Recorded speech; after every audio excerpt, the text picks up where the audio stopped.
Yeah, there you go. Now you can hear me. Welcome back, guys. Hey, I'm glad everybody's here. Good to see y'all. Having a little fun tonight.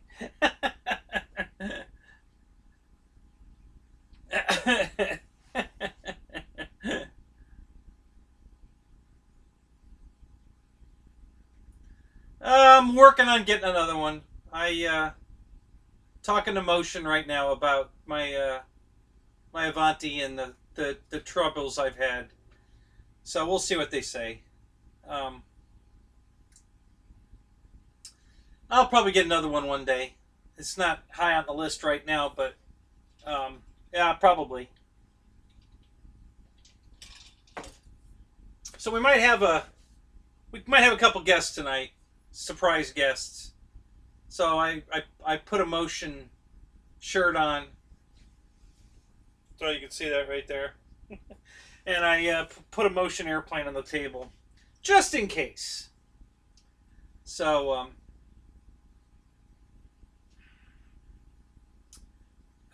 but yeah, this is the free wing F-22. You know, this, I don't know how many of you guys have this plane or not, but um, this thing is a pussycat. It really is.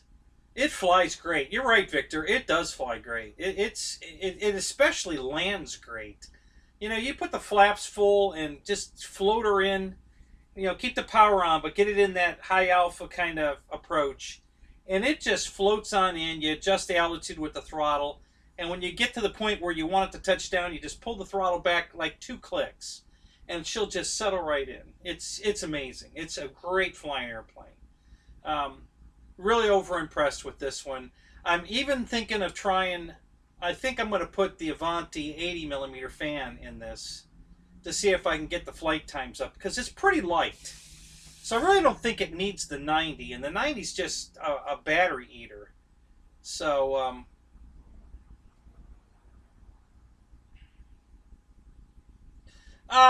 Fireman, I saw the plane, and you playing with the the throttle and everything, and getting all excited, but I didn't see the hot dog cook. So I mean, I must have missed that one. I don't. I mean, but I did get the. You know, you had that extra pipe on the tailpipe, and what the hell airplane is that? I don't know what airplane that is. But yeah, I did see that though. You know, you're making us all envious, buddy. You know, got everybody wants a turbine, but nobody can afford one. So, hey Jeff, good to see you, man. Everybody, let's do a roll call here, man. Everybody's here tonight. Let's see, Victor, Shamless, and Mike's SS, Wild Bill, Michael Wrightsa, TNRC, Michael Honeychuck, George Watts, Mark Z. Let's see who else is here. Pearl Jam 26. Maybe a newbie here, this Joe Habib. I don't think I've seen you here before, but welcome to the show. Wayne's RC's here tonight. Good to see you. Let's see, who else is here? Air Marshal, he doesn't count. Shadow Ops, all right, Eric. Good to see you, man. The Craft King is here tonight. Good to see you, man. Chuck G coming over from Ryan's show. Good to see you, man. Who else is here? Let's see.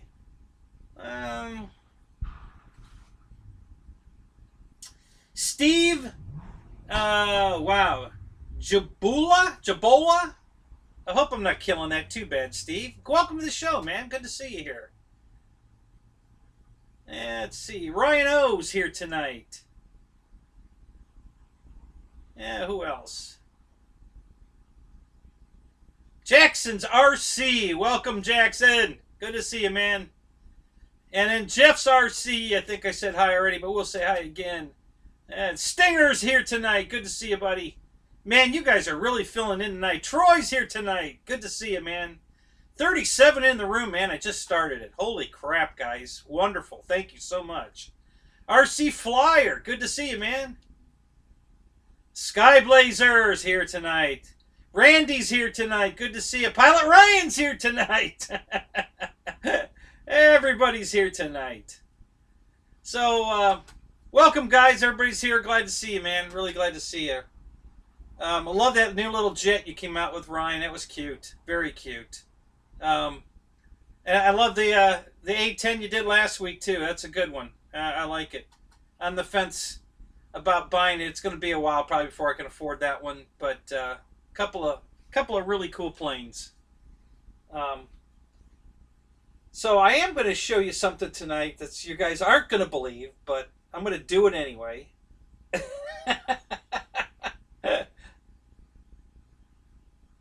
don't know why that transferred, but we'll put it back to that. Okay, so let's go here. And let's try this. No, that's not going to work. I'm going to have to copy the link.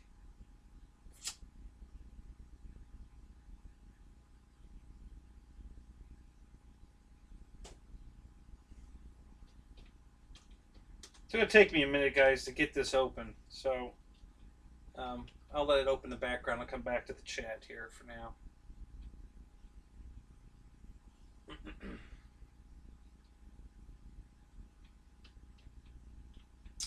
Oh, yeah, let's do it that way. Okay.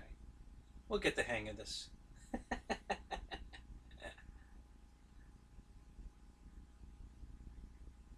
So up to 42. Who joined the show? Farmer Man.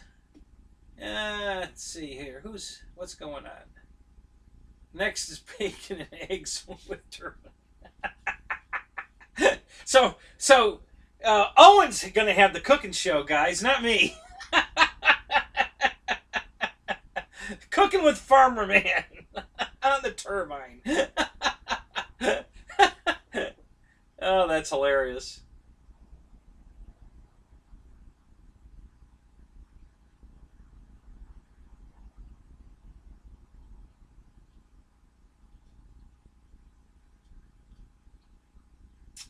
All right, hang on a minute. It's loading.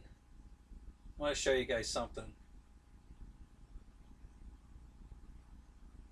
You're going to think this is an imposter. Where's Kenny? This can't be Kenny. Who's Kenny? Where's Kenny? What did you do with Kenny? Who are you and what did you do with Kenny? They killed Kenny, the bastards.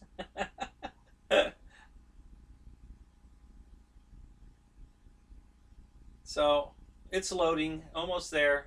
Getting close.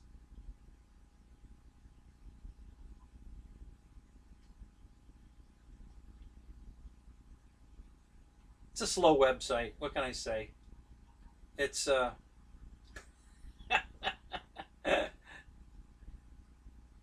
So who wants to take a guess what I'm trying to going to show you guys? Come on, I'm giving you some hints.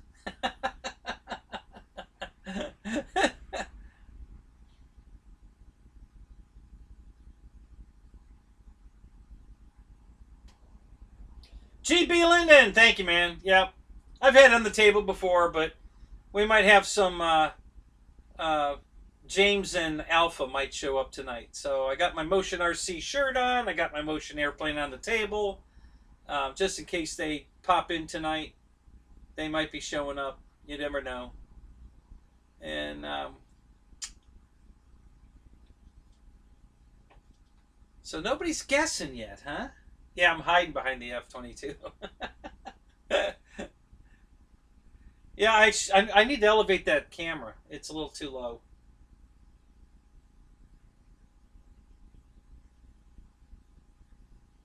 Yeah, it's pretty right in your face. If this was 3D, man, you guys would be ducking right now. AOL, yes, that's it, Randy. I'm running AOL. He figured it out.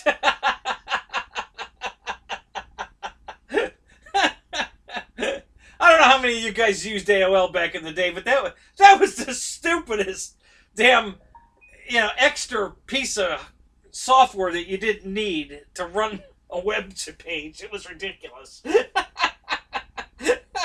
Oh my god, that was hilarious. And some people are still on it. Cracks me up. At least it's free now.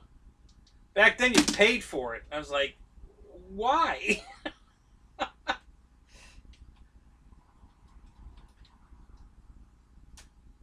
Okay, so we're almost there. It's loaded. I'm gonna pick out the plane, and then we're gonna put it on the screen here, you guys.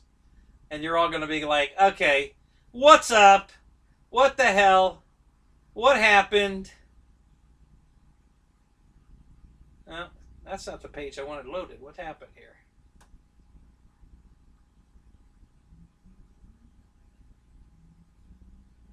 We'll try it again.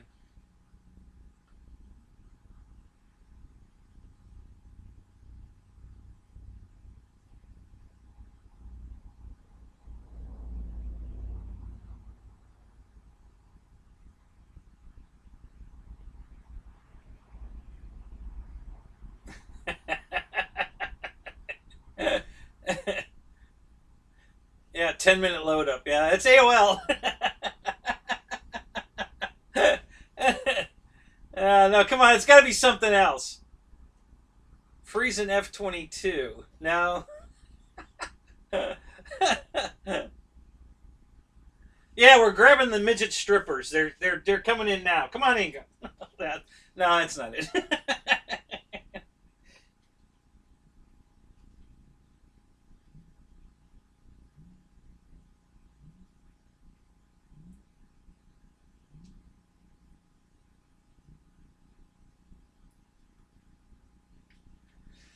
No, see what you guys haven't figured out, and I'll let you in. See, nobody's figured it out yet. But here's what's been going on all the time. The midget strippers are right here behind the table. They're just too short to show. But she's down here right now. Oh wow! Holy crap! I didn't know you could bend like that. Wow! Yeah, you guys are missing the show. They're back here behind the table. Oh, hey, whoa, whoa, whoa, whoa! Don't do that. Well, oh wow. Okay, never mind. God, I wish you guys could see this show. Holy crap! I mean, oh, jeez, that had to hurt. Are you okay?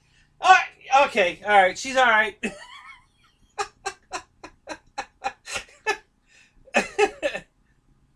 All right, oh my God, this website sucks.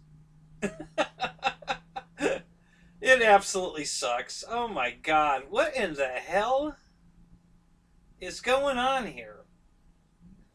All right, well, let's try this. Jesus.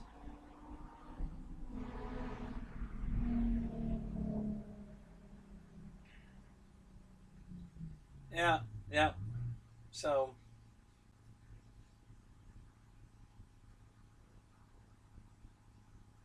photons lurking.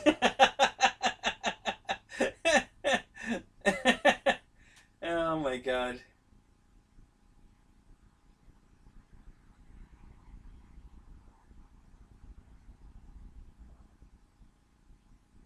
Yeah, I'm getting the good stuff down here, man. You guys, it's too bad there's, you guys wanted midgets because now you can't enjoy the show because they're.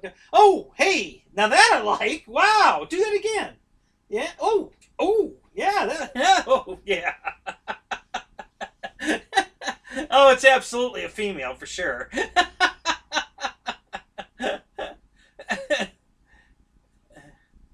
Time for a new computer. No, the computer's all right. That's not the problem.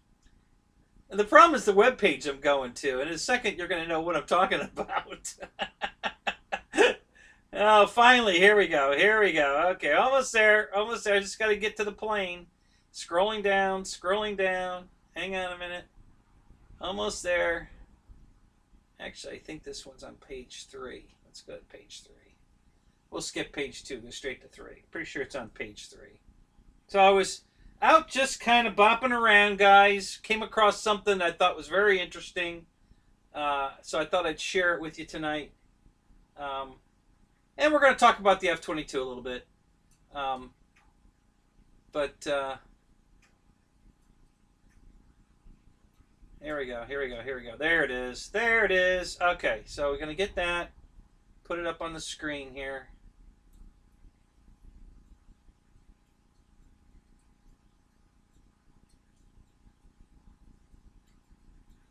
I probably shouldn't show this to you because you probably are going to run out and buy it and then they'll be out of stock and I won't get one. I should probably put my order in first.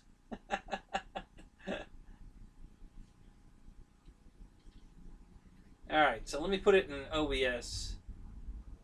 so you guys can see it.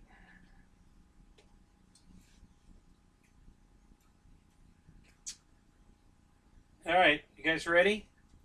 It's coming up here quick. Hang on a second. We're almost there. It's loading. It's loading right now.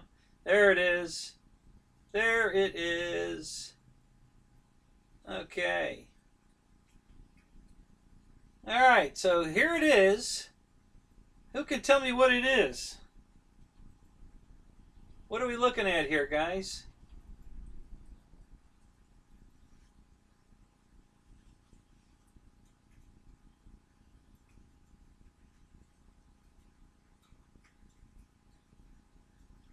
Yeah, I am vertically challenged.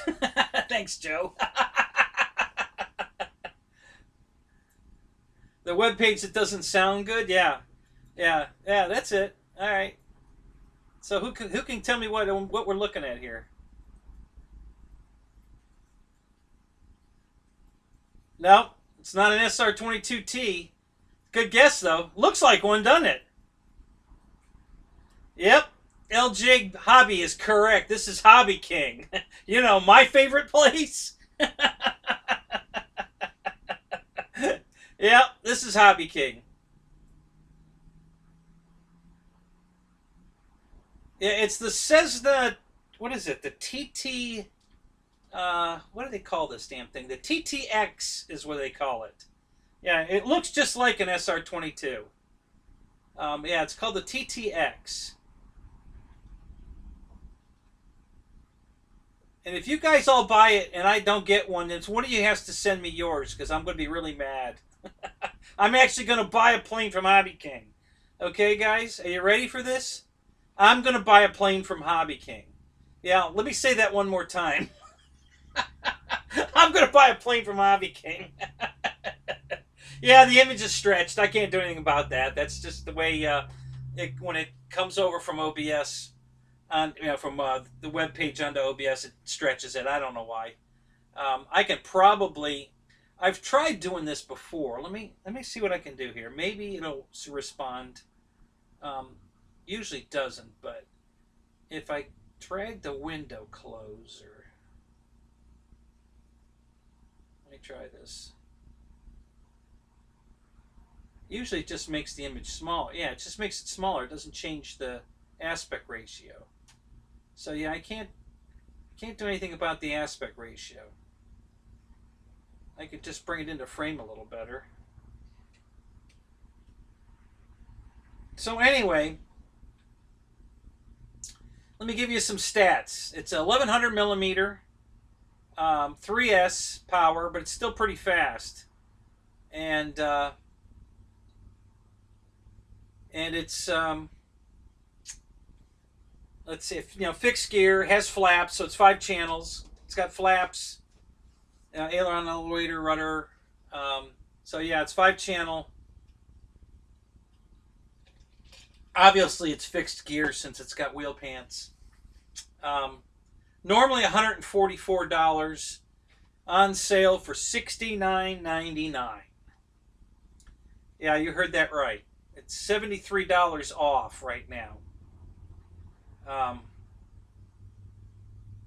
So yeah, so I'm putting that baby in my cart. I'm gonna buy a plane from Hobby King. Now, this is what now you guys are wondering why don't I like Hobby King? All right, this started 6 years ago with Hobby King. All right, let me read you the reviews on this airplane. I'm still gonna buy it, but let me read you the reviews because you're gonna crack up. 6 years and they still haven't fixed this stuff. Okay, and that's what drives me nuts about Hobby King. That's why I don't like them. But at this price, listen, I can afford to replace a few servos that are bad and all that crap, because the price is right. So I'm going to do it. And I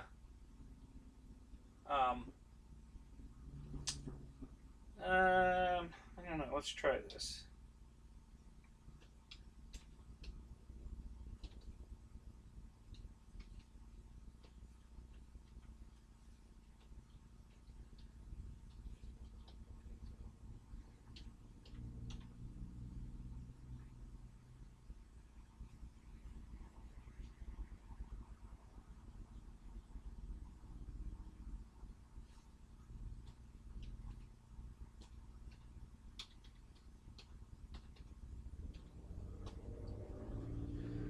So, um, the page went to it's trying to sign me in, so I'm going to go ahead and sign in.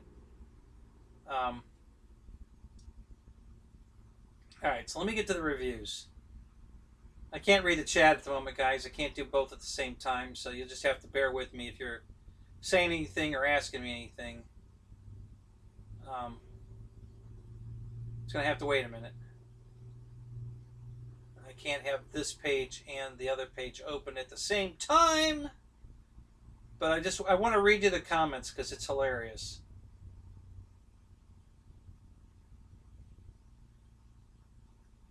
Um, why I want the reviews? There we go. Okay.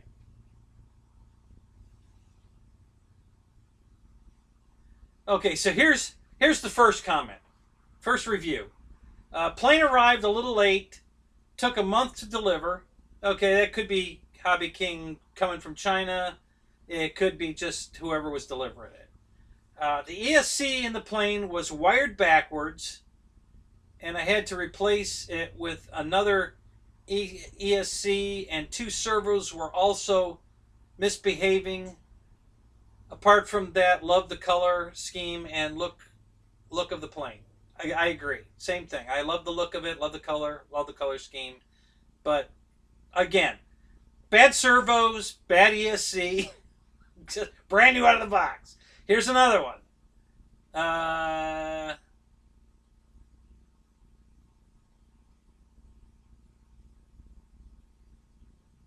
received and made it Sunday, and I'm very happy and impressed to the quality construction of the model, assembled at the field in 10 minutes and ready to take off in 15. I used the old Zippy 1325C LiPo. Plane is fast but very easy to fly.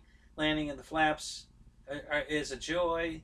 The lights are very bright, even with the sun. The only complaint I have is that on takeoff uh, is too rude. Is too rude.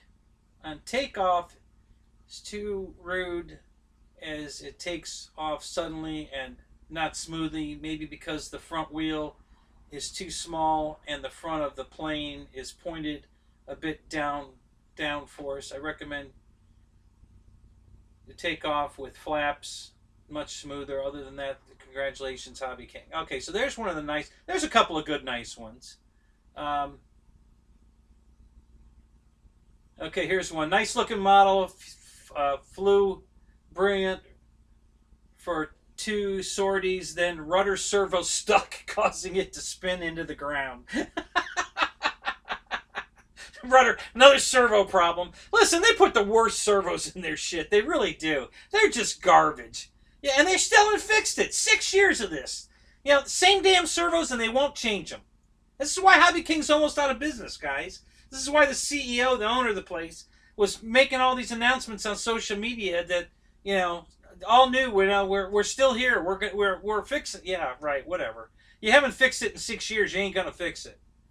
Um, it broke the prop on the landing gear, causing it. Yeah, big deal. And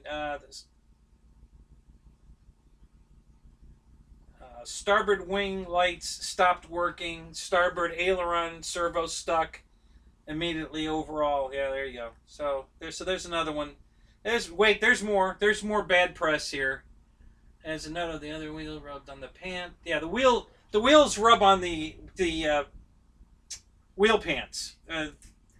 Okay, not a big deal. You got to trim them a little bit or shim the wheels so it doesn't slide over. But everybody's complaining that the wheels are moving around and they rub on the side of the wheel pant, causing the plane to yaw on the ground when you're trying to get a straight takeoff roll. It'll start darting around because the wheel will rub on one side and then the other, and it's a little squirrely on the ground. And that's an easy fix, not a big deal. Um, Here's another one that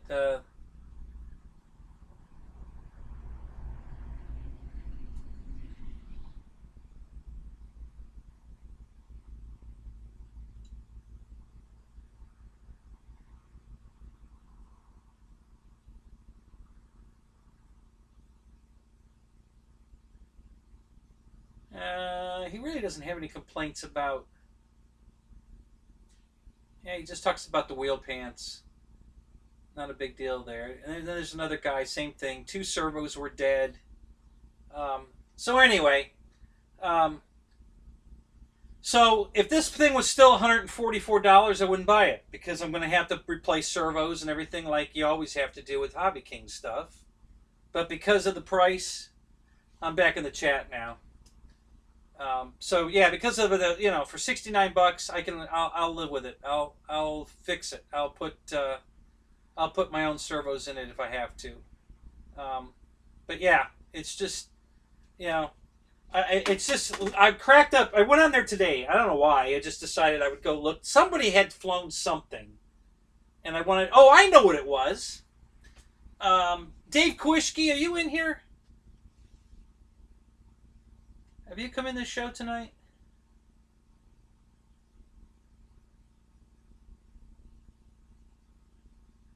Pop in if you're here. Say hi. Just let me know you're still here. You are here. I see George is here. Yeah, George, you're right. I watched several videos, and the plane looks great. So I'm gonna buy it. I like it. For $69, I'm in. I love the color. I love the way it looks. Yes, it's in the U.S. warehouse. Um, so I was watching Dave Kwischke do an unboxing of the giant MiG that Dave's RC and Pilot Ryan both bought, and he was doing an unboxing of it. I stumbled onto it. It came up in my you may also like or whatever window when I opened YouTube, and I saw Dave there, and I'm like, oh God, I gotta watch this. So I clicked on it, and I watched him do the whole unboxing. It was about an hour long, and it just made me think, how much are they still selling that damn thing? Yes, it's a plug and play for $69.99. It's a plug and play. Can you believe that? But so it's supposed to fly in a 13 to 1800, but there's plenty of room to put a 2200. Several of the guys in the video said that they fly it in a 2200. So there's plenty of room in it to put it on 2200.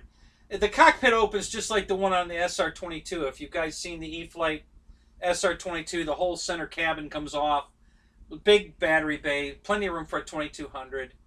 The plane looks like it flies really fast on 3S.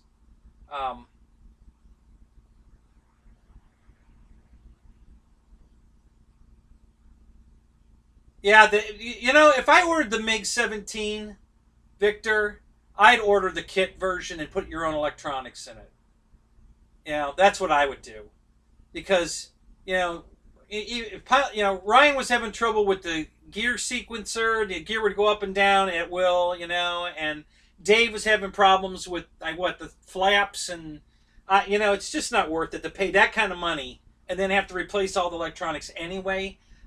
If I bought that MiG, and that's exactly what I was looking at, is how much is it in kit form, and they have it in kit form.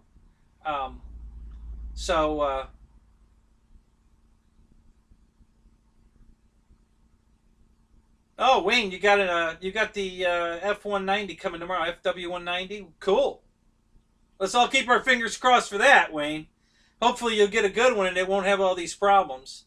So GB Lennon loves Hobby King. He hasn't any problems. Man, you're lucky. You should be playing the lottery every night, buddy.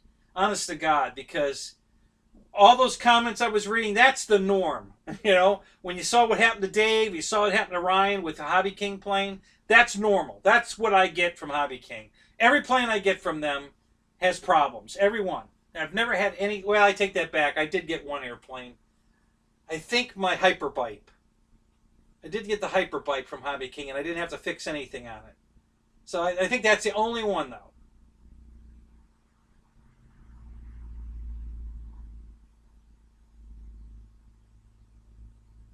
Yeah. You're right. If the Empire State Building was 50% off, I'd buy it. You're right.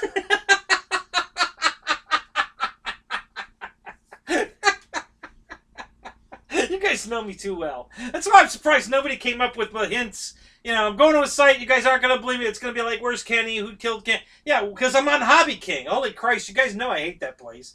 So anyway, But yeah, this looks like a good little airplane. It's just pretty looking. It's a nice size, and at the price at $69, why the hell not? Hell, even if I have to replace everything in it, I'm okay. Now, see, if I paid $144 for that plane and had to replace everything, I'd be pissed. Okay, so that's the only reason that I'm buying this airplane is because it's on sale for $69.95 or $69.99. What is it? I can't see behind my little cart button. Um, but yeah, it's at that, yeah, $69.99. Yeah, so at that price, definitely worth. Yeah, I'm buying it. So I just put it in my cart. I'm gonna probably check out right now while I still can, before all you guys eat them up and I won't get it. So,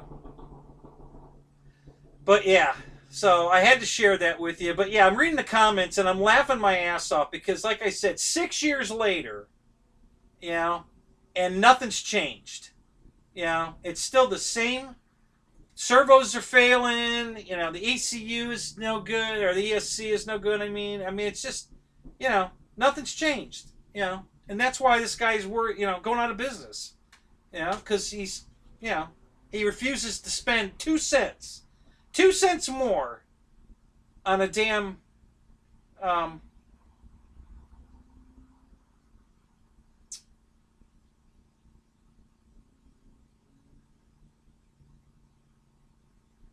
just checking my shipping address. Yeah, that's right. I'm ordering it right now. So,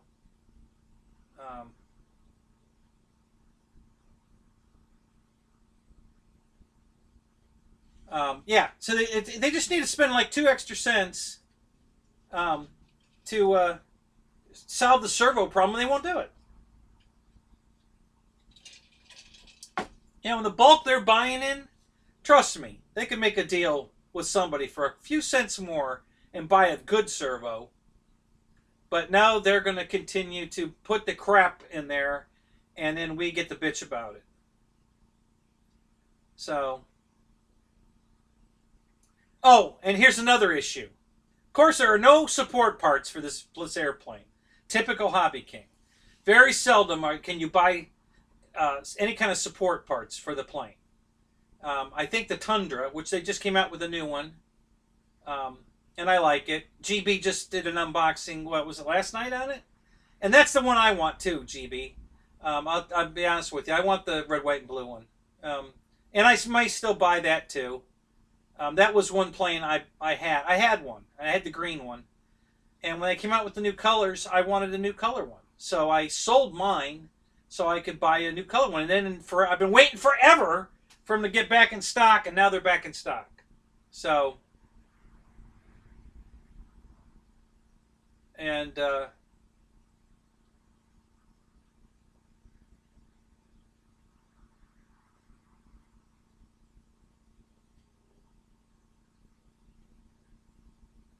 I'm just going through the motions of putting this, going through my cart, going to PayPal to pay for it.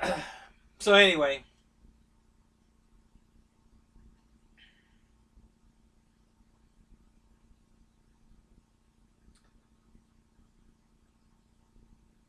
oh crap, no free delivery.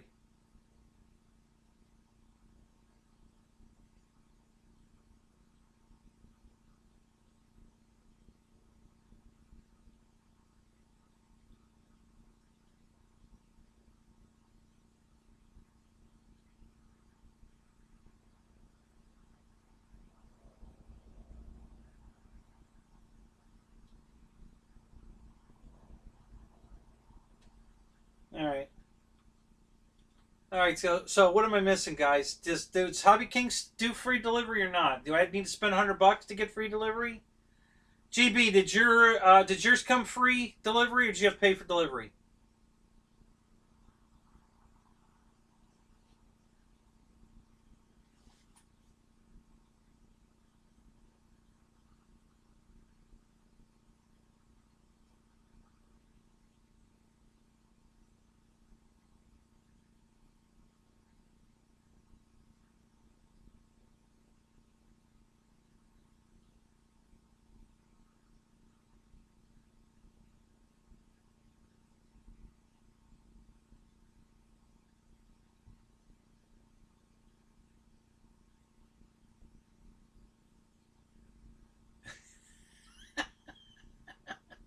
No, Josh, you're not missing anything. Like well, you probably got here late enough to not hear the whole story. But yeah, I'm complaining because Hobby King sucks. But like I said, this plane's on sale so cheap that I'm gonna take a shot at it. Uh,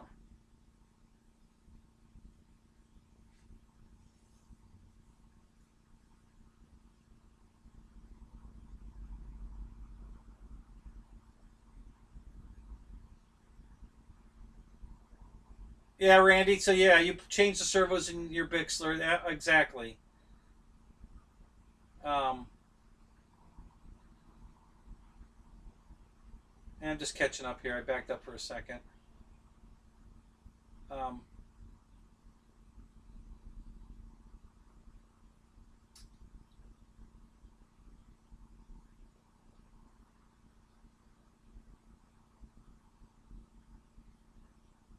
oh, I do test them.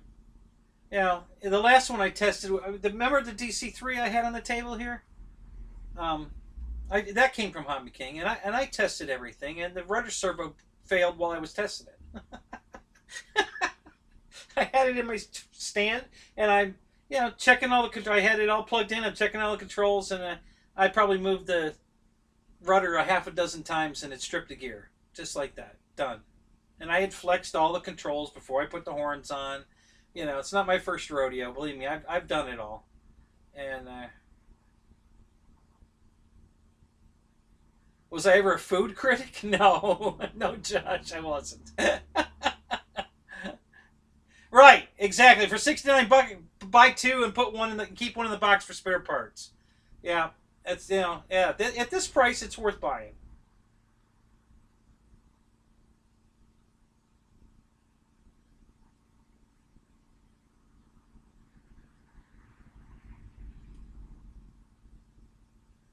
Yeah, exactly.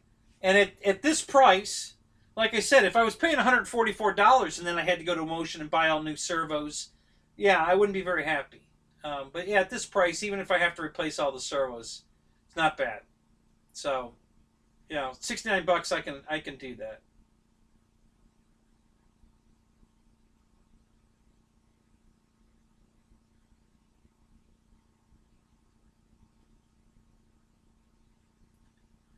Yeah, I saw that, Randy. I got it. I'm still catching up.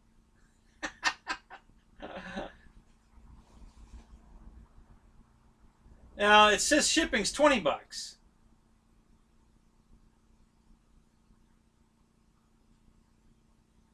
Well, if I need, honestly, Jeff, that's what I'm looking at. If I need to put two in the thing to get free shipping, I'm going to do it. That's why I'm change the shot. Oh, okay, Ryan. Well, you don't want. You'd rather look at me than the plane? Come on. The plane's better looking than me. Come on. Oh, that's funny.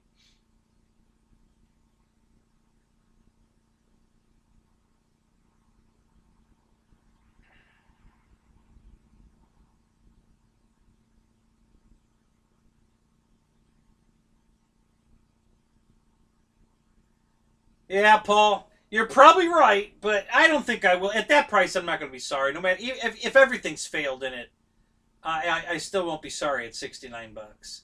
Because honestly, that's an airframe. $69. That's an airframe. So even if half the shit's bad in it, I'm still okay.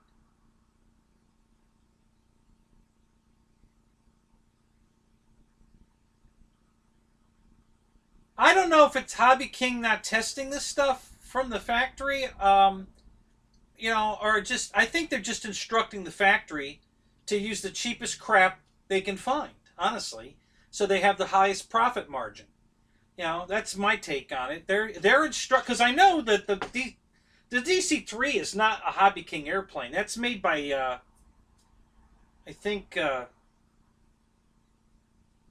StarMax, I believe, is who makes that DC3 I got. They probably just called StarMax up and say, "Well, listen, we want to order a boatload of your DC3s, but these are the servos you're going to put in it. This is the ESC you're going to put in it. This is the motors you're going to put in it." And of course, when you're ordering a boatload of them, then they're going to build it your way.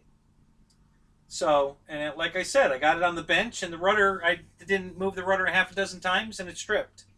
So now I have to replace the rudder servo. It's never even been flown yet, and I have to replace the rudder servo. So, yeah, you're right. Yeah, the F-22 is blocking me, so that, yeah, it's definitely a better look than me.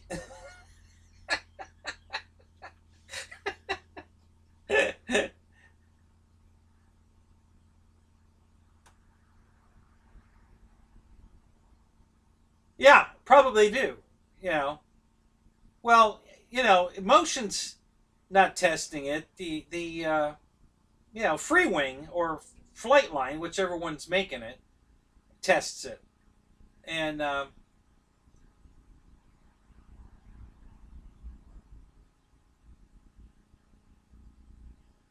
Romy, all right, hey, new subscriber here. Thank you, Romy. Yeah, thank you for the logic too. I appreciate that. Yeah, that's how I feel about it. Um, Had to make popcorn. All right, farmer man. Did you cook it on your turbine? And did you shoot a video?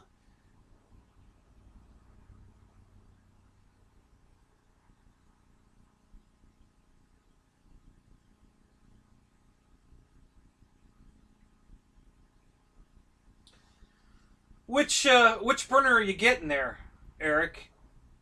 The That's been on back ordered Hobby King.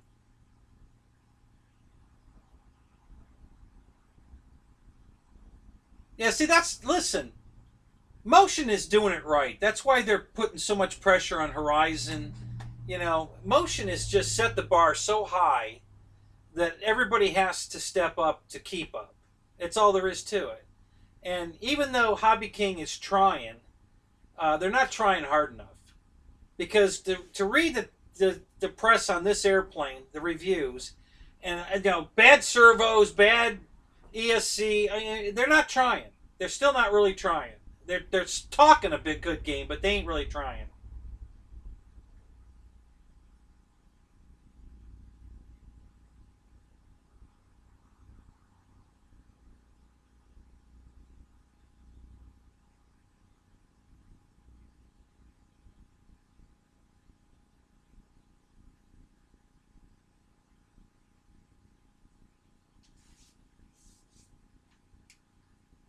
Oh yeah, I bought a plane from Hobby King. It was my I had it on the table here. It's one of the balsa planes I have. It's a big 1800 millimeter de Havilland Beaver. Beautiful airplane. It was made by another company, went out of business, and it was supposed to come with seats in the plane. It showed them in the picture. It said in the description, seats. And when it came, I didn't get any seats. And I read their review on that plane, the same thing. A bunch of people didn't get seats. So I contacted them and said, listen, I need seats. Where are my seats? Oh, we'll have to contact the manufacturer and get them ordered for you. Okay. A year later, they tell me that they can't get me the seats. Now, I've been talking to them, every couple months. I'd send them another email. Hey, any word on my seats? And always the same excuse. Oh, we'll send another message to the manufacturer, which I'm sure they never did, because if they had called them the first time when they were still in business, I would have got seats. But they didn't bother, and I never got the seats. So then they gave me I think it was a $25 or $30 refund. And I said, okay, so where do I go to buy these seats for $25, $35? Where am I going to get the seats? Well, we don't know where you're going to get the seats, but that's what we estimate they're going to cost. And then they wanted to just give me a store credit. I said, no, that's not acceptable. You know, the whole point of you guys giving me a credit is so I can go somewhere else to buy the seats because you couldn't get them. So no, I don't want a store credit. I want $35 so I can go buy the seats somewhere else. So they finally coughed up the $35, put it back in my PayPal account. But yeah, this is the kind of crap that I've put up with Hobby King for years. And that's why I don't buy there anymore. But I did buy that DC-3 last year. I had to do it. they had it and I wanted it, and now I want this. At this price, I'm going to take a shot. You know.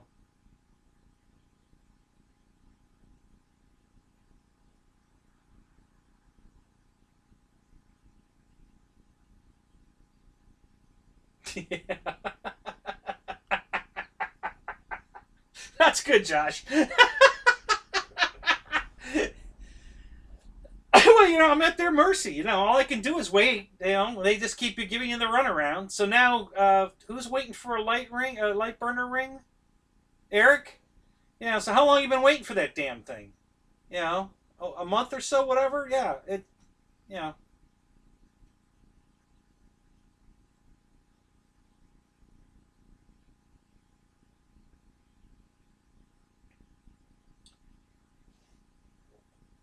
So anyway, I just thought I'd give you guys a hoot that I was ordering from Hobby King. Because I knew you guys would like, okay, who are you and where's Kenny?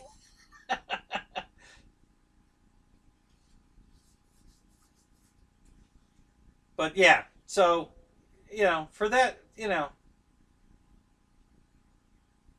for this price, I gotta do it. I just can't not do it. It's just too good a price, so I'm going for it. Like I said, um, even if half the stuff's bad in it, at this price, I can afford to fix it, and I've still got a good airplane for probably less than $100. Because I know I can put all the servos and a ESC in the plane for less than $30. So if if I have to add a motor, then it'll be just over $100, which is still a good deal. So um, so I'm going to take a shot. I like the airplane. It's pretty. It's pretty. It looks like it flies good. It's a decent size. It's 1100 millimeters, same size as all the stuff coming from Arrows. Like I said, I watched a bunch of videos today after I found it, and they look like it flew. It looks like it flies really nice. So, what the hell? So we'll see. Can't wait to see what's going to happen with it. Um, I'm going to put another one in the cart and see if I get a better rate on shipping. It might be the same price to ship two of them as it is to ship one, and if it is, I'm going to buy two.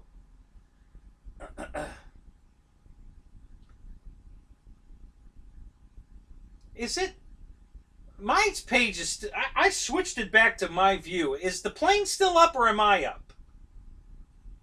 Because it should be me. But what I'm getting looks like the plane's still up. So, are you guys seeing me or is it still the airplane?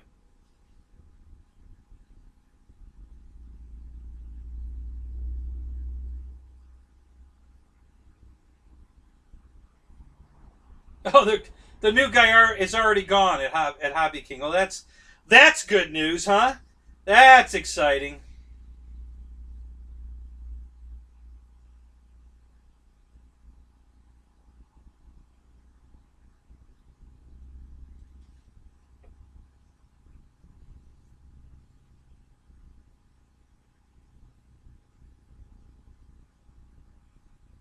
It's one at Hobby King. I'm waiting to see. So I'm on the boy. My screen's showing the plane still up. I don't understand that. That's really weird. Um, I don't know why that's showing that way, but whatever. All right, so I'm up. Good, good. It's a plane. Michael, it's a plane from Hobby King. It's called the XX. What the hell's it called again? Hang on a minute. Let me go back to the page. Oh, the page locked. That's what's going on. Ah, lovely.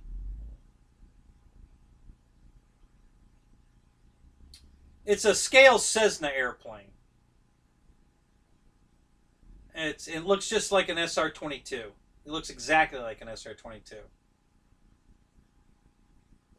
And It's green. It's really pretty. I love that color green. So it's a good looking airplane, and I just thought, for the hell of it, it's cheap enough. What the hell? Hey, did any of you guys order the Hercules from Hobby King by any chance? Is that thing any good? It's too expensive, but I'm just wondering if it's any good. I like my EC 1500. That's a great airplane. I let one of my buddies fly it last week, and he loved it. He was flying around. He says, "Oh my God, this is so relaxing." I said, "I know. It just flies so good." You know, I was really impressed. That's why I bought the damn thing. I love that airplane.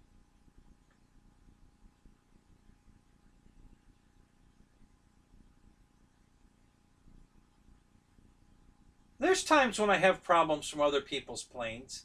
It's just I always have problems with Hobby King planes. Always. It's just goes it goes without saying. I always have problems with Hobby King planes every time. Never. I think I got one. But I've bought a lot of stuff from Hobby King over the years. I really did. In the very beginning, I was buying batteries and airplanes and all kinds of stuff. And I finally just got fed up with it. You know, they just screwed me over too many times, and I finally said, okay, enough's enough. So, so I haven't bought anything. Well, I hadn't bought anything in years, and then last year I bought the DC-3, and now I'm buying this crazy thing just because of the price.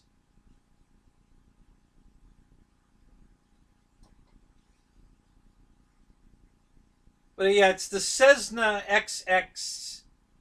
Um, I don't know. Was it the XXE?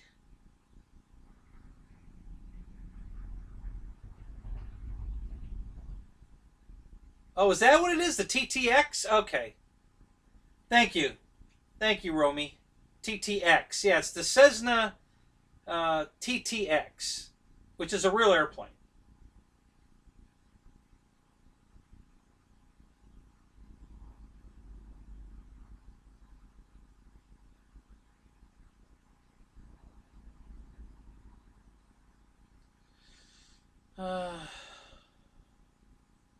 Uh, Honestly, Shadow, I'm not sure. I don't remember what this computer has in it. It's a few years old. Um, you know, it's. I don't think it's the computer that's slowing down tonight. It could be the Cessna. Is that what it is? The Cessna.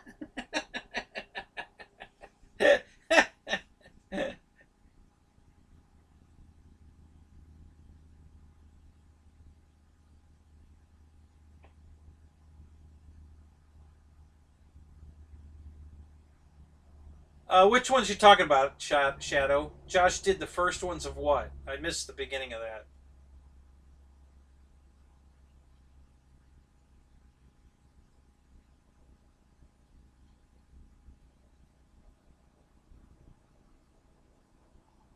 Oh, Roy's going to have a center burner, but no plane to put it in.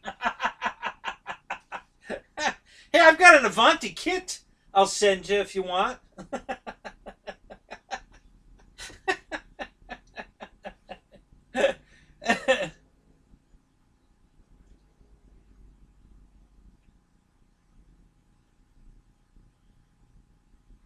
So I have a FMS.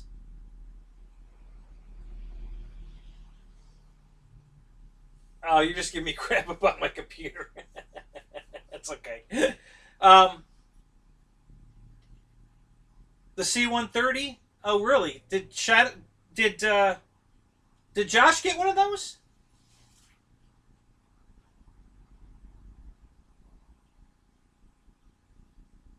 So I have an FMS Futura, and I also have the Havoc. And to be honest with you, I think they're the same airplane. I was just checking the nose gears on both of them. I had to replace the nose gear on my FMS, And when I was putting it in, I happened to have the Havoc out in the living room. I was working on it, and the nose gears are identical. Then I looked at the mains, and the mains are identical too. So it's got the exact same airplane. They're the same size, same landing gear. You know, the planes are different shape.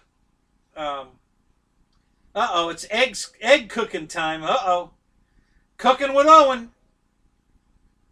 So yeah, I think they're the same airplane, just a slightly different design.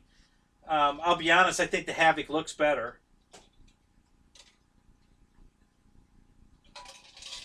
But anyway, so I put a new nose gear in the Futura, and they took it out, and it flew great. Um, it's a nice jet. It flies good. It's not a bad plane at all, but I think the Havoc's better. Um, I do like the Havoc. It's green. You know, I'm a sucker for that color green. You want me to buy an airplane, paint it that color. You know, I'll be all over it. I just love that color.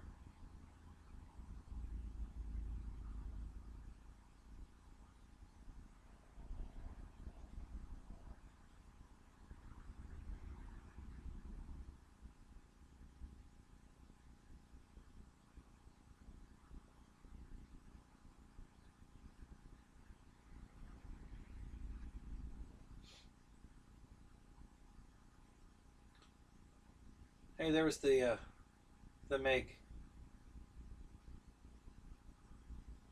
So the MiG 17, guys, in kit form, is 195 at Hobby King. That's no electronics, just the foam. 195 bucks. Save $84. So it's on sale right now for 195. Save 84 bucks. You can put your own electronics in it cheaper than 84 bucks, probably. Well, maybe not because of the fan unit, but um, you know, I happen to have a fan unit laying around. So maybe I'll buy it. You know, I might just do that. I don't know. We'll see. You know, what the hell, you know? But yeah, so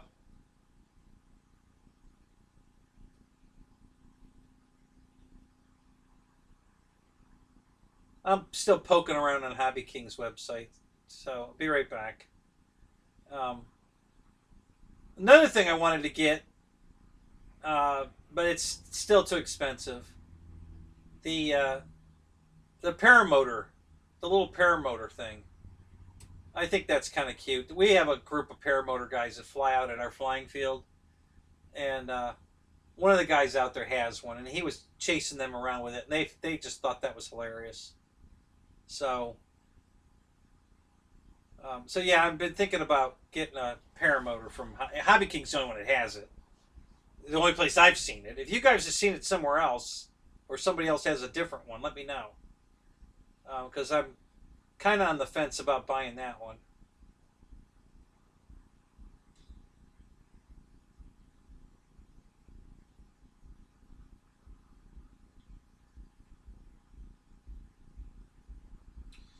Christ, just the MiG fuselage alone is 85 bucks. Just the fuselage. No canopy, no nothing. Just the a replacement fuselage is 85.85. So the whole plane's on sale for 195. You get all of it. Probably comes with the retracts at that price too. Come to think of it, I'm gonna go back and look at that in a minute. Um, yeah, the TTX. That's what it's called. 1100 millimeter plug and play. Um,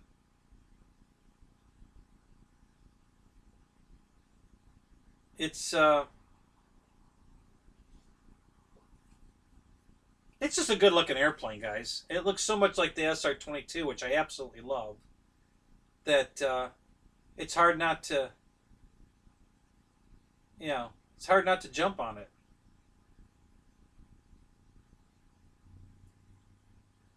So let's see what my shopping cart looks like now. See if it's cheap. The shipping's cheaper.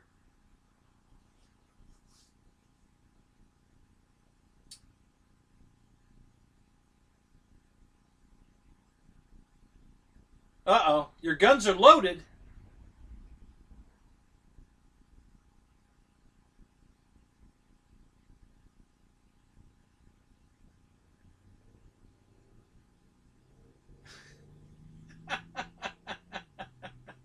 The stinky pinky, huh? Oh, you guys are hilarious.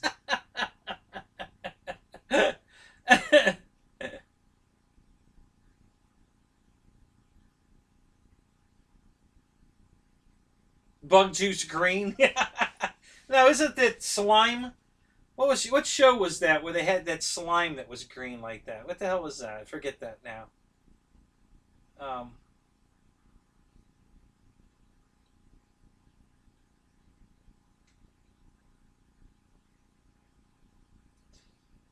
Roy, just buy an Avanti. It's the safest, best investment you can make, buddy. It's just the best all around, every day.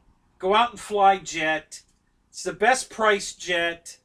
Um, it's got the best landing gear. It's just the best jet. Period. For the money, you can't beat the Avanti. Just get the Avanti, Roy. That's the one that you're going to have no regrets getting. Now, I can tell you there's other jets, but like the Havoc, for instance, but it's more money, no lights, doesn't have the good landing gear like the Avanti, but it's a nice airplane. But, I mean, if you just want a safe, everyday, all around great airplane, get yourself an Avanti. You know, there's just no better airplane. Um, well, the problem with the FMS Avanti, it's a little cheaper, but it doesn't have the right landing gear. Now, not the L39. Listen, I've seen them both. I mean, and the L39 is cool and everything, but it's still not the Avanti. You know, it doesn't have the gear that the Avanti has. It's close, but it's sprung too hard. The L39, and so's the Havoc, and so's my.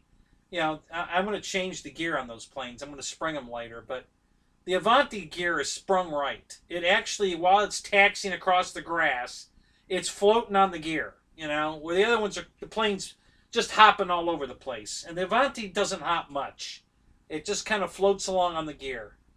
So, the landing gear is what sold me on the Avanti. All the lights on it and all the rest of it, it was all just a bonus. The landing gear on the Avanti is what sold me on that airplane. And I have no regrets, even though mine's a puzzle right now. you know, it's a good airplane. I really, really like that airplane. I'm probably going to get another one.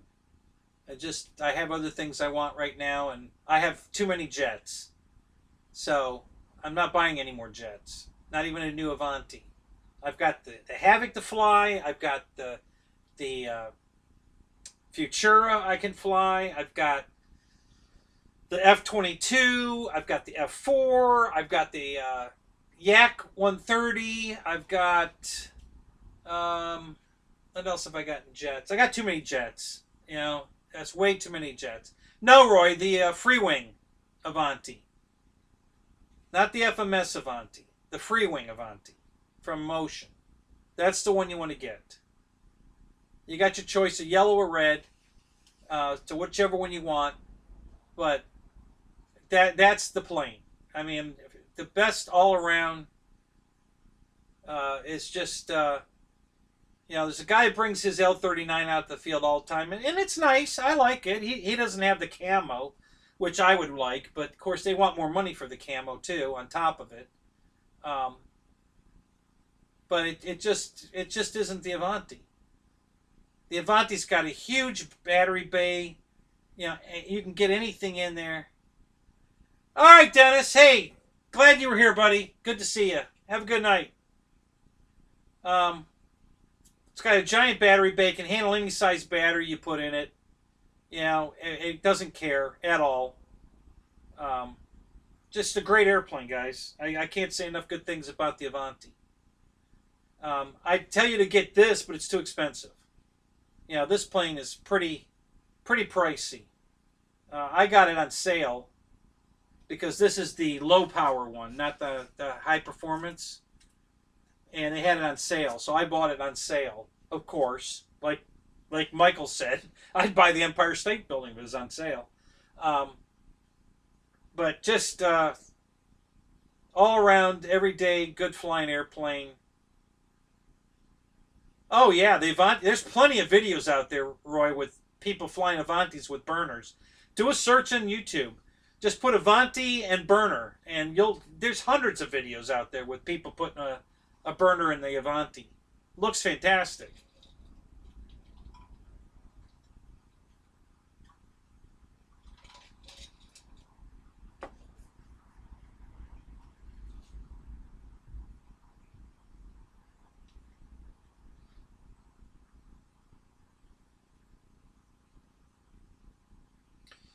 All right, Eric.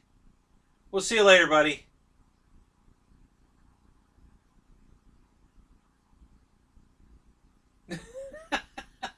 Yeah, don't go postal on your kids. Oh, happy birthday! Happy birthday, buddy.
Hey, look at that.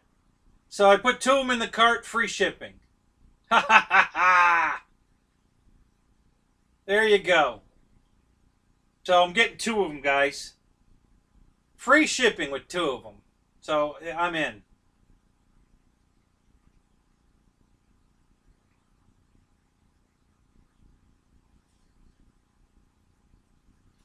So there you go. But you guys gave me some great advice on buying two.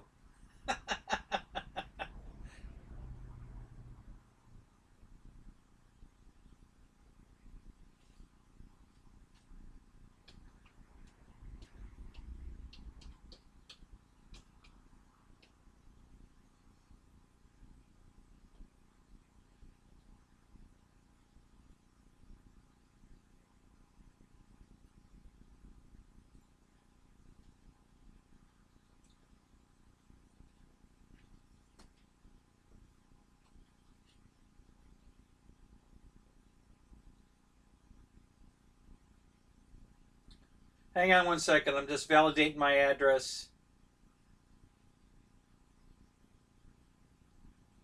1815 Shade Hills Road. Yep. Make that my preferred address. Absolutely. And we'll save that as well. And take it out of my account.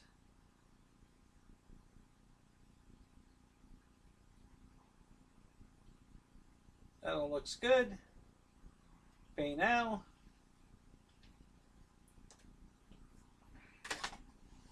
Yeah, it was going to cost me $20 to ship it. So for an extra $40, I got two of them.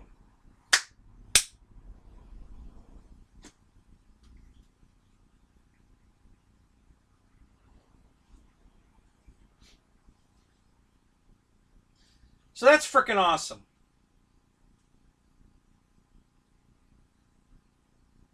You heard the virus can be transmitted by farts?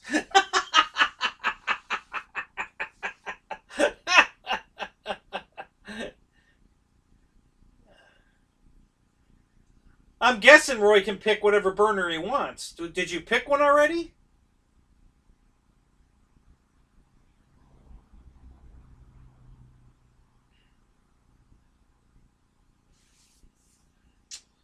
I don't know why that TV keeps coming on automatically. Can't figure that out.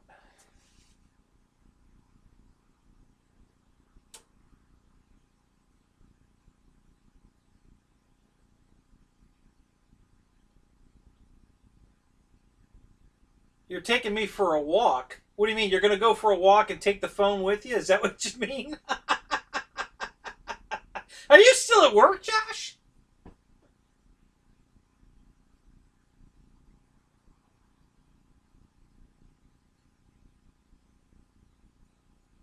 Thank you, Stinger. So next Thursday, guys, I'll have a new plane on the table here to show you. I'll do an unboxing and a build. You know, it says it builds in 10 minutes, so we'll have them next week on the show. It's a good-looking little airplane. I'm excited, guys. I can't wait to see it. You know, you know, even like I said, the only reason I'm excited is because it's so damn cheap. I mean, it was less than half price. You know, they discounted it more than they were selling it for. You know, it's over half price off. So at that price, you can't go wrong. That's cheaper than the Tossie planes that you get from Motion. They're $98. You know, this was $69.99.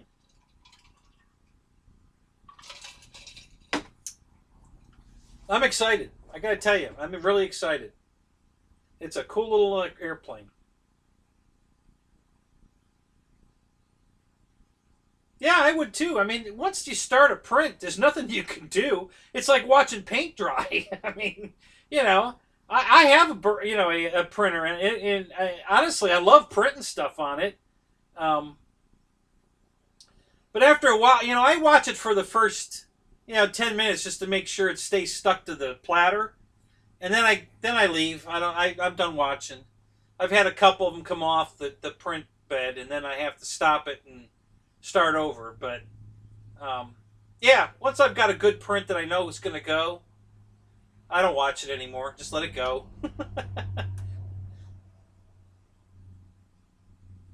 I may bring it out here on my nights where we're talking. The only problem is you're going to hear all night long while we're talking. You know, and to be sitting on the table here printing, I'm thinking about printing like ordnance for my A10 or the Yak, you know, stuff like that. And printing different ordnance that you can't just get.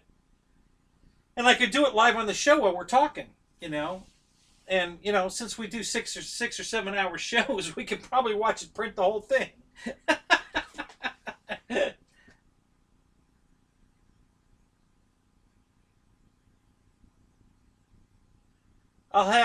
You have 259 into it after rebuilding it. What are you talking about, Randy?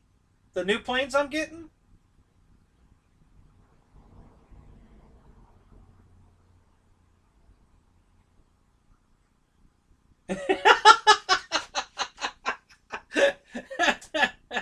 It is fascinating, Dave. It really is. But, you know, I printed.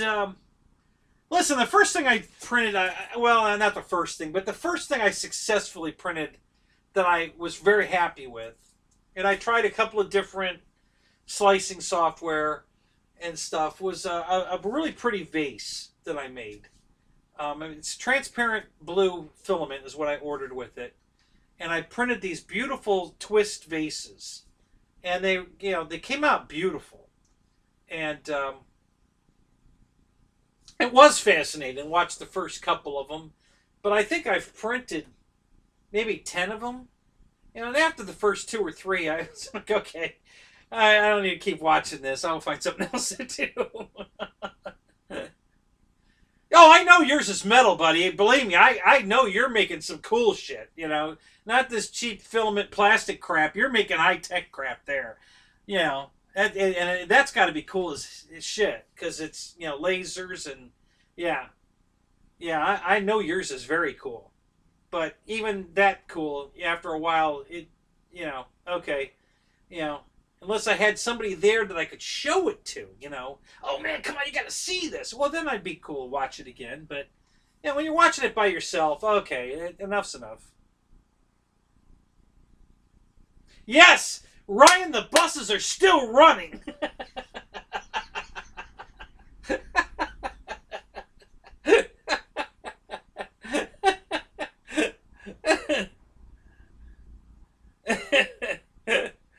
Oh my god, that's hilarious. And they're chilly. The air conditioning really works. They're chilly. Hey,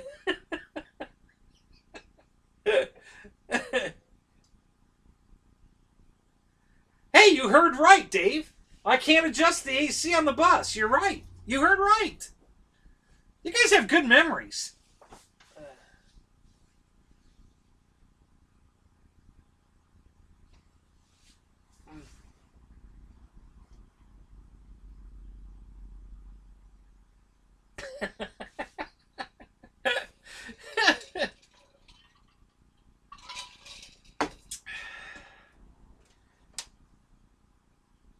All 400 of them?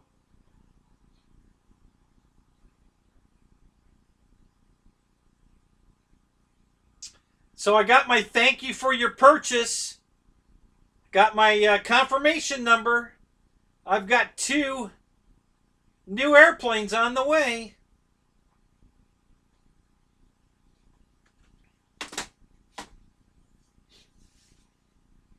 Just flip the switch. I did. I hit the switch, man. I bought them. I bought 2 of them. I flipped the switch, buddy.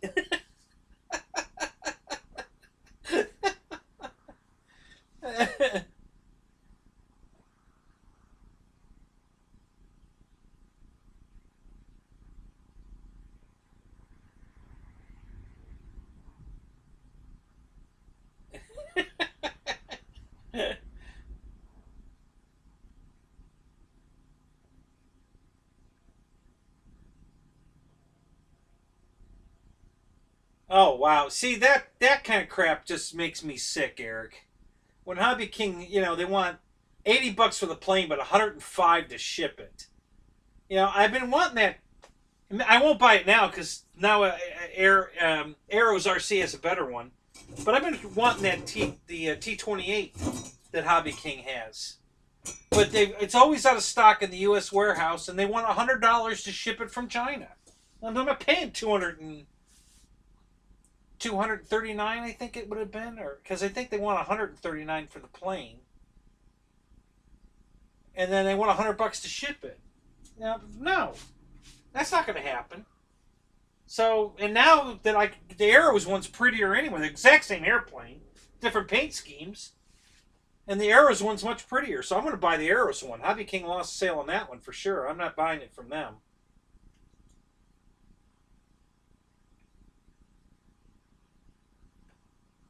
So here's my thought. Here's what I'm thinking.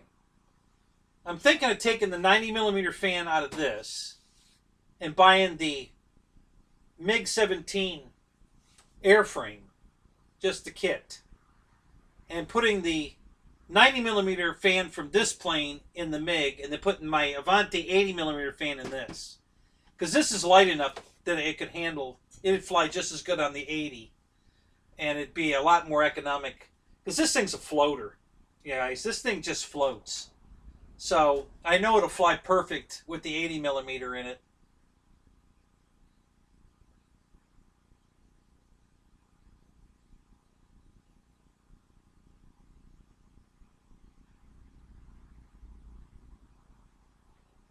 Well, Randy, it said 4 to 7 days, I think it said, on the shipping when I clicked FedEx. It said 4 to 7 days.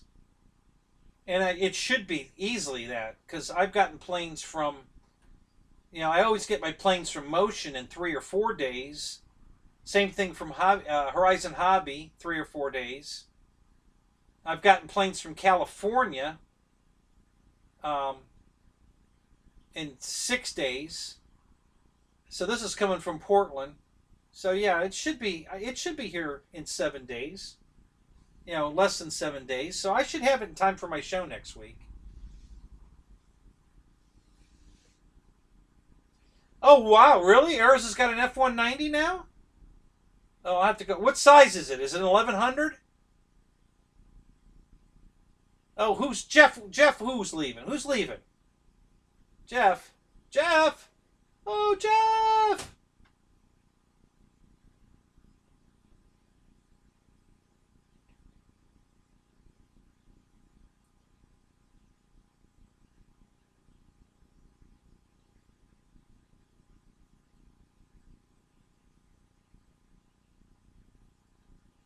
Yeah, 270 free shipping, but yeah, it's going to be hit or miss whether half the shit works or not.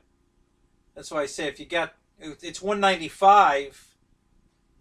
Uh, well, all right. Let me go look. I want to know if that kit one comes with landing gear or not. Although I guess the landing gear wasn't. I don't know. Did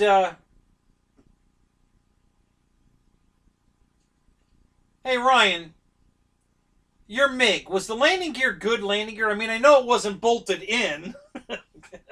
They forgot to screw your landing gear in, but is it good landing gear? Is made well, stout, holds up well? You know, is it good landing gear or not?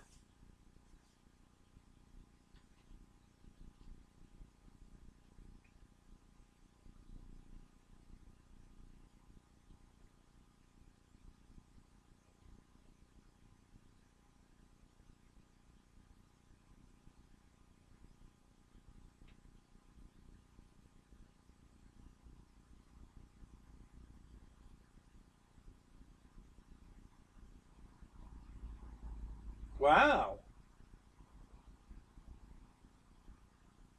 that's interesting. Huh.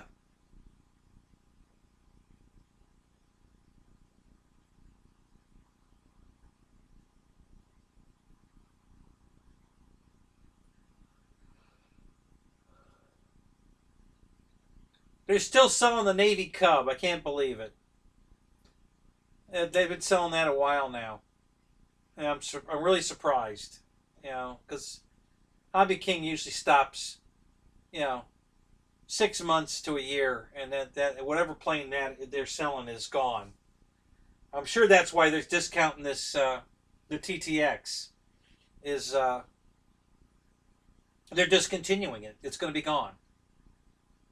Um,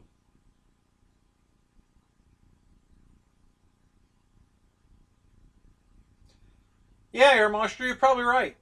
You know, um,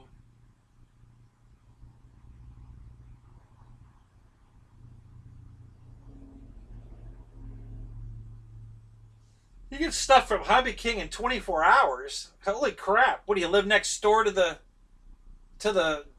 distribution center? Okay, Eric, what are you asking me? I missed it. Let me go back. Hang on, hang on. Uh,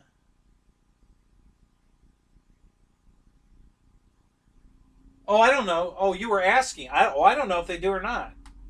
I'll look. Hang on. Let me look.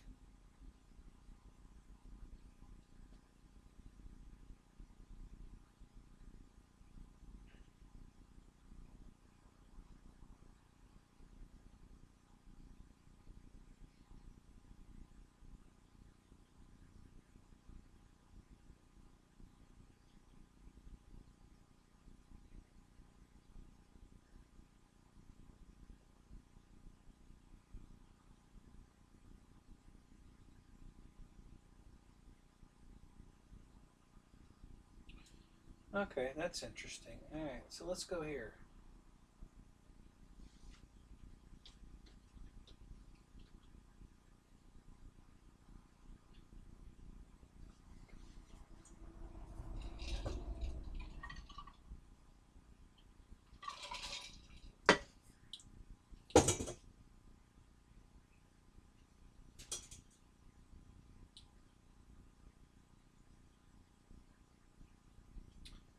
Yeah, to be honest, I haven't been on Arrow's website in quite a while, so I don't know what they have. But I'll take a look. Very happy with that company, by the way, guys. Yeah, Ryan, that you partnered up with a good one there for sure. What's not true, GB?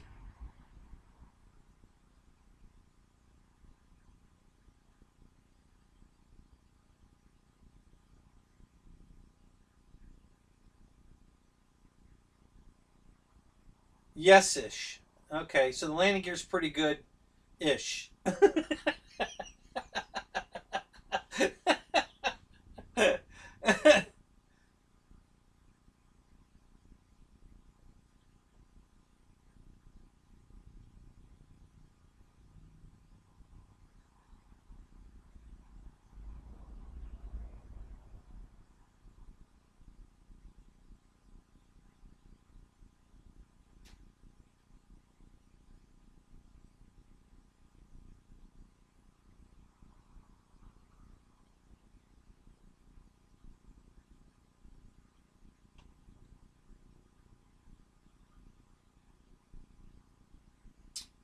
Well, we'll see, Randy. I've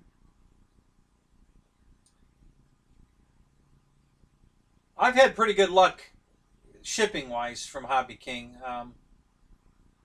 When I've bought something from them, the shipping's never been when it comes from U.S. The China one. Well, that's not true either.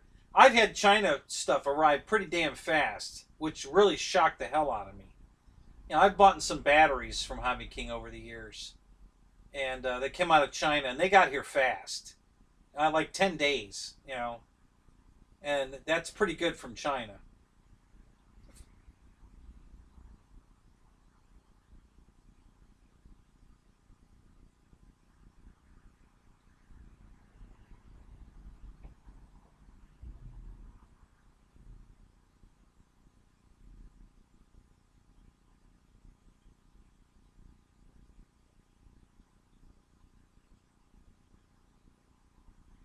Yeah, I'm a platinum member there too. That doesn't seem to matter. They don't give a crap.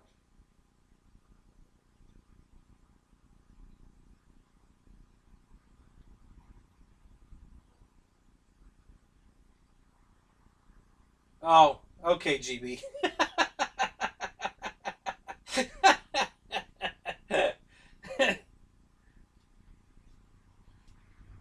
Well, like I said, your experience with Hobby King and my experience, and all the people that are making reviews on their crap, have a very different experience for sure.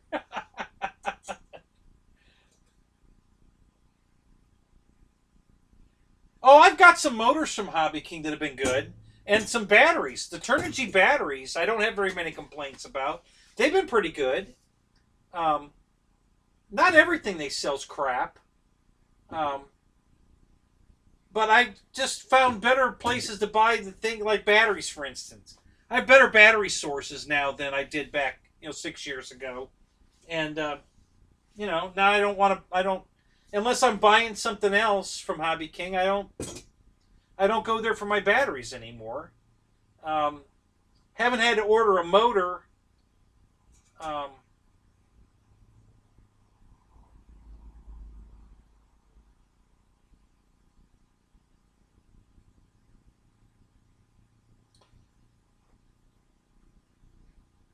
FNRC. What's FNRC? You saw a 90 millimeter MiG last week on FNRC.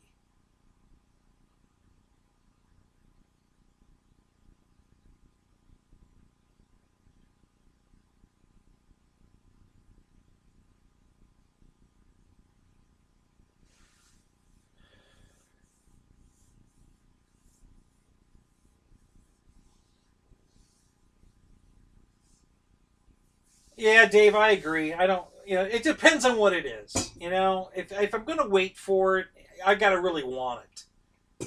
And sometimes it's worth waiting for, and sometimes it's not. So everything's different. But you know,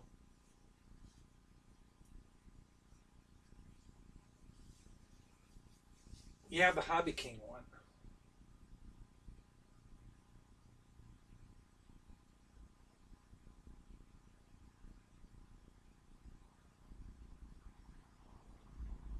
Oh, FNRC is a YouTube channel. Okay.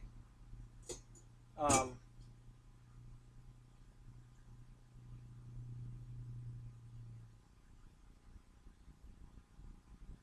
was it Arctic Camo that you saw?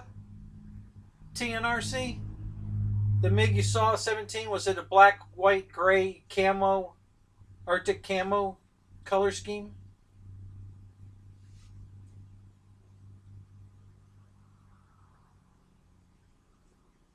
Oh, wow. I didn't know there was a channel. Um, that's cool to know. I'll have to check them out.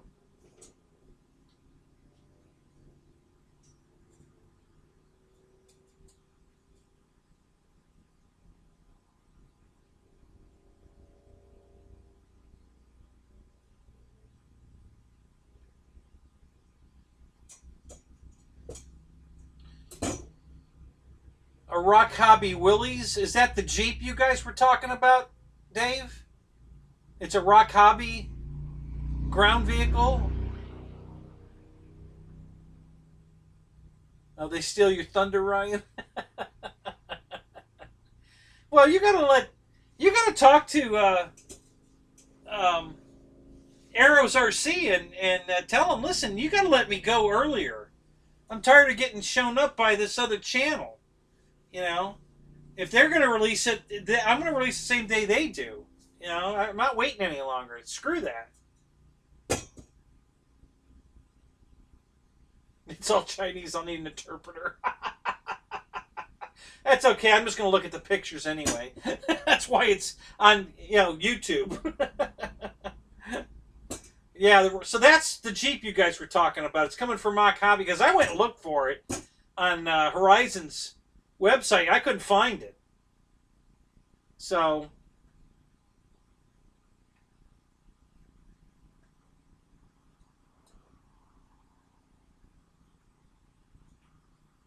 oh really? I didn't see it. I looked for it and I didn't see it. I'll have to look for it again.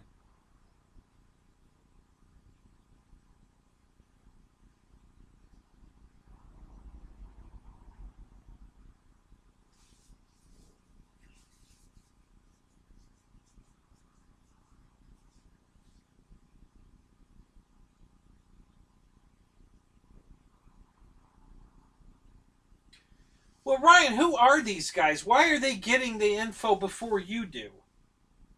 I mean, you've got a direct line to the place now, don't you? How in the hell is this place getting it before you do? Or are they just announcing it before you're told to announce it and because they don't give a crap, I guess.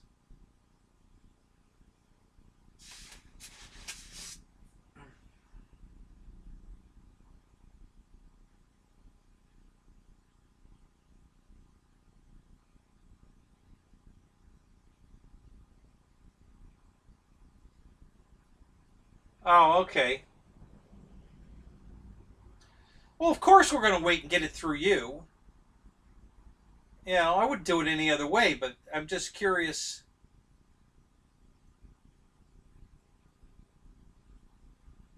Oh, proximity. Okay.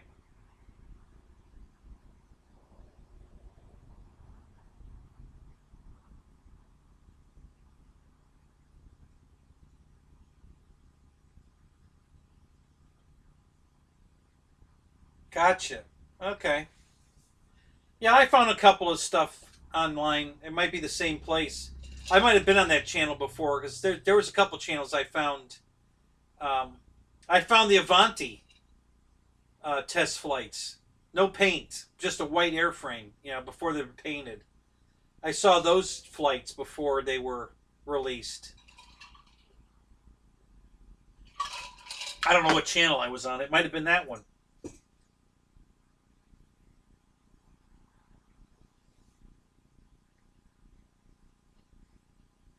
Oh, is that right? Hobby King's got a Jeep on there?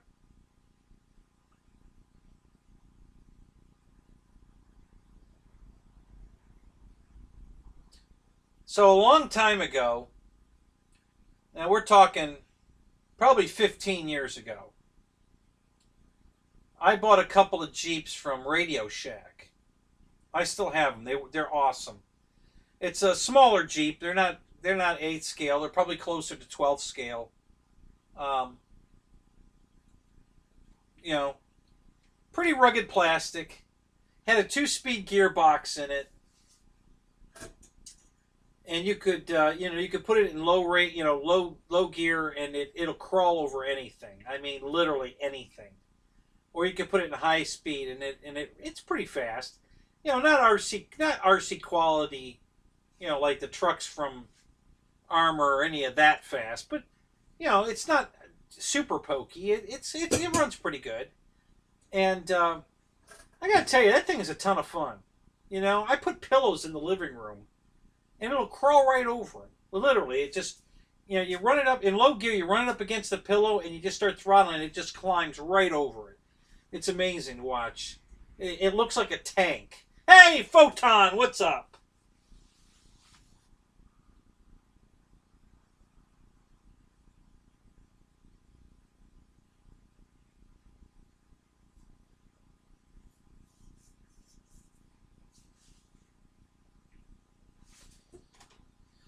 So I'm checking out some stuff on Hobby King. Really don't want to spend my money there. I'm not gonna. I don't want to spend any more money there. I think I'm pressing my luck already with these 2 planes I just got. So I don't know. But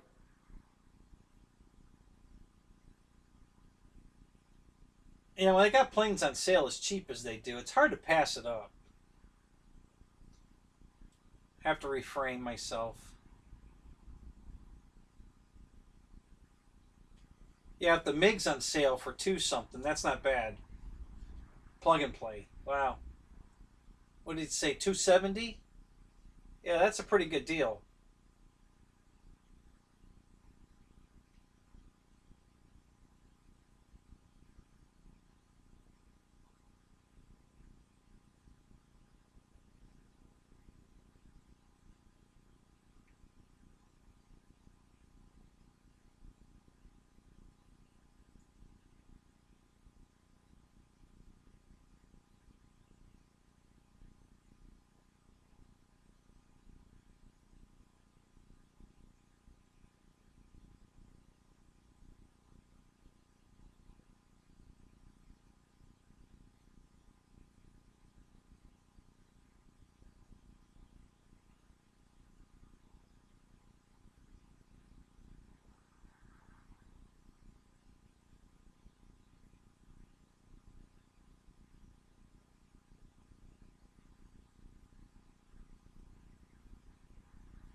Oh, cripes. I don't want to do this. Let's get off of here.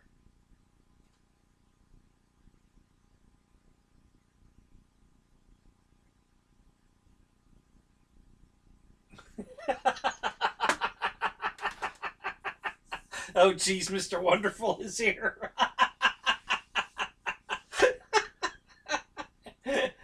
uh,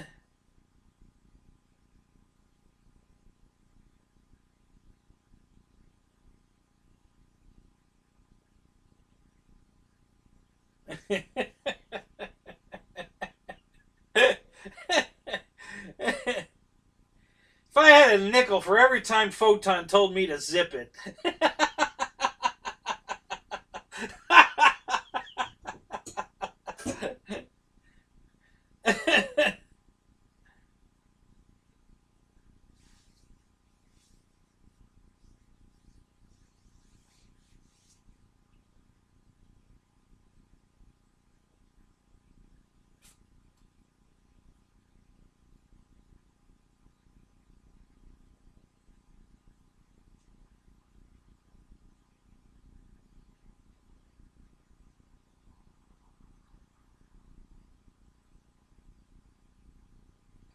Randy hates everyone.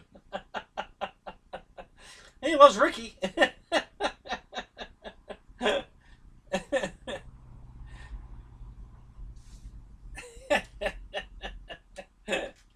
Oh my god, you guys are hilarious.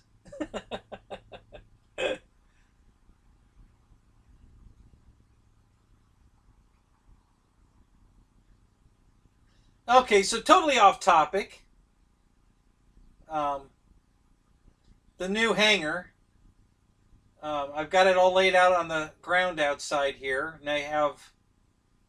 Um, I'm going to take pictures. I'm going to do short videos. They're only going to be like 1 or 2 minute videos, updating you on the progress of the garage. So I have it marked off, and I need to cut down 13 trees that are either where the garage is or close enough to the garage that I don't want them to fall on it one day. So I'm clearing all the trees where the garage is going to be, the hangar. So I cut 5 of them down today. So I'll spend the rest of this week. Well, there's not much of this week left, and the first part of next week, cutting the trees all up in pieces and burning them, and then I'll cut some more. So I have 8 more trees to cut down. There's actually only 2 in the way of building the garage. Um, but like I said, the other ones. Well, actually, I did. Yeah, that's true. There's 2 of the trees are way away from the garage. I still need to, but I need access to the backyard, so I have to cut them down for that. But yeah, those 2 I can cut down after the garage is built, so I won't do those 2. But there's 3, 4, 5, 6, 7. Yeah, I think there's 7 trees I do need to cut down. 7 more. So I think. So I'll keep you posted on that. But I got started on that today. I'm gonna get I'm gonna be spending a lot of time building the garage, guys, because I have myself. I have to clear the land because I'm not paying somebody to do it. I can't afford that. So I'm clearing the land, and I'm gonna dig my own footer, put my rebarb in, put my plumbing in, and then they're gonna come put the building up on my concrete. I'll have the concrete poured myself, and then they'll put the building on my concrete. So I got probably about 8 weeks, I guess, to get all that done. I think I'll be all right. I think I can make it happen.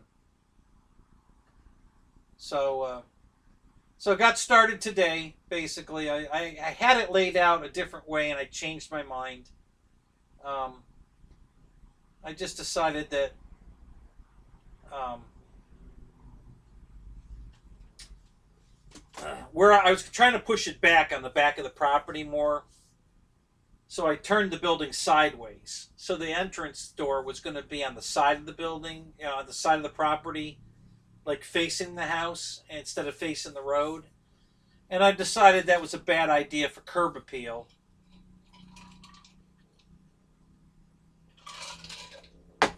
Because I may end up actually selling this place in the next 5 to 10 years to move closer to Disney and go back to work driving the bus. So if that happens, I want the property to be more sellable. So I turned the building facing the road, so it's going to be more. It's going to have more curb appeal. And so that's a quick update on that. Yes, here it is. I want to know if this damn thing's got landing gear or not. So let me check that out. Because if it doesn't have landing gear, then it's probably cheaper. It's a better deal to buy the full blown version and then just replace the broken shit. so let's see what it says about this.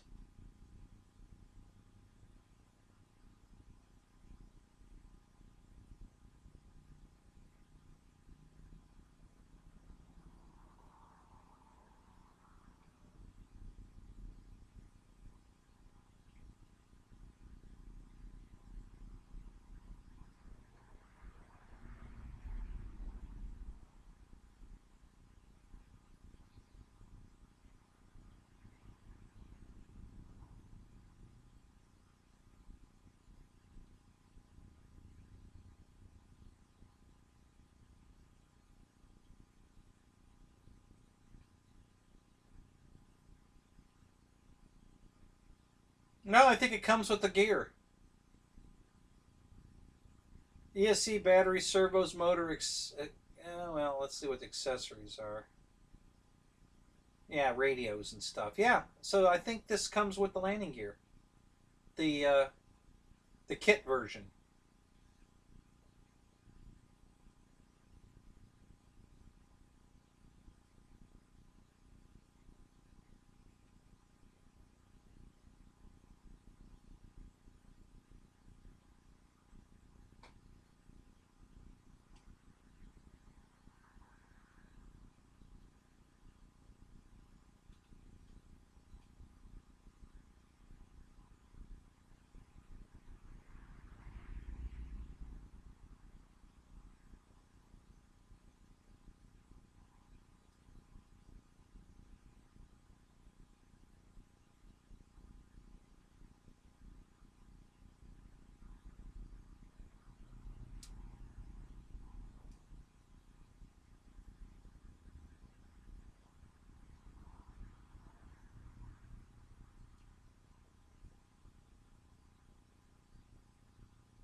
Uh,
doesn't really say.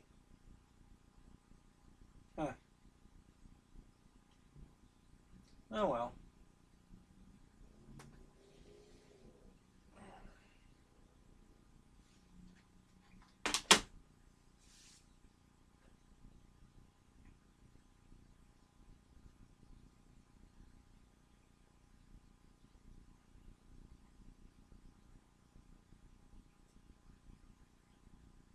No, I'm not getting the kit version, Eric. I'm just looking. That's all. I was, I was curious for that price if it came with the landing gear or not. It really doesn't say. It kind of implies that it does come with the landing gear, but it doesn't say for sure it does. So I was just curious.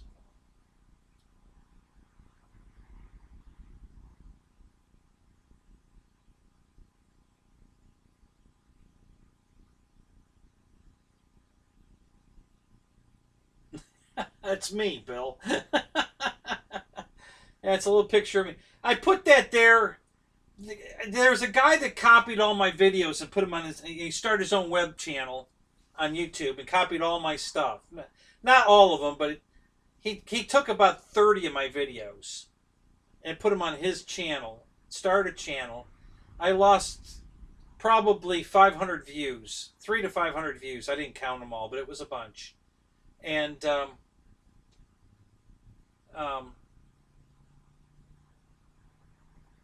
so I filed a complaint with YouTube. They've really updated how you can complain about somebody that, with your copyright, and it's a much easier uh, process now, and they do something about it. So I filed 2 different claims against this guy's website, and they took not only did they take all the videos down that I asked them to take down. They finally just took his web channel down. You know, they checked, they looked harder and saw that all the videos were me. So they just took them all down and canceled the guy's channel. So finally getting somewhere with that. That was one of the reasons I was trying to get to 1,000 subscribers, because I thought it would help get that channel. Well, it wasn't that channel. There had been 2 other channels that I had taken down, and now this guy. So I don't know if it's the same guy that keeps putting up a channel, and I don't know why. I don't know what this guy's got against me that he keeps doing this. But I keep finding a channel that's got all my shit on it, and I have it removed. So right now, I think there aren't any more channels with my stuff on it, but you know, I just do a search for different videos of mine, and then I scroll down to see if my same video comes up on another channel. That's how I keep finding them. So, what are you building, Bill? What are you bashing?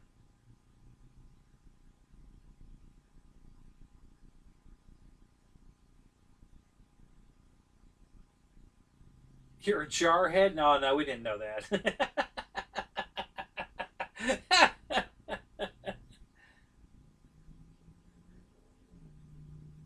Yeah, that's what it is, Michael, for sure.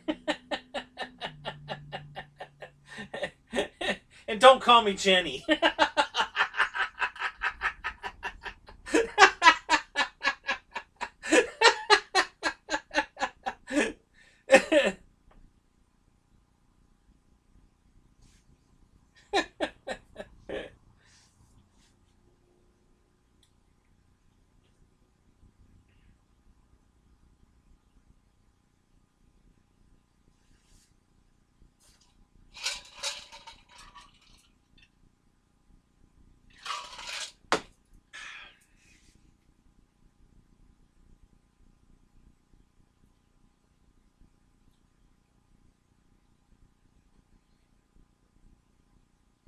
It's getting cold out here tonight, guys.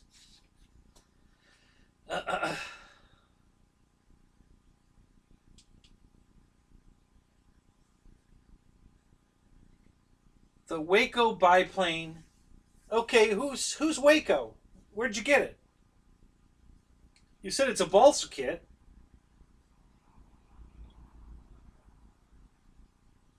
64. But that's not accurate. Let's see what it really is. 61. So it's getting chilly. It's down to 61.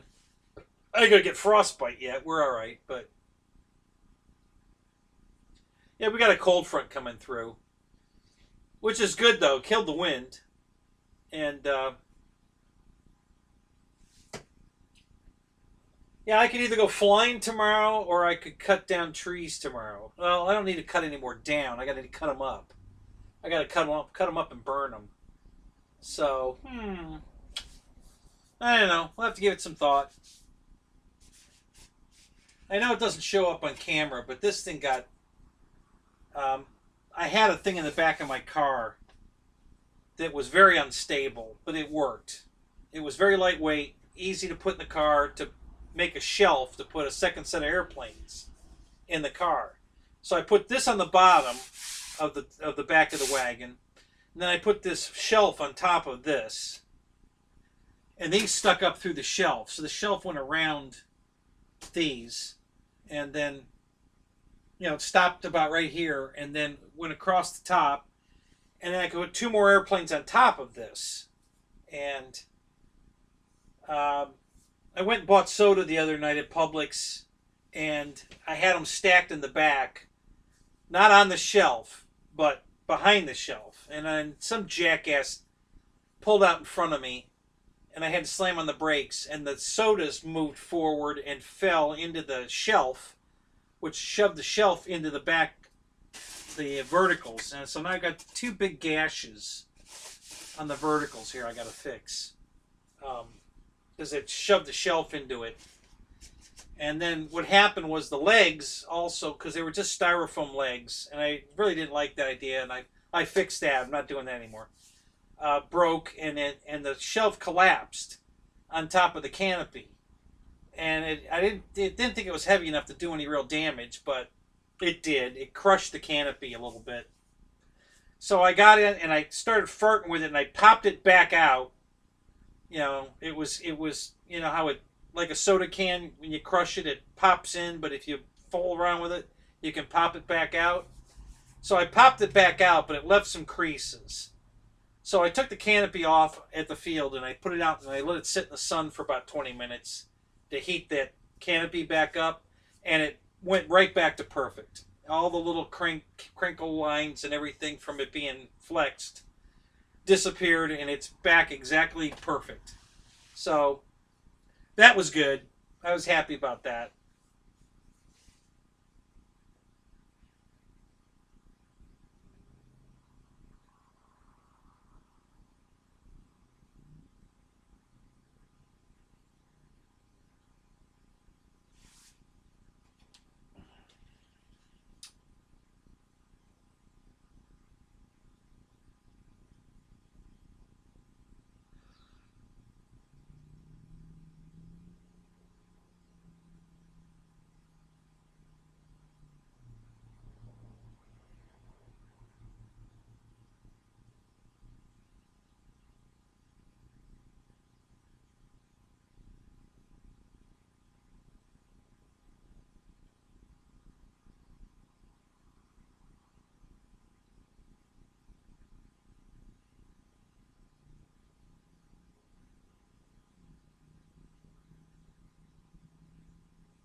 I was trying to see if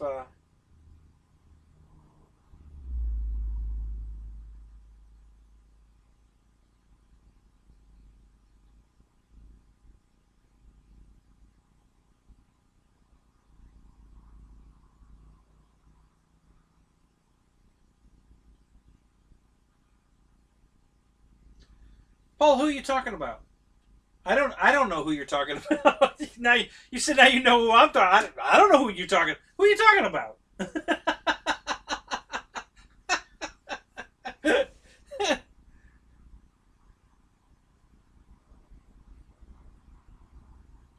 Oh, the guy that was stealing my channel. He's been in chat rooms.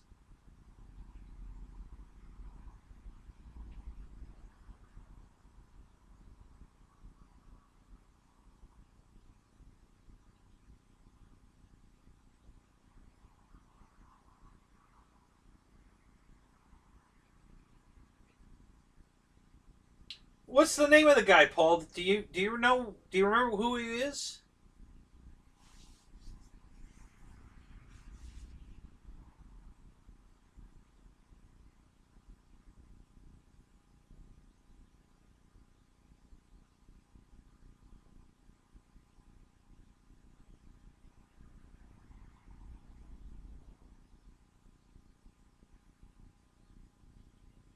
Yeah, that would be cool. Now the buses can't leave the property, Michael. It's a deal they have with Florida. It's an interesting deal. So, what Walt did when he built the place is he said to now he owns all the property, right? So technically, he doesn't have to put license plates on the bus because they never leave his property. Okay, but he made a deal with the state of Florida, or at least with, what is that, Orange County? I don't know. No, I don't know. But with Orlando, that he'll license and insure all of his buses to drive on the roads if they'll build all the roads. Every time he needs a road built to get to a new Like when he put the new garages in downtown Disney, he wanted a road off of I-4 to, he wanted an exit right to the new parking garages at what's now called Disney Springs. Um, so they had to build the roads, and for doing that, he's got 350 buses, all licensed, all have Florida license tags on them.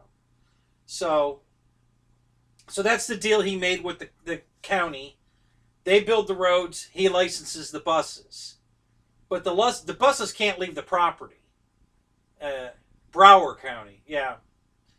So, but occasionally we miss our exits, and then we do leave the property. And they have, the dispatches have a, all the buses are GPSed, so they know when we're leaving the property.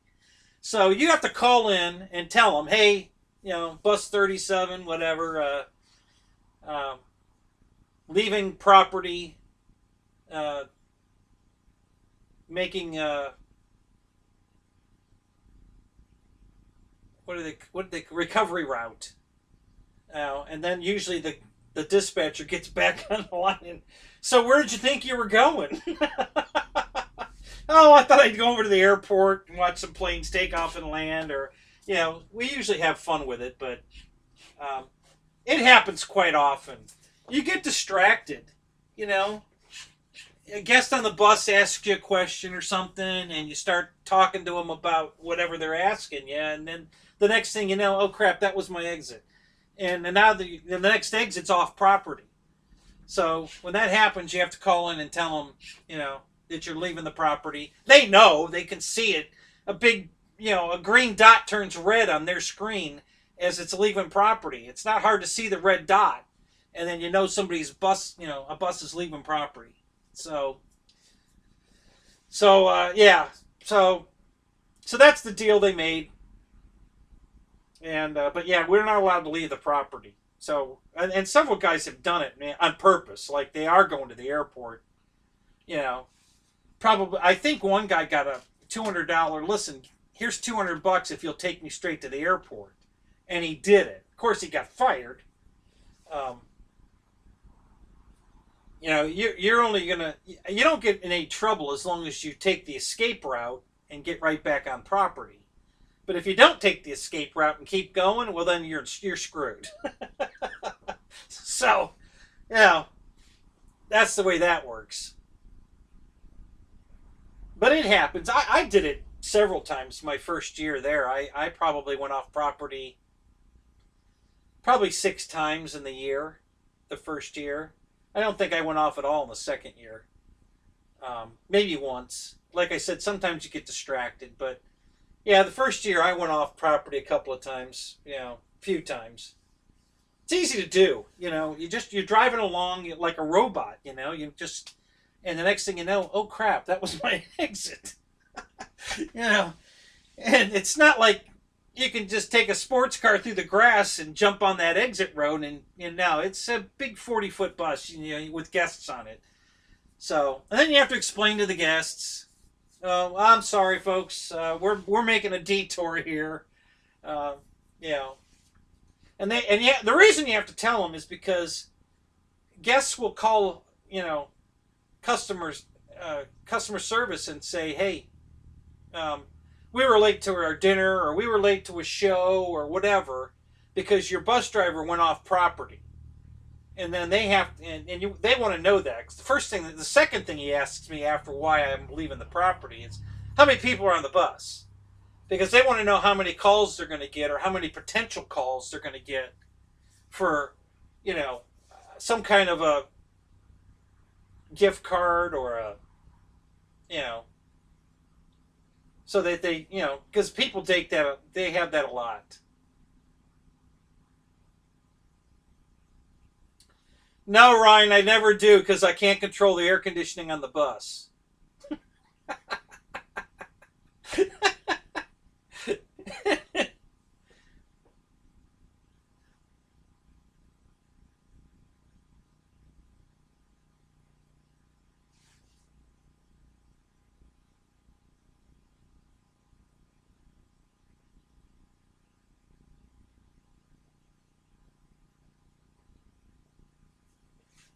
the hell are you talking about, Paul?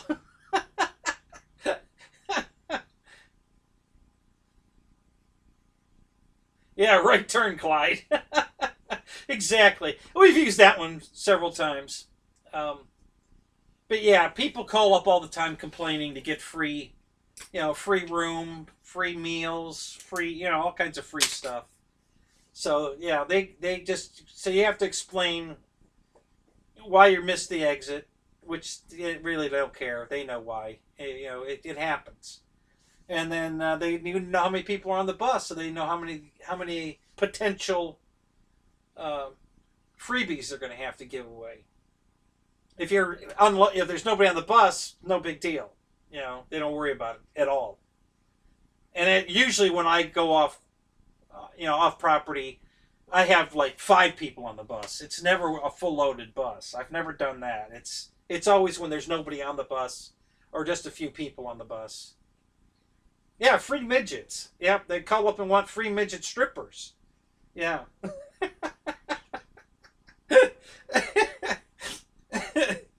So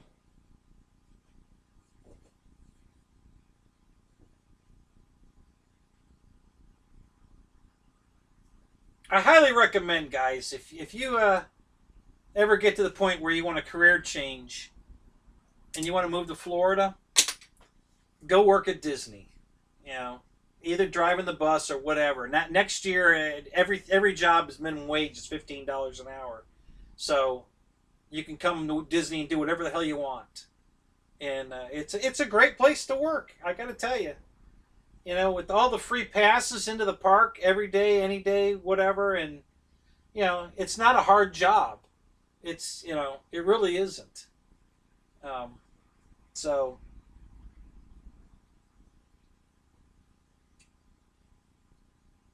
I'm surprised how many people come there to get a free CDL license and then go work somewhere else.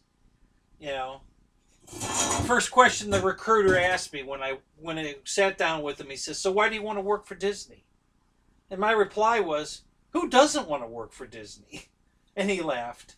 I'm like, "Oh, seriously? I mean, who wouldn't want to work for Disney?"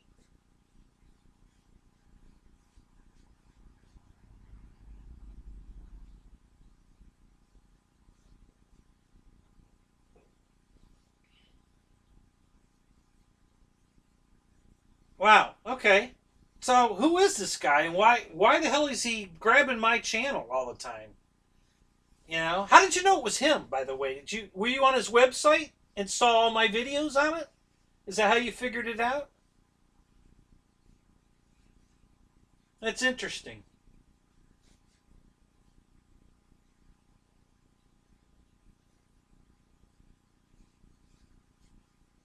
What'd you do at Six Flags, Dave? I know you drove a bus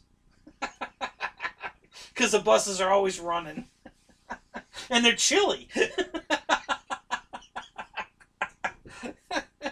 and they go off property once in a while.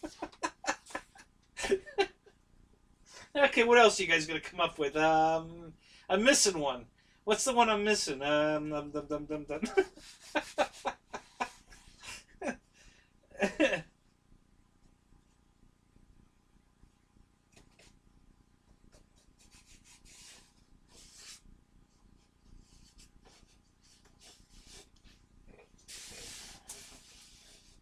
Oh, I never noticed that before. That's interesting.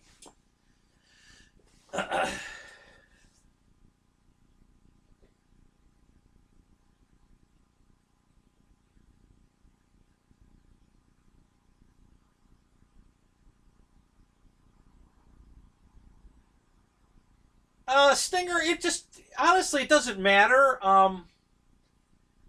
The only one I don't recommend is the late, till 3 in the morning at Magic Kingdom, because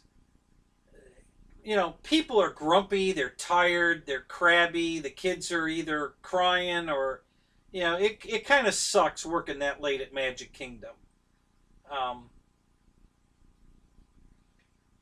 Other than that, whatever shift I worked nights because I liked working nights. I didn't want to get up. at 4 o'clock. I had to get up at 4 o'clock in the morning to go to work when I was in training because that's when they train you. You know, I think you start at 6 and work to like 2:30 or something when they're training you, and then at the very end they have you work a couple night shifts in training just so you know what the place looks like in the dark, and then after that you bid for whatever shift you want. And I always bidded for an afternoon night shift, usually at Epcot or Studios because the Studios closes early. I think in the summertime, I think Studios still closes at 10, and so that means we're off at 11 because we have to stay an hour after the park closes. So I would get off work at 11 o'clock at Studios in the summer. In the winter, they close at like 8, 7 or 8, really early. Um, but Magic Kingdom stays open till 3 in the morning. I hated that ship. Epcot, I think, is like 10 o'clock in the winter and midnight, maybe 1 o'clock in the summer. Um, so I was off at 2. That was okay, but not getting off till 4 because when Magic Kingdom works till they're open till 3, I have to stay till 4, and then I have a 2-hour ride home. So that made it 6. I was getting home at 6 a.m. That sucked. I hated that shift. Um,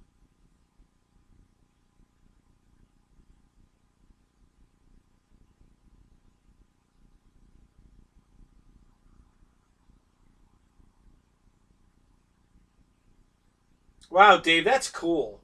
So were you fixing the rides or running the ride? Putting people on the ride.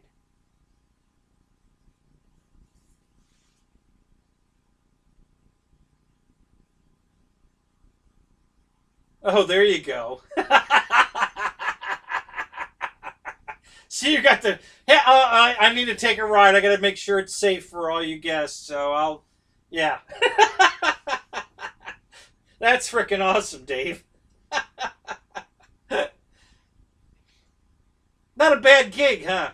And now they're paying $15 an hour, so that's really not a bad gig. You know, like I said, yeah, no matter where you go at Disney now, the minimum wage is $15 an hour starting next year. So you know,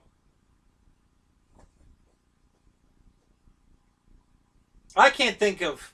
I've thought about it a lot, like what other job at Disney I'd want to do, and I really can't think of anything else. I really liked the bus. It was a good job. Yeah, he had a bus and gave free rides. Yeah, the only problem was it wasn't a Six Flags bus. It said Air Marshal on the side of it.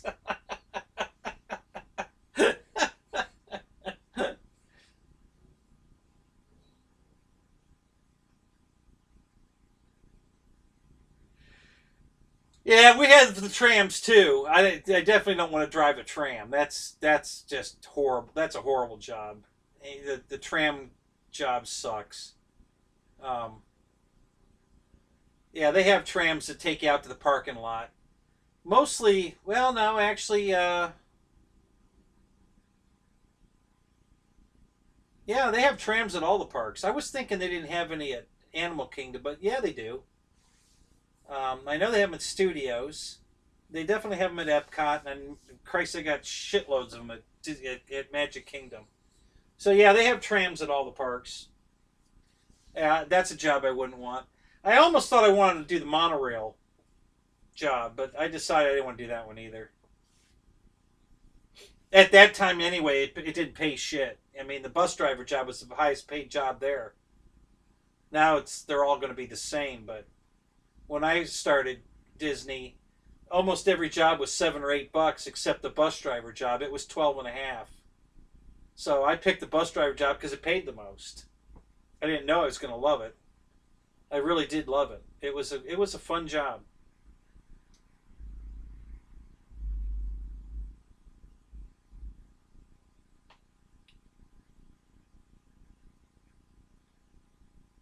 Yeah, and they always run. No, they don't. A lot of rides get like a lightning storm and stuff. That she shut down a lot of stuff during a lightning storm. If it's raining or a lightning storm, some of the rides get shut down. But not the buses. The buses are always running. Ask Ryan. He knows. Right, Ryan?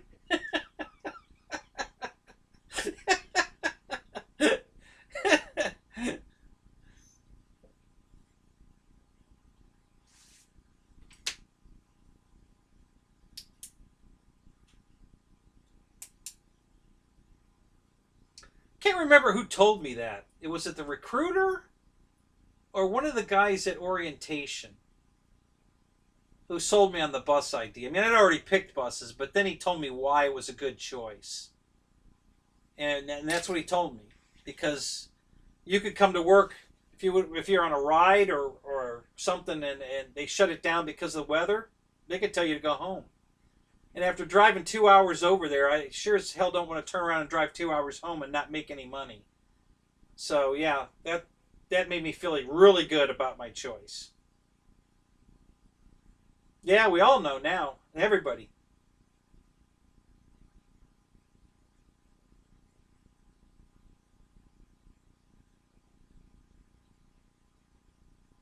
Oh, no kidding. So you had subscribed to his channel and didn't know at first that it was my stuff that you were watching, and then you put it together. That's pretty funny. That's interesting, Paul. Yeah. I think he only had, well, this last guy, like I said, it's been three different guys. I'm assuming he's just the same guy with three different names.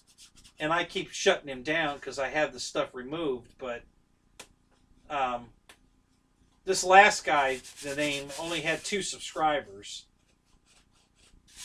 So I caught it early. So I don't know how he's doing it. I don't know how he steals the videos. And it's always the same group of videos. So he must have it saved in some kind of a, I don't know. I don't know what he's doing, honestly. I have no idea. Um,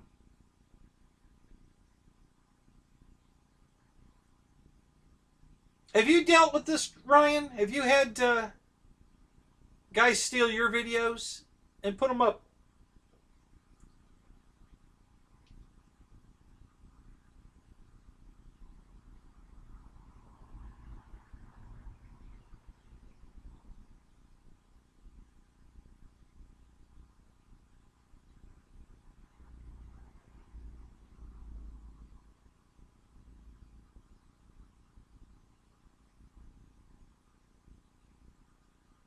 Yeah, it was the same way at Disney, Dave. The boat, especially the boats in the wind and rain, they always shut the boats down right away. Um, the monorail, I forget what. I think lightning was the only thing that shut the monorail down. Rain was okay.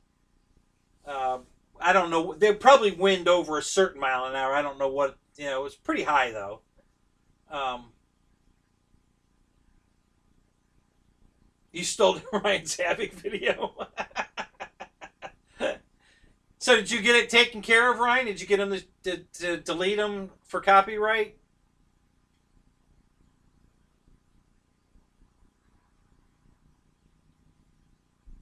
Well, yeah. If you asked, then you had permission to steal it, so that doesn't count. Um, but yeah, so yeah, getting back to the rides and stuff. Yeah, some of the rides would get shut down um, in the rain and stuff. The roller coasters, wet rails, I guess, not acceptable. So yeah, it's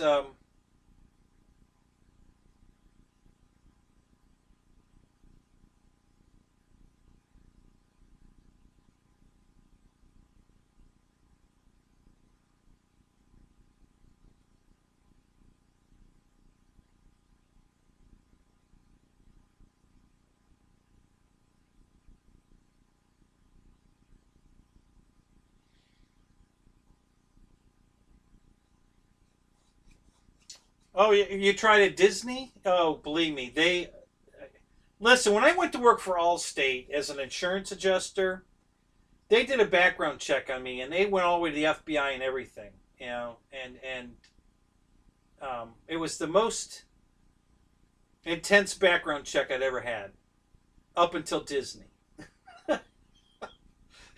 Holy crap! Disney looks at everything. I mean, oh my god. Uh, you know, if you spilled a pint of milk in your kindergarten class, Disney knows about it. I mean, holy shit. I had to go get a letter for something that my attorney couldn't even find.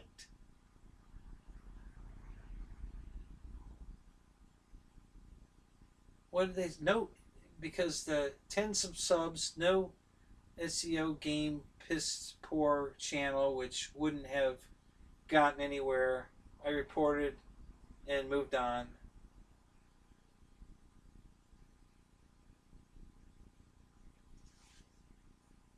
Yeah, well, I can understand that. It just the guy was getting views, you know, and it was hurting my um, chance to be monetized, and it still is. I mean, because I still don't have enough watch hours, and he had a shitload of watch hours when you added all the videos up and all the views on all the videos. It was hundreds of watch hours, and that's hurting me. So that's why I complained, and it worked.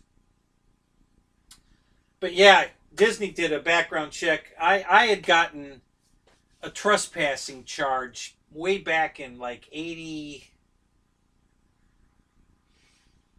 I forget. It's early 80s, 84, I think maybe. When I moved to Florida, there was a drive-in theater over here, and I went to the drive-in theater, and they parked me in a fire lane because they had oversold the show that night. So they made me park in a fire lane. And it was a good spot. I mean, I had a good view of the screen and everything. And after the first movie, um, they wanted everybody that was parked in the fire lanes to move. And I didn't want to move. Some asshole come over and was giving me all kinds of shit. And I told him I'm not moving. So a few minutes later, another guy comes over, real nice guy, and he just says, well, you know, would you like to move to a better spot? And I said, and I was real nice to him, and I said, actually, no, I'd just like to stay here. He says, okay, you can stay there, no problem.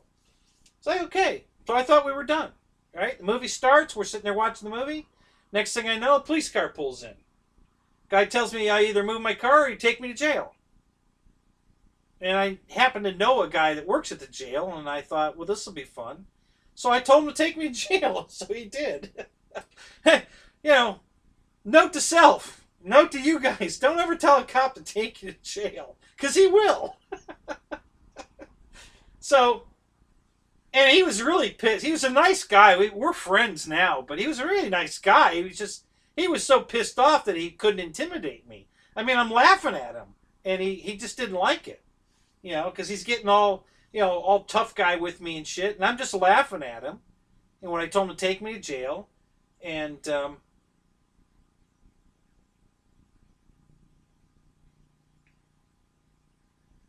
you need a high-speed haircut to run the monorail. So we get to the jail, and my buddy was working, so he sees me coming in, and okay, so this is the guy that doesn't drink, doesn't smoke, doesn't do drugs. At the time, I owned my hobby shop, and he knew me from there. And he's laughing his ass off when they bring me in, and I'm laughing too. So now the both of us are laughing, and everybody's got this stern look on their face, looking at him and looking at me. And what's so funny, because most guys that get brought into jail aren't laughing, right? So he tells me when I get there, he says, empty your pockets. I said, I don't have anything in my pockets. He says, empty your pockets. I said, I don't have anything in my pockets. He says, up against the wall. So I stand against the wall, and he frisks me, and I don't have anything in my pockets. And I told him. I said, I don't have any. I told you I didn't have anything in my pockets. And I'm still laughing, and that's just making them all madder and madder. They just get more and more pissed at me. And that's okay. I didn't care. So, so he wants my name. I said, I'm not going to tell you my name. He says, I need your name. I says, I'm not going to tell you my name. You guys haven't read me my rights. I have no idea what I'm under arrest for. You haven't followed any of the protocol whatsoever. I'm going to have all your badges from this shit. You know, because you're all doing it wrong and you know it. So, I'm not telling you who I am. We'll let the judge tell you. I'll tell the judge who I am, and then I'll tell him how you guys didn't give me my Miranda rights or anything else, and we'll see how that plays out. So, go ahead. So he writes John Doe down, and he throws me in the tank. You know, now I have to go sit in the open tank with everybody. There's nobody in there. I'm the only one in there. So my buddy comes in. He's laughing his ass off. He is cracking up. And he sits down, and he says, so what did you have planned for tonight? Nothing. He says, well, here's how this is going to go. And he tells me what's going to... You can sit here and watch all the drunks come in. It's pretty funny. You know, and we sat and talked for a while, which is just making the rest of the guys madder and madder, because now I'm in there with a buddy that's one of their, you know, buddies, and nobody's getting what's going on, you know. And so now I'm not sure if he's telling them anything or not. I don't think he can, honestly. He probably is, but legally he probably can't tell them who I am. Since I won't tell him who I am, he can't tell them who I am. But he probably did. You know how that shit works. So he tells me, and I think probably... Right, exactly. Plead the fifth. So he tells me, and he probably did this so I would bail out. Because the officer that arrested me can't go back on patrol until they can fingerprint me and all that crap. And they can't do any of that until I tell them who I am.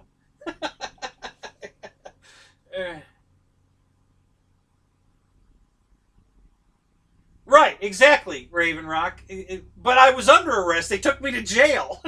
So I was under arrest. So, you know, and that's when I was in the jail, and they want, you know, they're frisking me, and they want me to empty my pockets. I don't have anything in my pockets. I guess you didn't hear this part of the story, so I'll re-go over it. And then they want me to tell them who I am, and I said, I'm not going to tell you who I am, because they haven't read me my rights. I don't know what I'm under arrest for. So he tells me I'm under arrest for trespassing. I said, I paid to go in the drive-in theater. How am I trespassing? I paid money to get in. Okay? I have my receipt. Well, my wife had the receipt. I didn't have anything in my pockets. So how am I trespassing? He said, well, you were asked to leave. Oh, no. YouTube says I'm not receiving enough video. Oh, crap. We doing this again? Can you guys still hear me? Can you see me?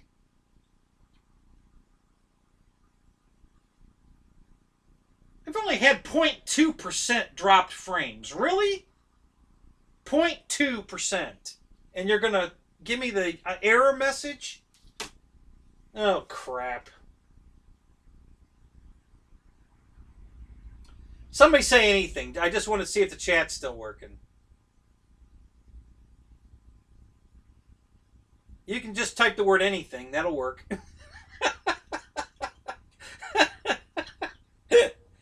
Because we're in a error right now. And I don't know if it's going to work or not. So...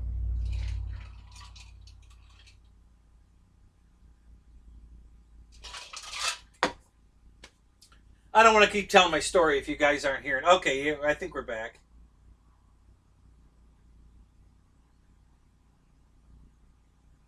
I wasn't yelling, Michael. I just talk loud.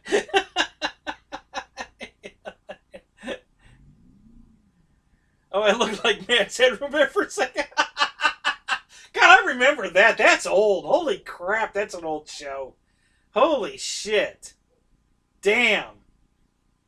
Dave, you're not even old enough to remember that show. That's funny. Oh my god. Okay, so we're back. Okay. So anyway, so... I think my buddy was just trying to get me to bail out so that his officer friend could go back on duty. So he told me a story, and I fell for it. I mean, I knew what he was saying, but he was probably right. If what it turned out was it was Saturday night, so Sunday morning, I live in Pasco County, and Dade City is in Hernando County. And I guess on Sunday court morning, they alternate. So he told me, and like I said, it could have been bullshit, but he told me that if it was in Dade City, that they were going to bus me to Dade City, and I'd have to sit there all day to stand before the judge. The judge is going to release me on my recognizance, which means no bail. He's just going to release me. And the charges were dropped immediately anyway, because they didn't have anything on me. And then I'd have to be bused back. He said, so you're going to spend all day Sunday on the bus and in court if it's that rotation. Let me go check for you. And he comes back, and of course he tells me, yeah, it's Dade City. So you can either sit here all night and watch the drunks and then spend all day in court tomorrow, or you can bail out and just go home. So of course I bailed out, went home. Yeah. They never gave me a phone call either until I told them who I was. So I didn't get a phone call. They didn't read me my Miranda rights.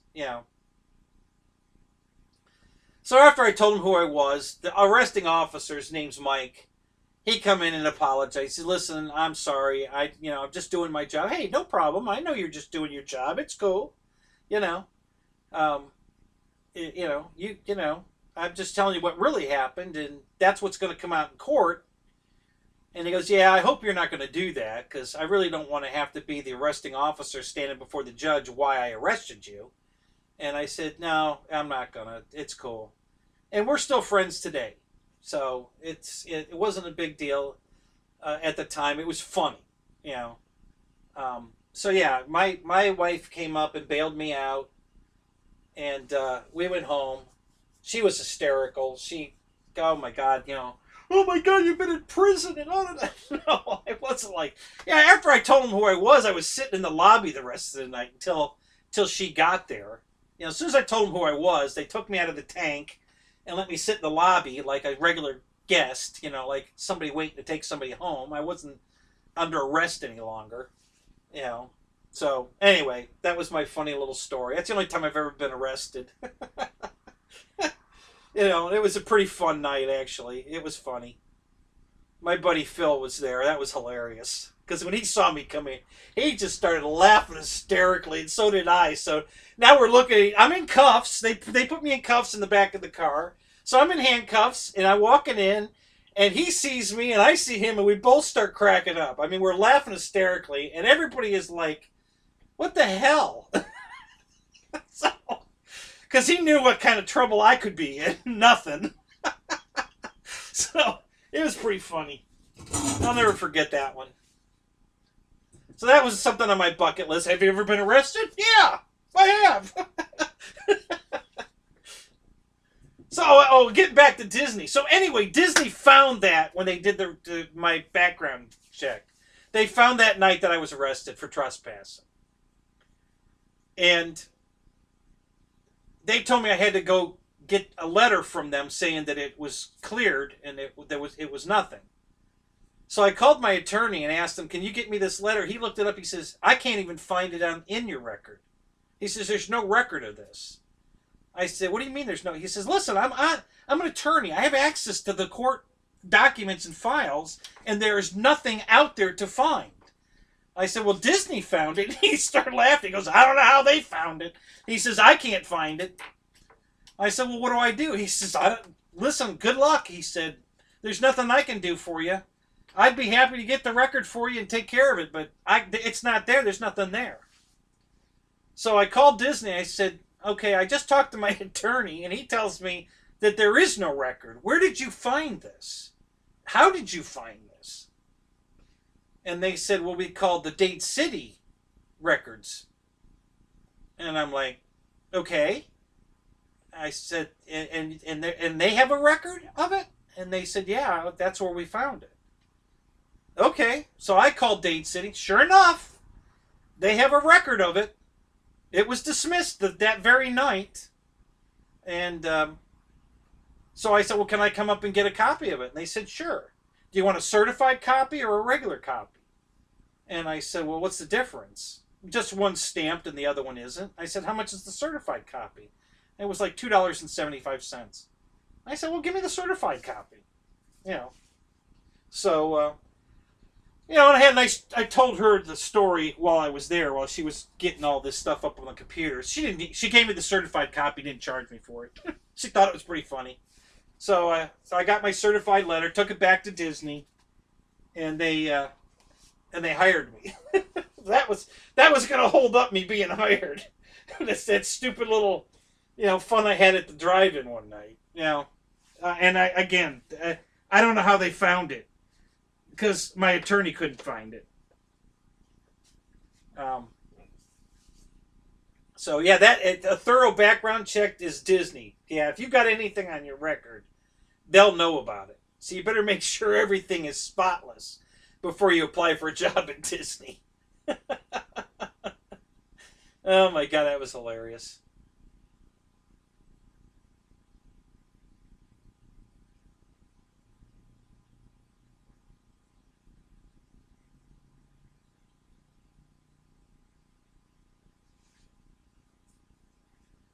Okay, so Air Marshal, what are we talking about here?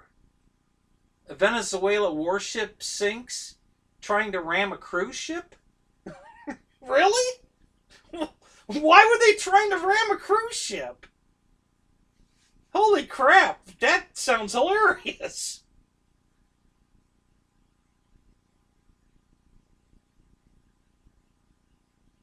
Oh, Paul, I always respect their authority. Trust me.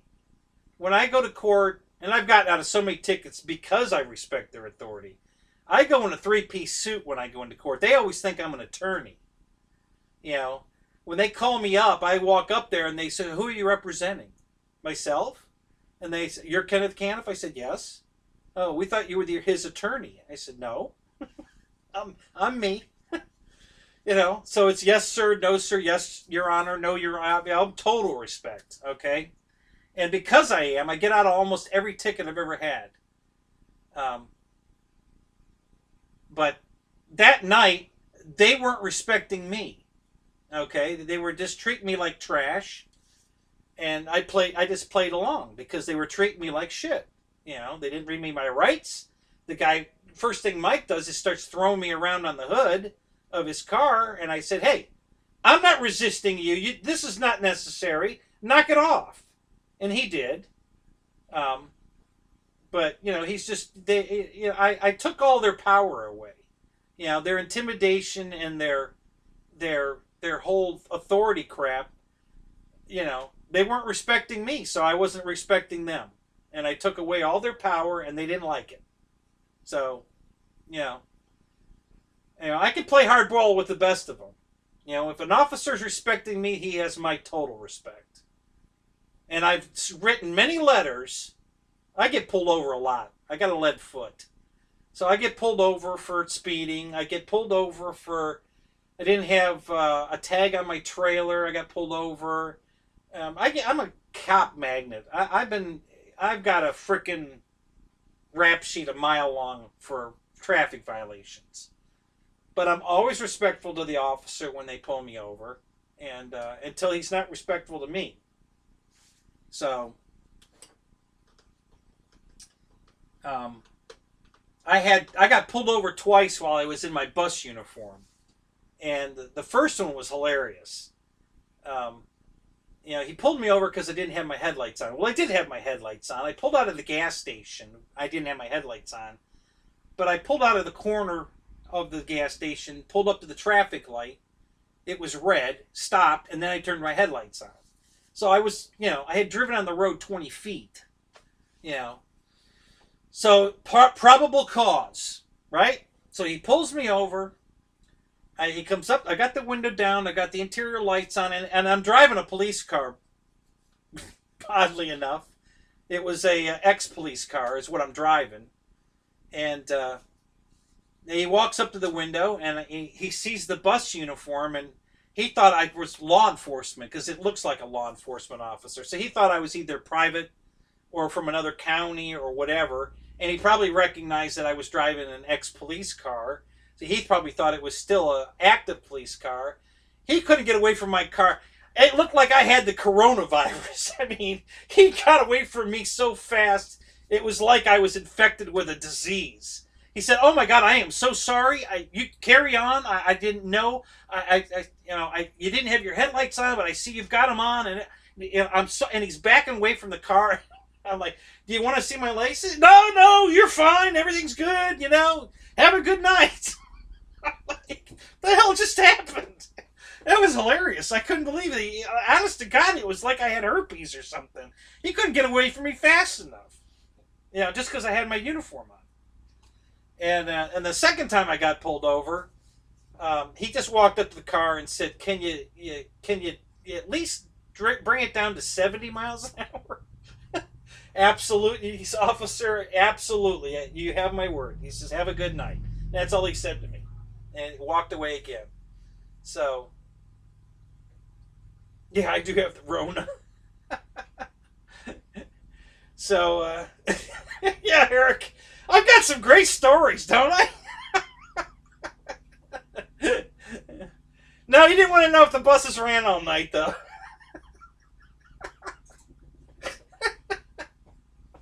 Oh my God, that's so funny.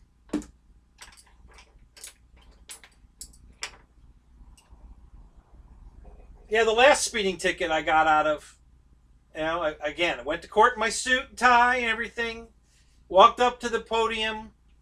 Judge says, "How do you plead?"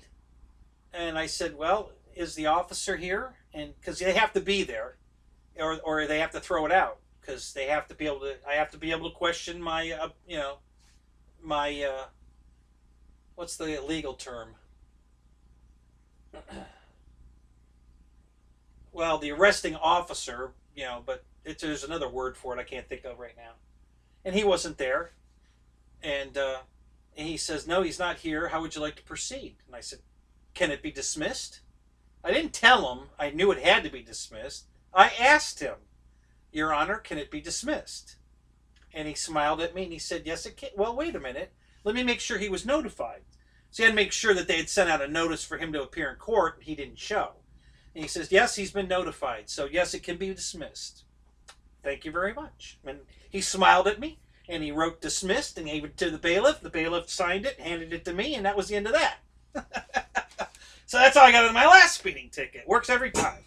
I've only shot myself in the foot once.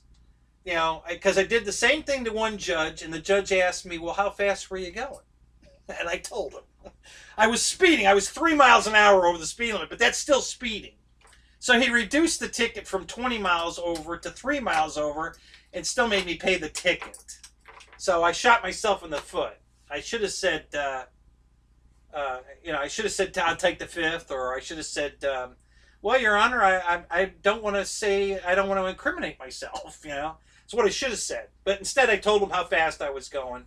So he made the ticket because, anything you say can and will be held against you in a court of law. So I incriminated myself and he took it. So,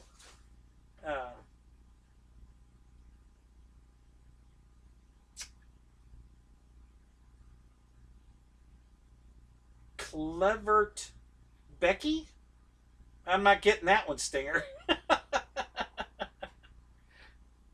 Yeah, the hardened criminal. That's me. I've been in jail, so I guess I am. I was only in jail about 20 minutes. Technically in the lockup for about 20 minutes. And then I was sitting out in the waiting room to go home. So, but yeah, that's on my bucket list. Check. Been arrested? Yep, check.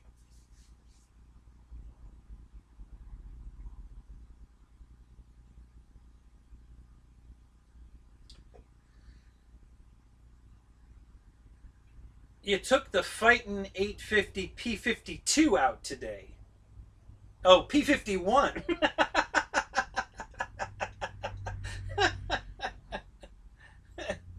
Oh, that's hilarious.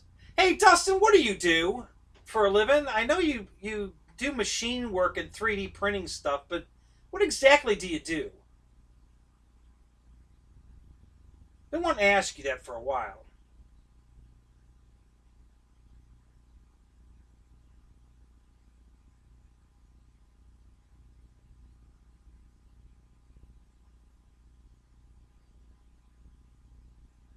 Oh, is that the link for that?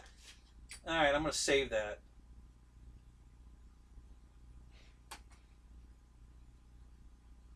What is the story behind that? Just, uh, why in the hell did that ship, just the warship, want to ram the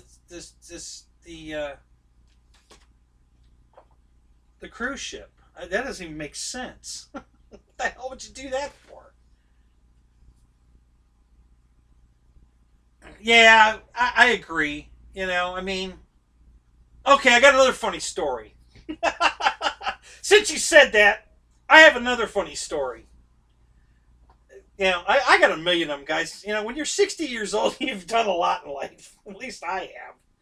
So I was caught speeding on my motorcycle up in Georgia, of all places. And the laws are a little different up there. So, cop was super cool. I didn't think he was going to write me a ticket because he liked my motorcycle so much. We sat there for 45 minutes talking about my motorcycle. And then he wrote me the ticket anyway.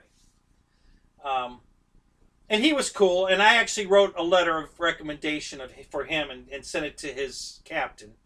Because he was a really nice guy. And he was just doing his job. And I don't have any hard feelings for guys doing their job. But, I wanted to fight my ticket. So, same thing. Go to court, suit and tie. And I had heard, at the time I worked for Roswell Honda in Roswell, Georgia, which is not far from you, Dave. And we worked on all the sheriff office motorcycles. And I was pretty good friends with one of them. And he told me, there's a law in the books here in Georgia that except for having insurance and a helmet, you're exempt from everything else in chapter 17 of the penal code or whatever. And I said, what does that mean? He says, basically you can go as fast as you want and they can't write you a speeding ticket for it.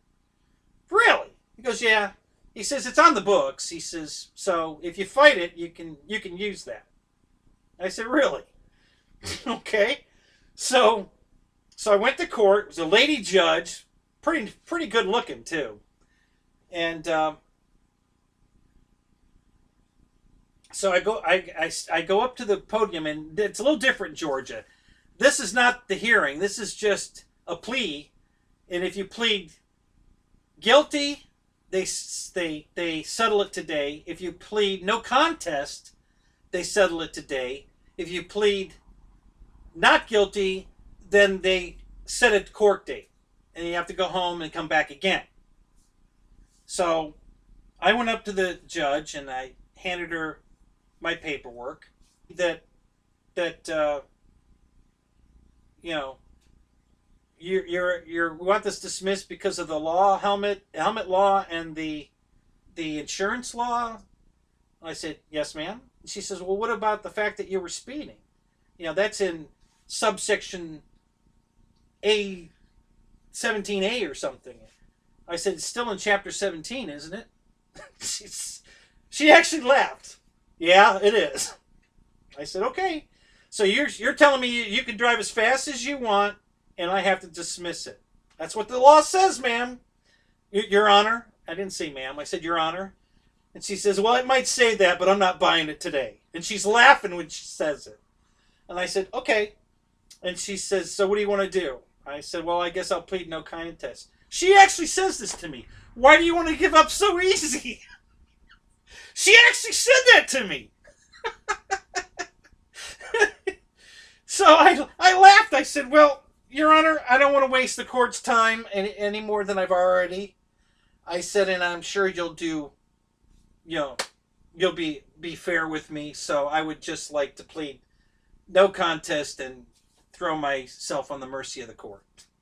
And she giggled. She says, okay. So she reduced the fine to nothing. I had the right. I just didn't have an officer of the court, an attorney, standing there pleading my case for me.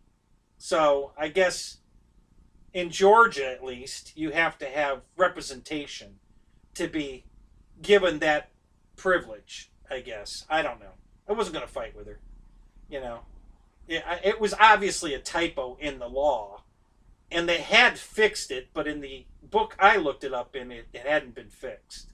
They had written I forget what they call it, but like an amendment to that ruling that said that was typed wrong, and but it wasn't on the book. When I went and looked it up at the library, it wasn't there. So,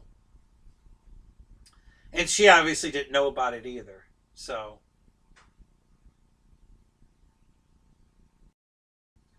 did she? I can tell you what a ute is in Australia. I'm losing my OBS connection now, it's telling me. Apparently, I'm not. You guys are talking to me, but I've got a message on the screen that says OBS is reconnecting. So, yeah, I've been pretty lucky. I'll admit I've been lucky, but I see guys go into court in shorts and flip flops and a t-shirt, and they're going to jail. They're not getting out of anything. They're going to jail, and you know they always get the book thrown at them. And every time I go into court in a suit and tie, um, because I'm respecting the court, and that's why I'm there in a suit and tie, and they definitely appreciate it. So the only time I've ever had to pay a fine is when the judge asked me how fast I was going, and I told him. I told him the truth. I was 3 miles an hour over the limit, so he gave me a ticket, made me pay a fine for 3 miles an hour over the. So it's a little fine, it's like nothing, So my cousin Vinny, yeah. What's a ute? Well, in Australia, Holden, which is a Chevrolet in America, but in Australia it's called Holden, and it's an El Camino that's got a Corvette motor in it, and they won't bring it to the United States, but it's a very cool car. It's a very modern El Camino with a Corvette motor in it, and it's called a Ute. It's very cool. I don't know what your was it Dustin that said that? I don't know what your reference was for, but that's what I know a Ute as. Um, we've been asking them to bring it to America forever. You know, um, I'm in a national car club for the 94 through 96 Impala SS, which is what the Holden was in Australia. Right. Yeah. Well, yes and no. I mean, for now they're finished. The reason that they're not bringing those cars is because the crash testing is different here and there. And like the GTO that they brought here, which was a Holden rebadged as a GTO, they had to move the gas tank because it wouldn't pass the crash test here in America because where the gas tank was located. So to get the car here, they had to relocate the gas tank. And that's a lot of work, to re-engineer the car to move the gas tank just to bring it to America. But they did it. And then a couple of the Caprice cars were also Holdens that they had to do similar things to get them here. They had to change the way because the crash testing in Australia is totally different than here. So the cars aren't legal here. So to bring them here, they had to make them legal here. Well, they're just not going to do it anymore. They gave up. They said, listen, we don't need these cars here that bad, so we're not going to do it anymore. So that's why Holden's done here. But that could change anytime. They might, maybe their crash testing will get up to our standards. And if that happens, then they will bring them here. Yeah, exactly. It was a Pinto. So, but yeah, I've been to a bunch of big meetings over that. Bringing the car here and trying to bring the Ute here and, meeting with GM representatives that claim that they're listening to us. And I told them, no, you're not. Because, back in I don't know if you guys remember this, but Hot Rod Magazine had on the cover of the cover of the magazine one month, a lime green, my favorite color, The color of the Havoc. They had a Monte Carlo body on a Camaro chassis, which made it a rear-wheel drive car. In the early '90s. Yeah, actually, it was the '90s. It wasn't the '80s. It was the '90s Monte Carlo, which was a front-wheel drive car on a Camaro chassis, which was a rear-wheel drive car. And they asked the question in the magazine. It was a questionnaire. How many of you would buy this car? A rear-wheel drive Monte Carlo. And they had hundreds of thousands of response. I mean, everybody wanted that car. Everybody. And did they make it? Nope. So we're at this thing, and they're telling me, that we want to hear from you. So I stood up and said, no, you don't, because you asked the question about that Monte Carlo you guys built with rear-wheel drive in Hot Rod Magazine, and we all filled out the form. I happen to know for certain that you got over 250,000 responses, and you didn't do anything with it. So he says, oh, God, yeah, you're right. Whatever did happen to that? And his secretary was in the back of the room, and he says, make a note of that. I'm going to check on that when we get back. Of course, I don't know if he did or not, but nothing ever happened. So, yes, all the front Monte Carlos in the '90s, buddy, were all front-wheel drive cars. All of them. They didn't make a rear-wheel drive Monte Carlo in the '90s. The Dale Earnhardt Intimidator car, that was front-wheel drive, buddy. That wasn't rear-wheel drive. That was a front-wheel drive car. It should have been a rear-wheel drive car, but it wasn't. And that's exactly that body they put on a Camaro chassis to make that car, and asked us if we'd buy it. And when we all said yes, they still didn't build it. So,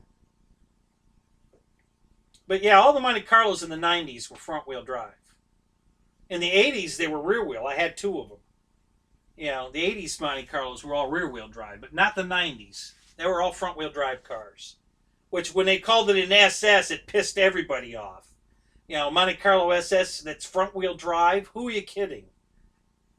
So, yeah, that sucked. But anyway, it was the car they built was cool.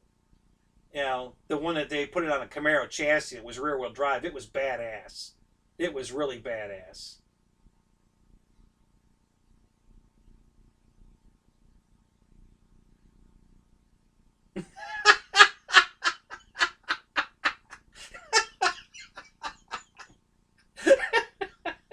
What, you think I got a mullet? What?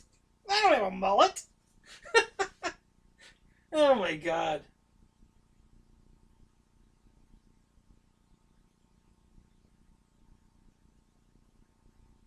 '95, they went to what? Rear wheel drive, front wheel drive on the Monte Carlo? Or on cars in general?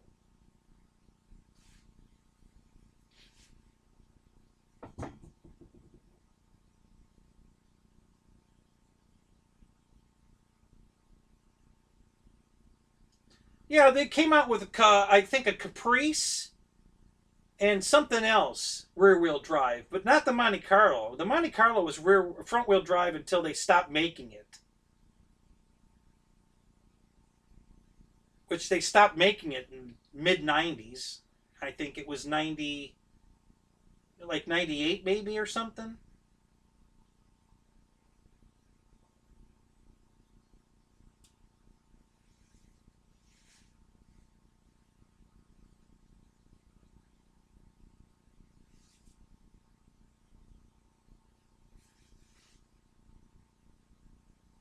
Yeah, those were cool cars. My friend had one of those, the Super Coupe. Yeah, Ford had it for sure. They were still making rear wheel drive. You know, the Thunderbird was a rear wheel drive car. That was cool. My buddy had a Turbo Coupe also. That was a cool car. And he special ordered his. There weren't very many of them. It came with a digital dash, and he wanted the analog dash. So he special ordered his Turbo Coupe with a analog dash. And come to find out, it was very rare to get a Turbo Coupe with a analog dashboard. because they all came with a digital dash, and he didn't want that.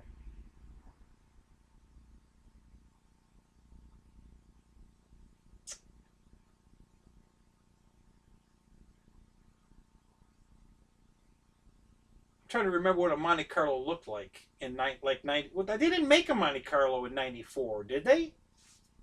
Okay, now you got me looking. I'm gonna look. I don't think they made a Monte Carlo. I think they reintroduced the Monte Carlo in like '95, front wheel drive. They stopped making the Monte Carlo in '88, and there was no Monte Carlo, I think, from '88 to '95, because the '88 was the last year of the rear wheel drive Monte Carlo.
I'm not coming up with a.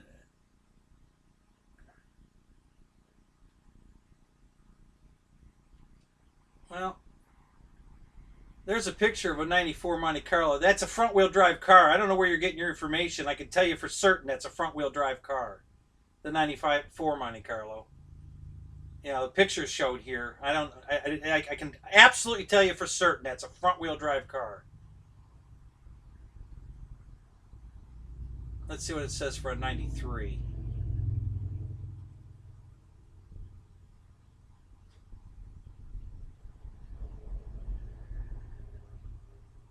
Because that's the same chassis they ran all the way up until they stopped it again in like '98, '99, I think. I forget what year they stopped making the Monte Carlo.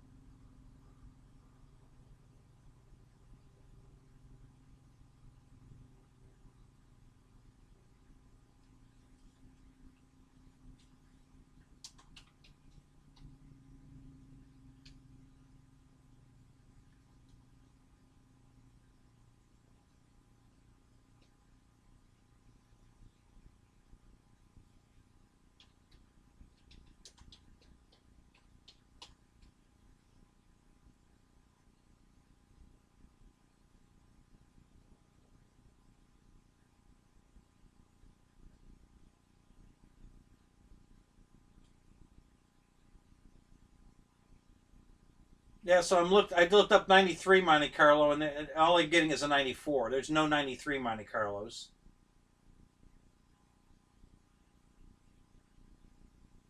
The closest thing I'm finding is the '94, and that's a front wheel drive car.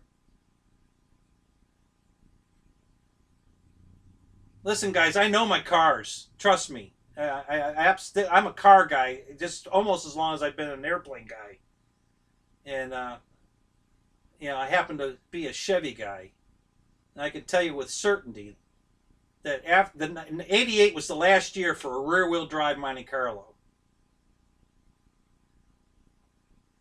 I had two of them. I still have. Well, it's not a Monte Carlo, but it's the same car. I have an '86 Pontiac Grand Prix.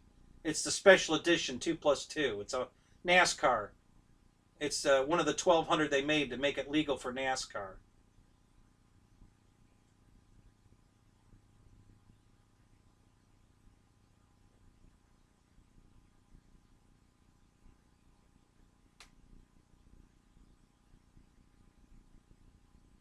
Yeah, there's nothing. The only thing I found, and it's just an image of a 90. They call it a 94. Okay, so here's a picture of a Chevy Lumina in 93. Also front wheel drive. No Monte Carlo in 93. But it came up with a Chevy Lumina in 93. Also front wheel drive. Which is, the Lumina is what replaced the Monte Carlo. Front wheel drive car, guys, not rear wheel.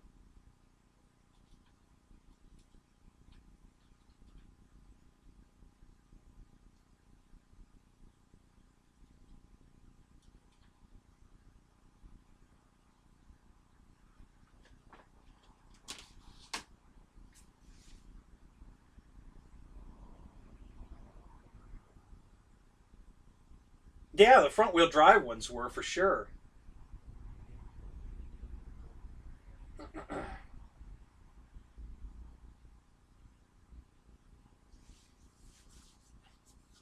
Yeah, I guess that statement's true. They were all, until 95, they were all rear wheel drive because they stopped making it in 88. There were no Monte Carlos from 88 to 95, and when they brought it back out in 95, it was front wheel drive. So I guess that statement's true. They were all rear wheel drive until 95 because the last year of the Monte Carlo was 88. So I have a yeah, the same body as the GNX, the Buick GNX, the Pontiac Grand Prix, the 2+2 that I have. If you haven't seen one of those, look it up. It's a very rare car. I have one of those in the garage. It's a 86 Pontiac 2+2. It's the only year they made it. 1 year only, 86. You look it up. It's got that sloped nose on the front, and it's got a big bubble glass window in the back. It's an Aero coupe. They only made it 1 year, 1986. 1 year, one color, one option package.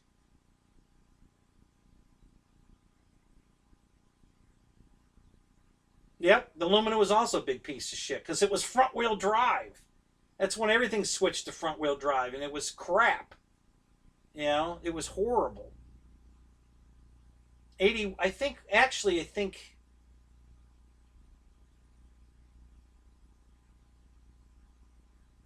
I guess it was 89. I was at the Daytona 500 in 89. And uh,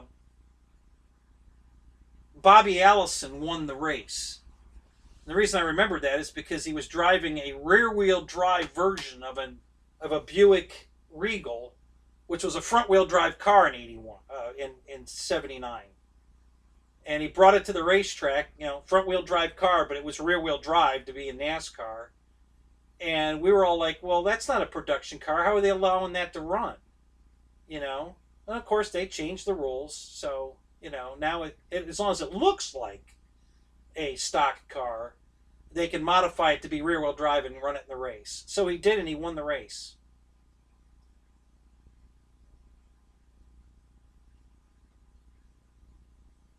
Yeah, I remember you telling me that. Michael, I think that car, that number 341 sounds really familiar. I think that car was here in Florida. I don't know if the one that my buddy bought was the 341, but I think I was at a show somewhere, and the guy had car 341. I swear to God that number sounds familiar. So I think that car might be in Florida.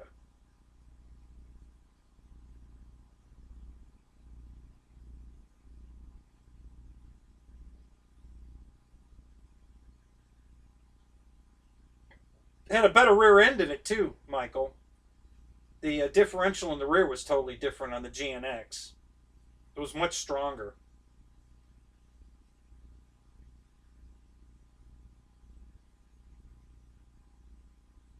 Which car?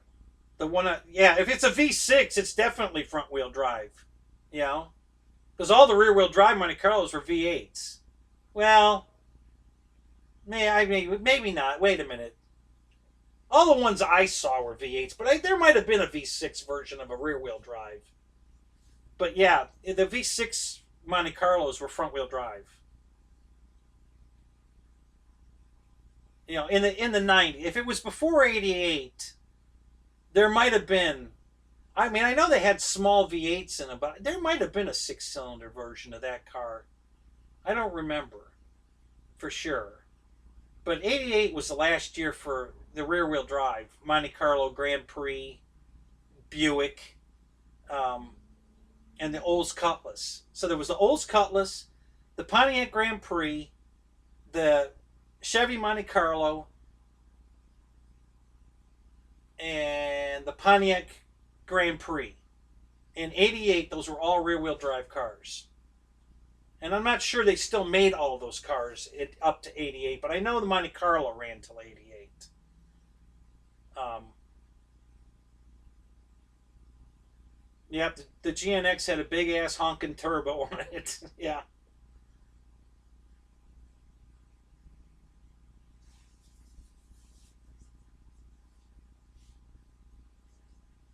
Yeah, it was the GNX was a very special car. They did a lot to that car to accommodate different sway bars on it. I mean that was a I mean it looked like a just exactly like a Buick Regal. I mean it really did, but there were a lot of things about the GNX that were different. It was a very very different car. It just looked like a Regal. The T Type was, well, that was a GN, a regular Grand National, not a GNX. But that was also a Turbo 6.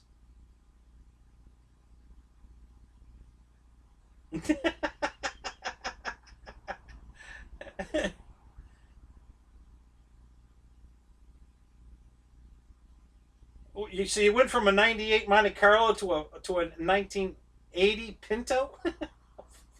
What were you thinking, Bill? Holy crap! Oh my god!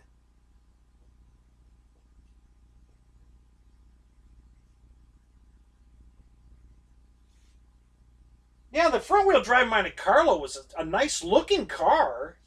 I mean, when the '90s cars, they looked good. I would have loved it. I would have bought one if it was still rear wheel drive. I liked it enough, especially the last ones. With the Dale Earnhardt Intimidator deal and everything. Oh my God, I would have loved to have had one of those if it was rear wheel drive. But they were all front wheel drive cars. It's like, it was blasphemy to put Dale Earnhardt's number 3 on it and call it an Intimidator and all that crap, and it's freaking a front wheel drive car. Holy crap. That was just ridiculous.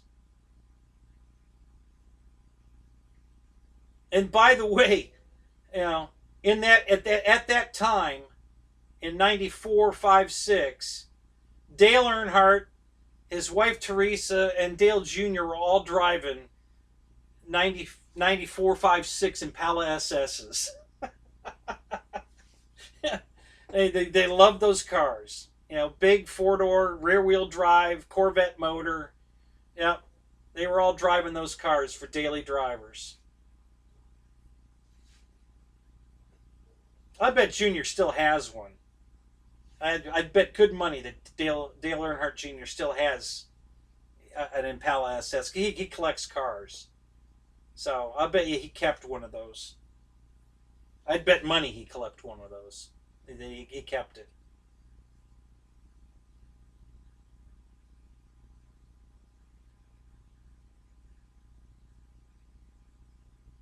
Oh my God! A first car was a '64 hardtop Carmen Ghia. Oh my God!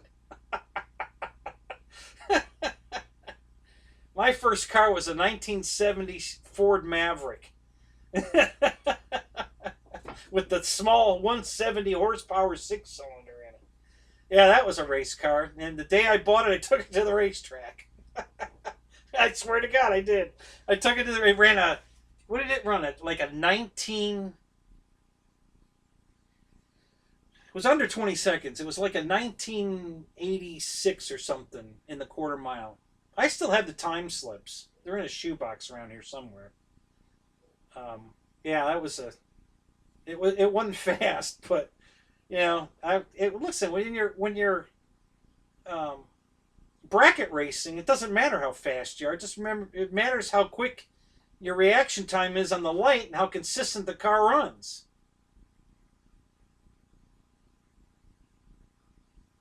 Yeah, Dave, I've got four of them. I love that car. I've got two 96s, a 95, and a 94. It's a badass car. And then one of mine's nitrous powered, so it's really badass. So, yeah, and then I've got three Cadillacs, which is the same frame, same everything, Corvette motor. Well, only, let's see, two of mine are Corvette motored. Um, One's a 93, so that's before the Corvette motor. Same car, just didn't have the Corvette motor in it 93. So one of my Cadillacs is a 93. Two Cadillacs, and then I've got the station wagon, which again is the same car, but it's a 92 uh, Oldsmobile, so it didn't have the Corvette motor in it either. But after 94, or 94 and on, all the wagons had the Corvette motor in it. Chevy, Buick. The Olds was no longer making the car. And Pontiac, I think they were making it in Canada. They call it a Parisienne in Canada. I think you could still get the wagon in Canada after 90. Well, at 94 on, I think. I'm not positive of that. Wet system. Absolutely a wet system. You know, dry systems suck.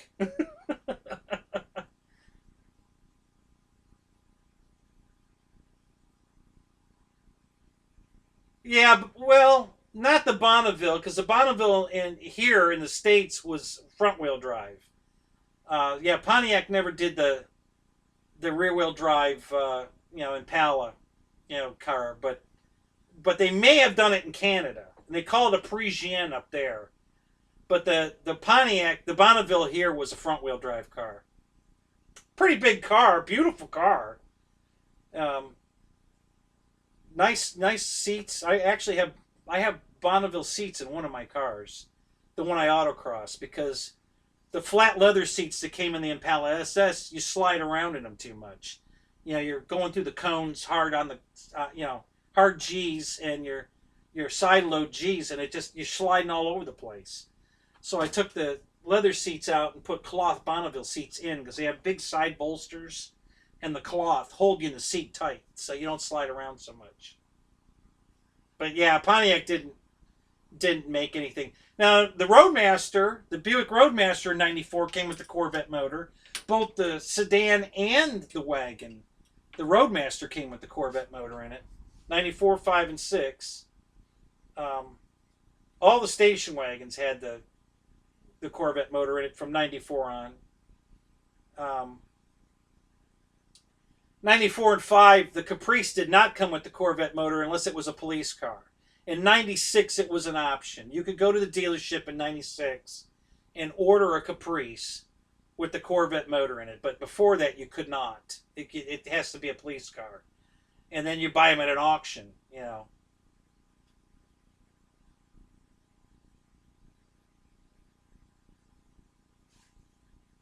Yeah, it's a stupid fast. I mean, it's a stupid fast car, as big as it is. It'll, especially mine. Listen, all of mine are modified. None of them are stock. Changed the gear ratio in two of them. Put stall converters in two of them. Put nitrous in one of them. Yeah, when you change the gear ratio and put a stall converter in it, you can beat anything off the line at the light. I mean, anything. Because it just goes. It doesn't sit there and spin the tires. It just leaves in a big fat hurry. So I drag race more shit at a traffic light that I have no business drag racing. But I know I'm going to get him on the takeoff. I'm going to beat him out of the hole for sure. He's going to run me down pretty fast depending on what it is. But, the car just launches.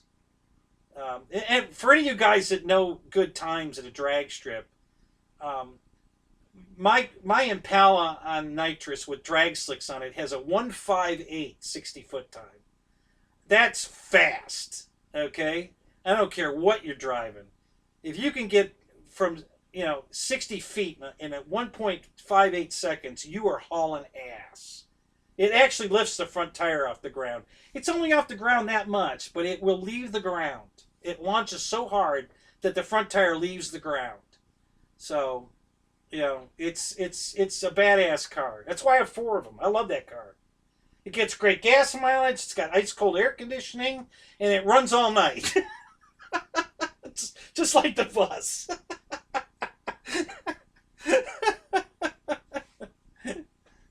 Yes, the Dodge Magnum wagon was a bad. I love those cars. I'm sorry they stopped making that car. It won't hold as many airplanes as my Olds wagon because it's not quite as big. But it's a cool ass car. I love that car.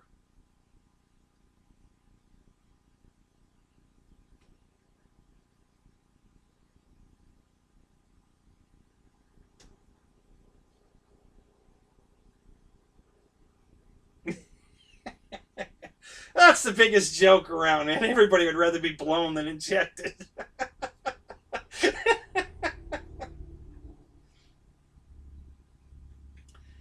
So one of my best friends wanted a blower on his car, so I put one on it for him, and I tuned it so he couldn't blow it up because this guy races everything. He don't care, and literally, if there's a cockroach in the lane next to him, he's going to race it. So I knew he'd blow it up, so I tuned it so he couldn't blow it up. Um, so it'll run 1349 in the quarter mile with the blower, which is, 13-second car is still pretty fast. I mean, I know there's a lot faster cars now on the road. These new, um, what do they call that Challenger now? That's or the Charger, the Venom now. Uh, the Hellcat. Well, the Hellcat, and then there's another one. Anyway, yeah, those are incredibly badass. I mean, oh my god. And the new Camaro. I mean, they're just making some monstrous horsepower now. But back in the 90s, a 13-second car was badass. Okay, mine on the nitrous runs 1180. So, that's a fast ass four-door sedan, buddy. I'm gonna tell you right now. So, anyway, so when we're at the car show, we're always parked next to each other with the hoods up, and they see the blower on that one and the nitrous on that one, and everybody asks, which one's faster? And my buddy always tells them that one is until the bottle's empty. And I laugh. I said, but racing you, dude, I don't have to use much nitrous to run 13.5. So, I'm going to go all night. And I have two bottles. So there's never going to be a night that you and I can go to the track and run enough times that I'm going to run out of nitrous to beat your ass. Trust me, it ain't going to happen. Hey, John, good morning. Yeah, it is morning. It's 1 o'clock. Holy crap, it's already 1 o'clock. You got your coffee, I see. You're ready to go.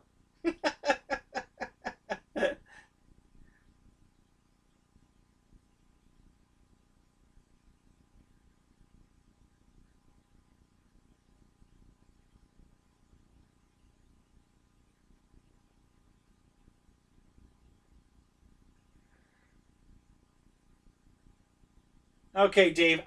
That joke I've never heard. I don't even get it. I'd need an explanation. Dwight Schrute. That name means nothing to me. I have no idea what that joke is. Sorry that I'm not going to get that one because I have no idea what the hell you're talking about.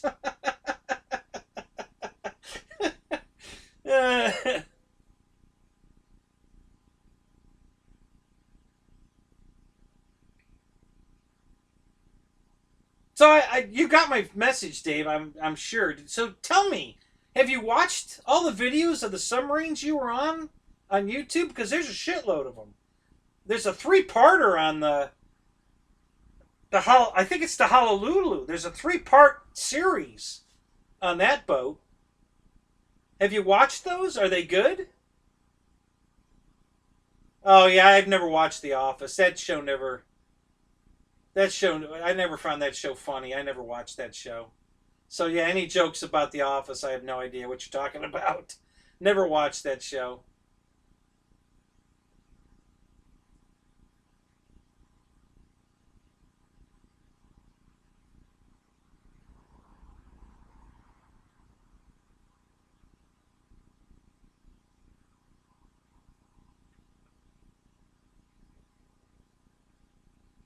Beats Beers Battlestar Galactica. That's what she said.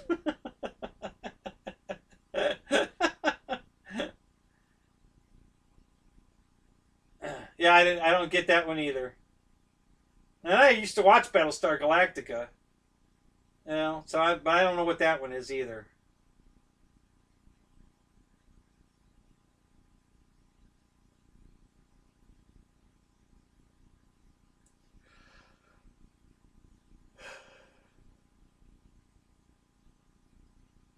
Are we talking the original Battlestar Galactica or the second Battlestar Galactica? Watch them both. You know, Starbucks changed gender. Did I say Starbucks and Starbuck? Not the coffee shop.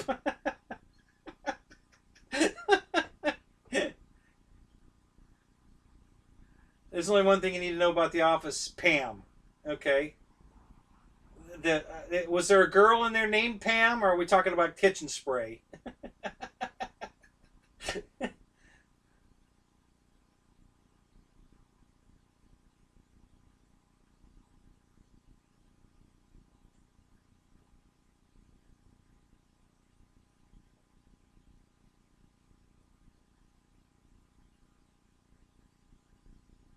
Wow, that's cool. Yeah, I started watching the Cheyenne. They were in the city of Cheyenne, and they were doing a tour of the boat. Um, I was watching that one. I started with that one, and then I had to go cut down trees and get ready for my show and get this out of the car, and so I got busy doing other stuff. So I stopped. But as soon as this is done, I'm going back in to watch more of it. So yeah, I'm not kidding, Dave. I am a super submarine guy. I love submarines. I always have. Um, just fascinated by submarines my whole life. I remember when I was a little kid, somebody was talking about a battery powered sub the other night. I had one that was powered by Alka Seltzer. You'd put a tablet in the bottom of it and tighten the cap, and the weight was a fin underneath, and you'd put it in the water, and it would go along, because as the thing was bubbling, it would come out the back, and also um, start filling it with air, so it would sink as it's putting along from the Alka-Seltzer tablet in it, and then it would keep moving, and then eventually it would build enough buoyancy from the air coming out of the Alka-Seltzer, and it would come back to the surface. So you put it on the surface, it sinks as it's going, and it runs around on the bottom for a little bit, and then it comes back to the surface all by itself. That was the cool. I still have it. It's the coolest toy I have, and I've kept it all these years. It's in a box somewhere. I keep running into it. It's put away, and then I'll open a box like, oh, there's my submarine again. I love that thing. It's just been a big sub fan my whole life. I watch all the submarine movies, and now that I know what boats you're on.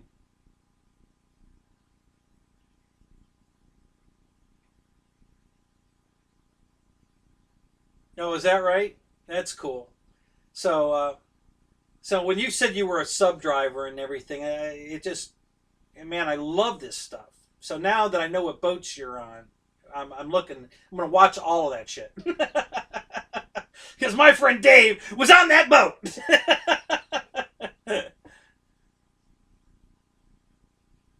Yep, yep, that's true. Submarines run all day and night, and the nuclear powered ones don't even have to surface. They can run underwater all day and all night for months. They never run out of power. They run out of food.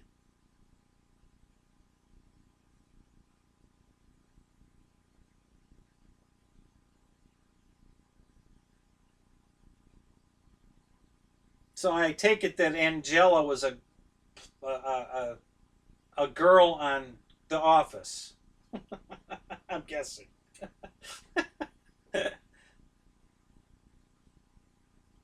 Yeah, that show was way too stupid for me. Wasn't was Will Ferrell in that show?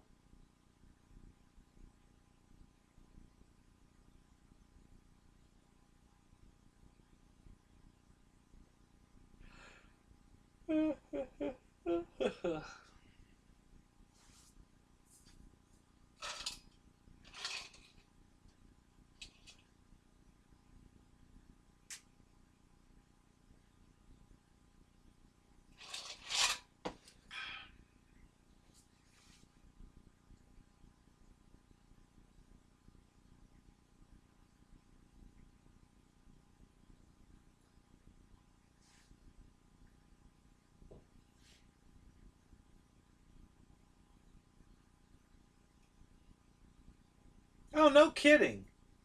Really?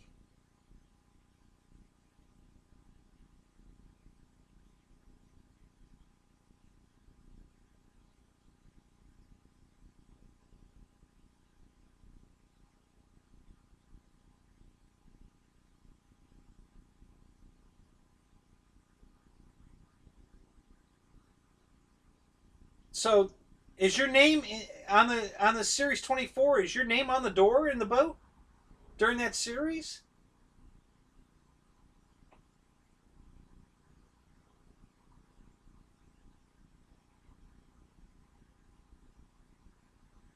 No, it was a blow up down on the sub.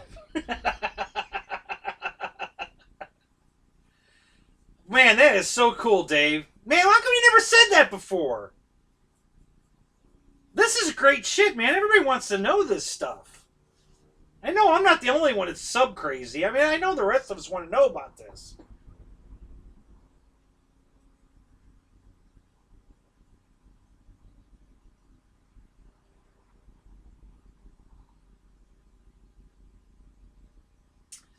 All right, Ryan, I'll bite. So, how did you do on your crawl yesterday for tomorrow?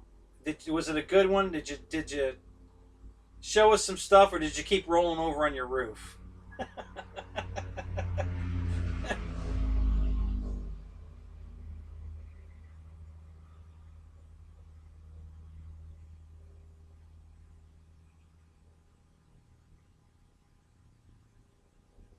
Is that right? You said you went drinking with Keith Sullivan. Oh my god, that is so fucking cool. Damn, you're famous, dude. Oh, you made the sign. I gotcha. Well, that's cool.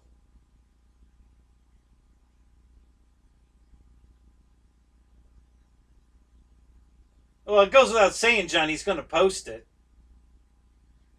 He's having way too much fun with his trucks.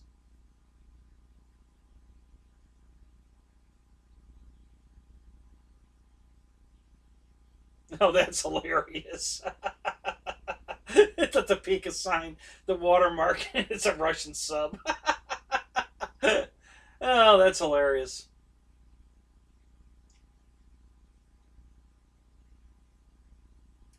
Well, now you know we're all going to watch, Ryan, so there you go.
Why won't you make it public? You don't think you'd get enough views? Yeah, just have your wife hold the truck, in your you know your picture. Put your wife, with some cleavage showing, holding the truck. You'll get 100,000 views. Yeah, that's all it takes.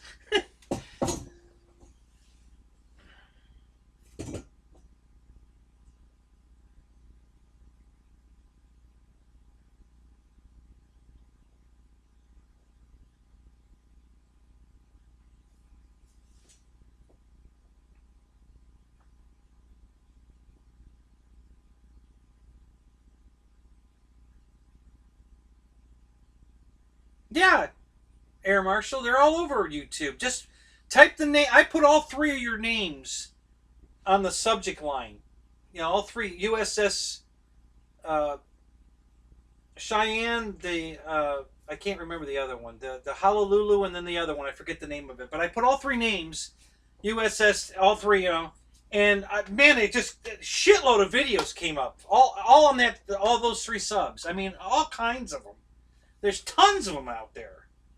So I asked if you. That's why I called you. When I got so excited, I called you and left you a message. I was like, dude, do you know there's all kinds of videos out here of your subs? Yeah, they're all over the place. Tons of it. I mean, there's hours and hours of time I'll be watching all day tomorrow. you know, but I thought it would be cool if you either edit them, bits and pieces of them or whatever, and then you can explain what we're looking at, because you were on that boat, so you could, yeah, this is actually the officer's mess, or this is, it'd be so cool for you to like narrate over it, you know, what we're looking at.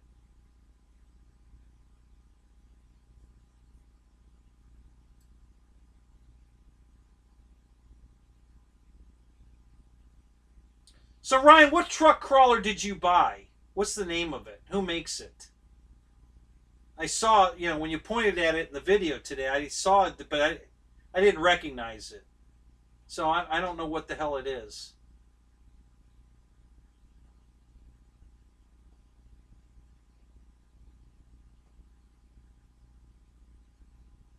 Yeah, I know, Ryan. I was kidding. Get the neighbor to do it.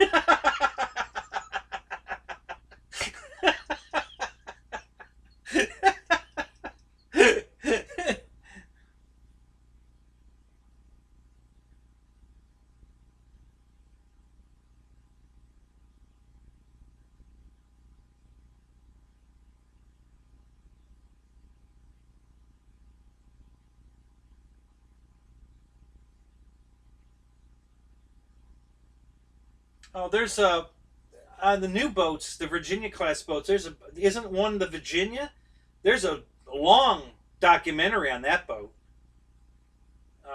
They talk about it. I mean, dude, if you want to see submarine videos on YouTube, there's thousands of them.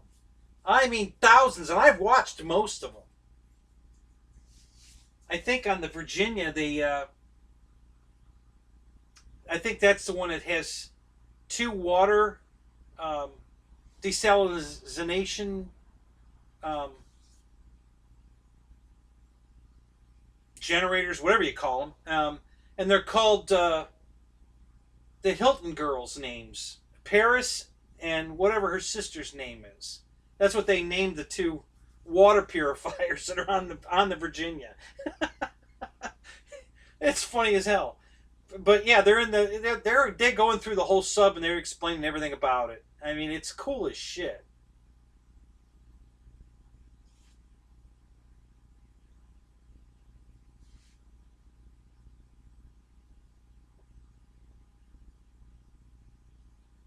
Axle SCX Deadbolt. Okay, I'll have to look that one up. I don't know what that is. Is it? I'm sure it's from Horizon Hobby. I'm assuming.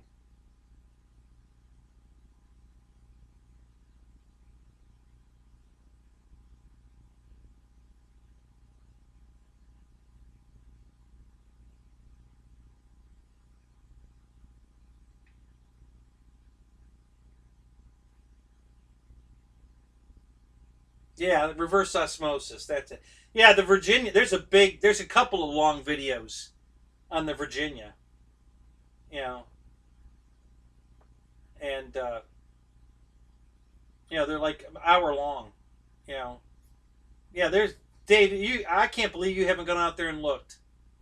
There's thousands, and I've been watching these way before I ever even met you. I've been watching all these sub videos. I just love submarines. So now that I know a guy that's been on one, that's even cooler. But I knew all about the dolphins. They tell you how you have to know everything on the ship. You have to be able to do every job on the ship, so that if there's any when you do fire drills, and they show all of that, they show how you earn your dolphins. So I knew all of that before I ever met you. You know, it was um, it's yeah. I just love submarines, dude. I follow that shit like crazy, almost as much as airplanes. Sometimes even more than airplanes. I gotta tell you, it's a toss up, honestly. The airplanes are more doable than submarines because really, like they were saying it, if you're in a murky pond running a radio control submarine, you can't see it. So what fun is that? Um, but if you're in a swimming pool, and there's lots of videos of that too. If you want to see radio control submarines, there's tons of videos of that. There's a group, I think it's called You Sink 'em, and they have battleships and submarines that are firing real weapons, BB guns, and they actually sink each other. They're in a pool or a small pond, and they're literally shooting each other with guns that shoot shit. They're not high powered. They're air charged, nothing with you know gunpowder in it, but they shoot at each other. And one guy made operational torpedoes. They fire, they out the tube and run across the pond or the pool, but they don't have any. There's no explosives on board. Um, but yeah, radio control submarines are cool as shit. I can't believe you haven't looked at that. Well, maybe, but it. I guess. I mean, I don't know. I can't imagine a guy that flies F-16s for a living doesn't want to get back in one. I just, there's a guy on YouTube called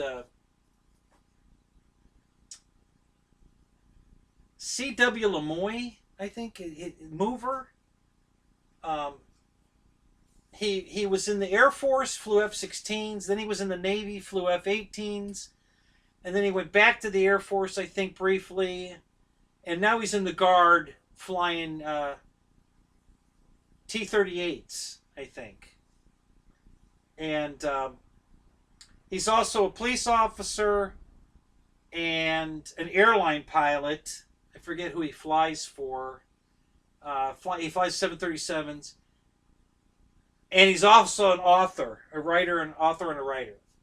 Great channel, and he bought a brand new Corvette, and he's been racing it, um, going to track days at different events, and he does all this stuff.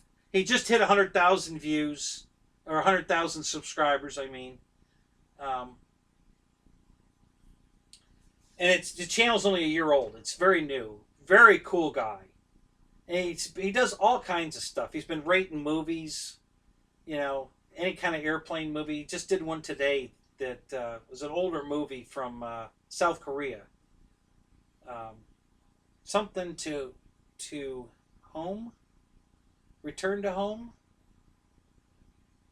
I think that was the name of the movie. It's a Korean movie.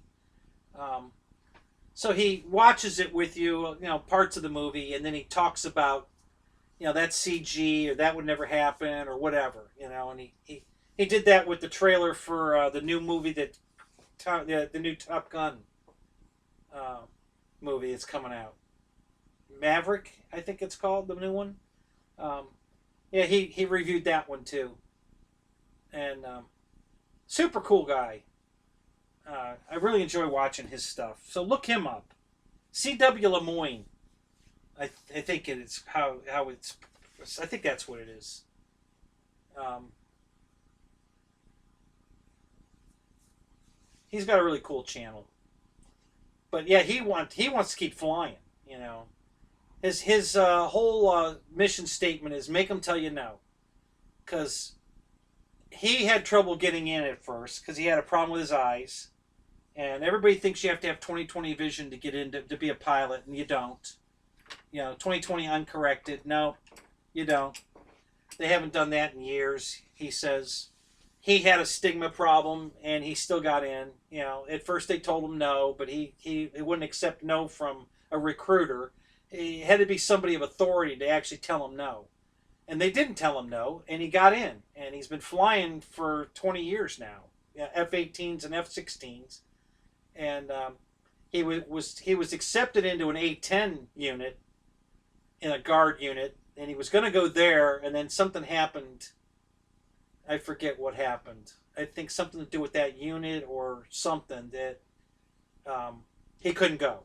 So he got this new unit now where he's flying the T-38, and he actually hasn't reported to there yet. He's still got to go through some more paperwork, you know. But in the meantime, he's still flying for the airlines, and um, I guess he's a part-time police officer too, and he also does. He's a busy guy. God, I don't know how he has time for all that.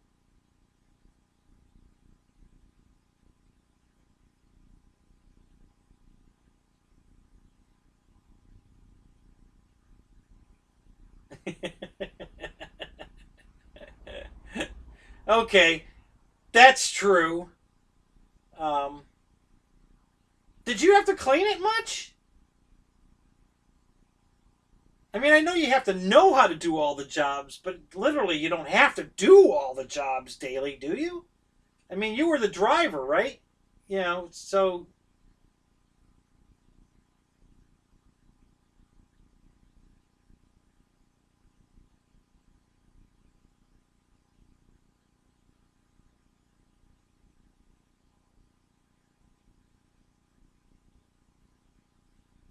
really, you didn't like serving on a sub. It really sucked. God, I would have thought that'd have been a cool ass job. I would have loved to serve on a submarine. That would have been cool as hell. I guess after I did it like you, I wouldn't have loved it so much, but man, I love watching that shit. I sit in front of the television for hours watching submarine stuff. I just love it. You know, so I don't know. That's just me. Yeah, I'm a submarine guy at heart. I love it. You know, you got to watch the Virginia documentary. You know, they show the whole thing about how to get your dolphins and everything. You'll enjoy it. It's a very good, documentary on the Virginia. So yeah, just do a search on YouTube. You'll find it. It'll come right up. It's I think they call it the baddest, the biggest. Maybe it's the biggest submarine. I think in the U.S. Navy. I think that's what they were saying. Shit, it's long. Holy crap, that thing is long.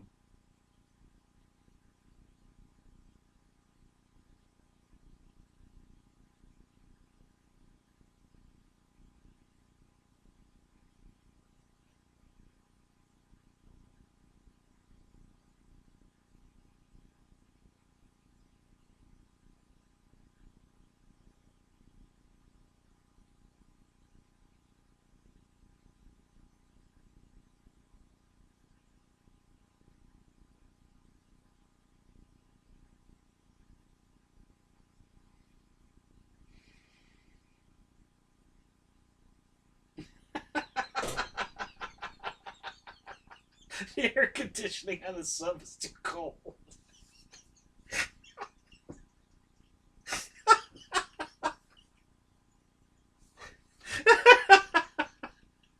Oh my god, Michael, you're hilarious.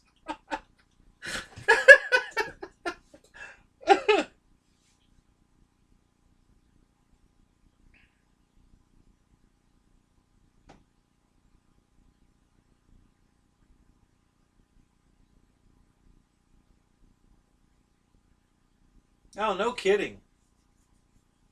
Wow.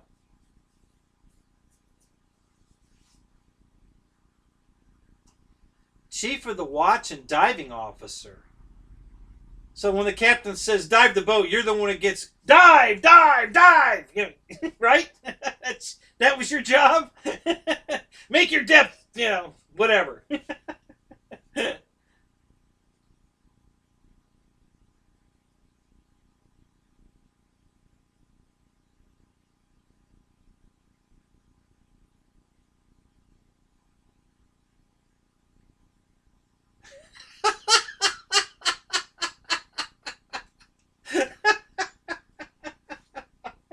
How many of the guys looked at you and said, "Did you ever look in the mirror?"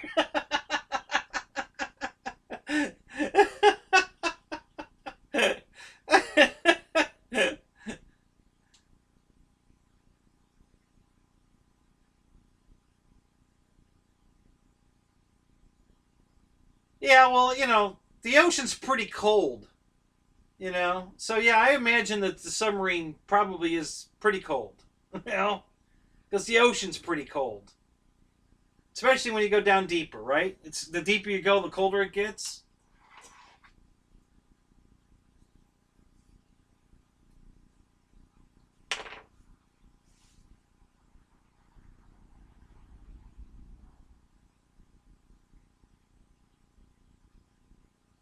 All the World War II subs, man, they're always sweating. Nobody's ever wearing shirts. And those boats were hot. Probably especially the engine room.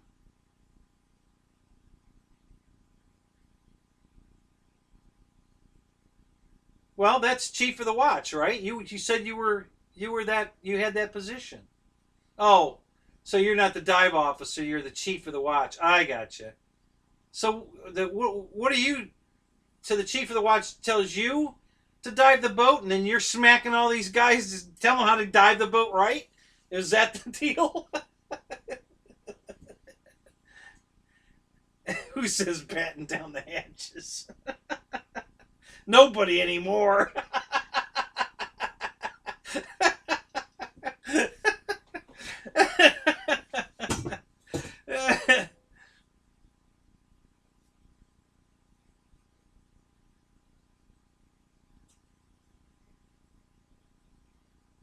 There's one in Alabama. There's a sub in Alabama, World War II. Um, Beautiful inside. It's a beautiful boat. It's up on the land next to the battleship. Um,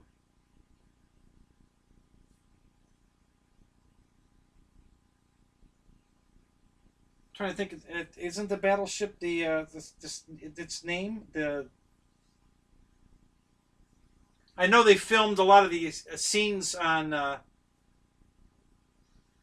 That's what was the name of that?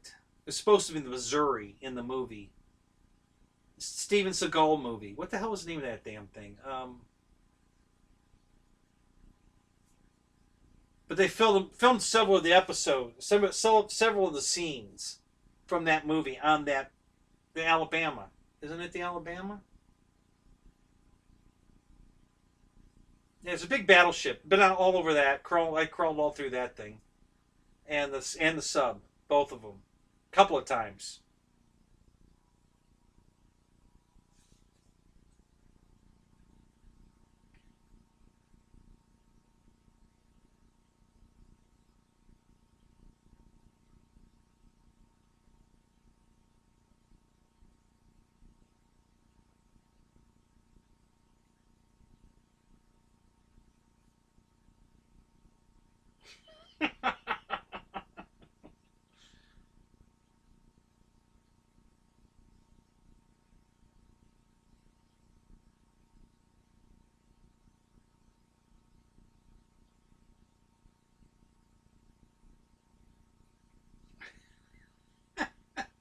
John, are you talking about what's going on at your house right now?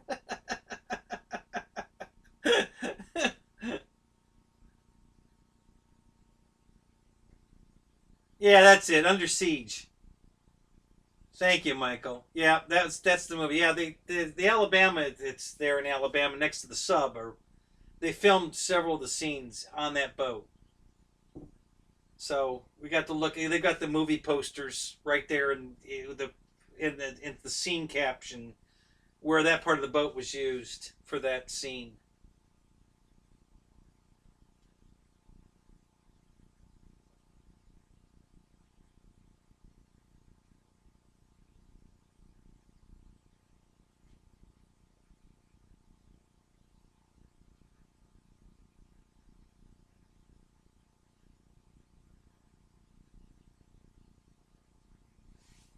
So which was your duty, the helmsman or the plainsman?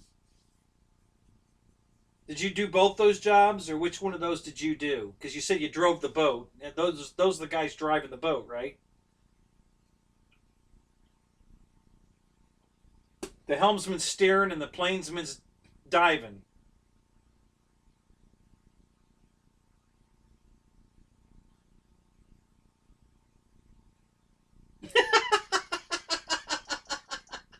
Did anybody leave a window open?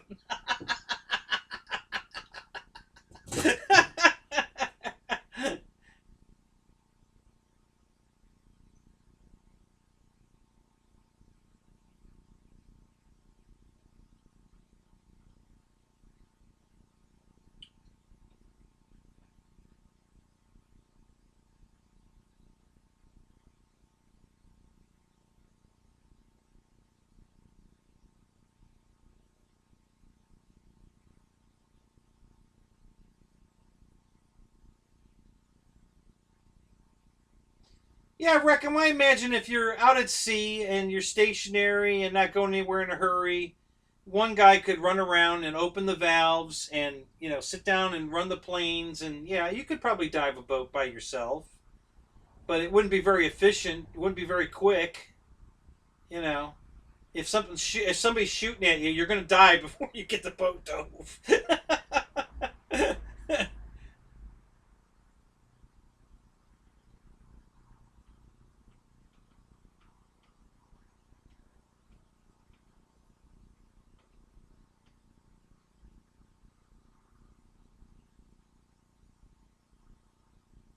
The Louisiana National Guard. Kenny M. Who's Kenny M?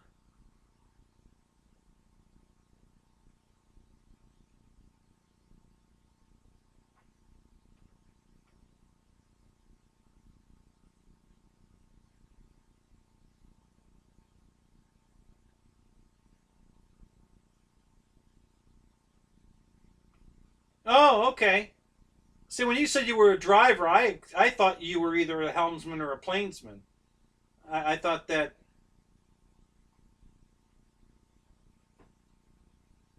Oh, mover. You're talking. Okay, yeah, yeah, yeah. He's cool as shit, isn't he? That's that C.W. Christ, not Malloy. Malloy.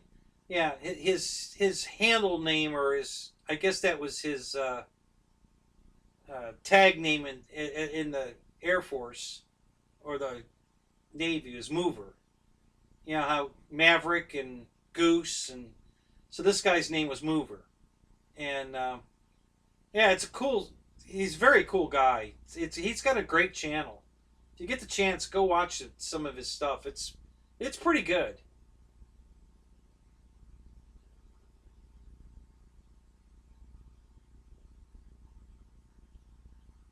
Yeah, he was chief something or other. Chief bottle washer and no, he was some kind of chief on the boat. That's for sure. You forget exactly how to say his ranking. Master Chief something something Master Chief. I don't know something.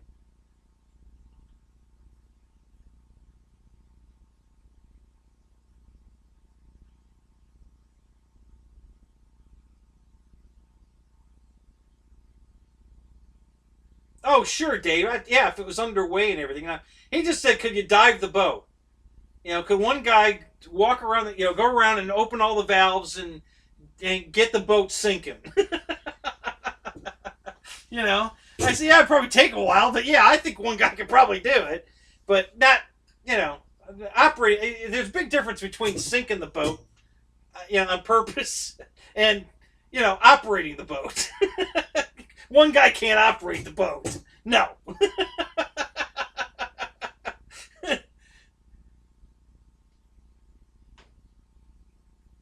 Yes, I did wreck him. Yeah, it was that uh, Back to Home. It was a Korean movie. Yeah, I saw that today. I like his show. I watch it all the time. Sergeant Sizzle Chest. All right, Ryan. I don't know what movie that's from, but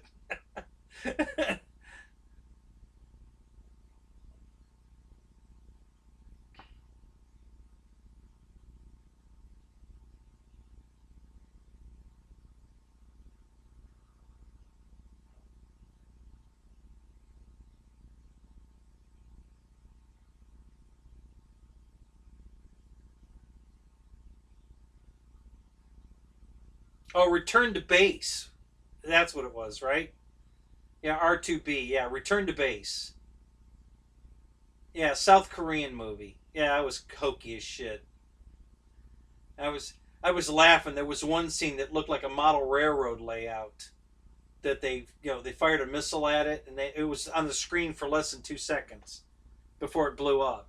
And I froze it just as they brought it up so I could look at it. And yeah, it was hilarious. That was absolutely a model railroad layout they had there.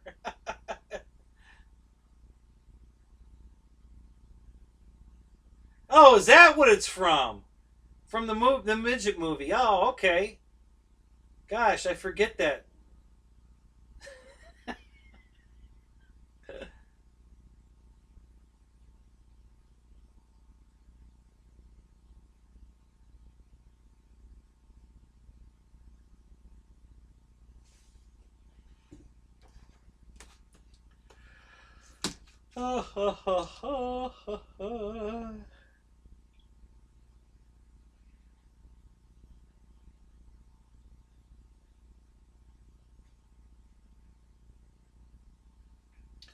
Okay, guys, we're gonna wrap this because it's down to 56. I'm getting cold, so we're gonna wrap this pretty quick.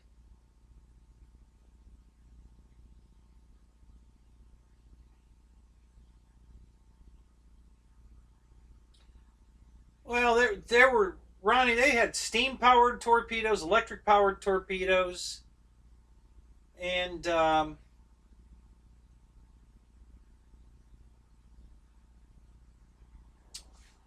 I don't remember if they had any. Did they had some diesel powered? Well, I think that was probably World War II. Weren't there some diesel powered torpedoes as well, Dave? I know they had steam and electric, but I think there were some diesel ones too at one point.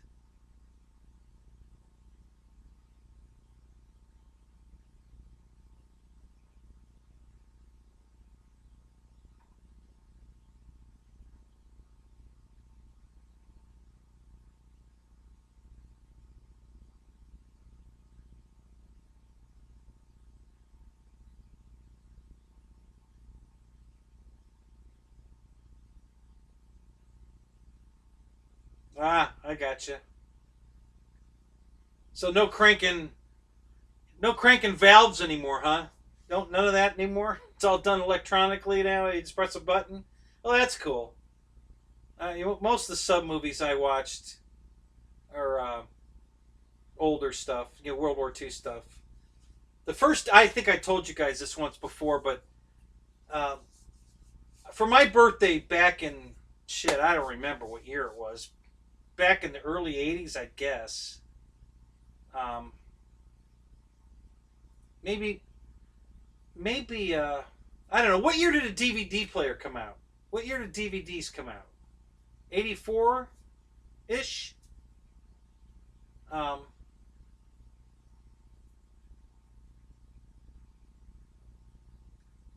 my very first my I got for my birthday a DVD player and in a single DVD, and it was U571. That was the movie The first DVD I ever owned was U-571.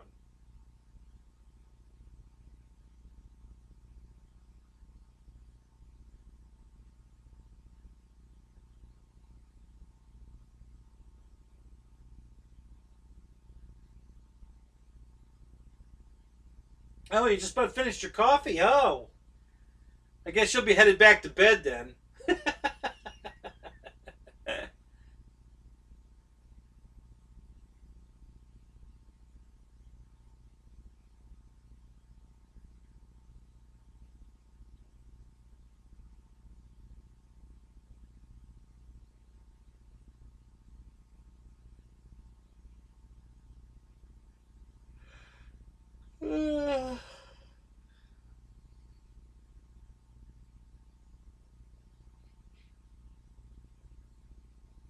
Yeah, I've seen a bunch of videos on the torpedoes. Actually, I was in a couple of museums where they had a cutaway of the torpedoes, and they showed you the oxygen bottle, and it's a really incredible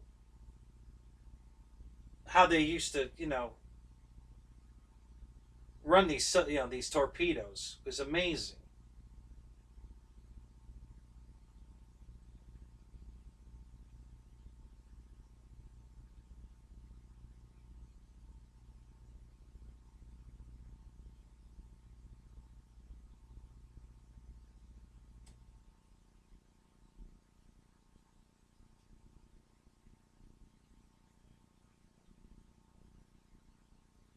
Working on planes, that's cool. Nate, good morning. Welcome to the show. What part of the world are you in? I always ask that because it's almost 2 o'clock in the morning here.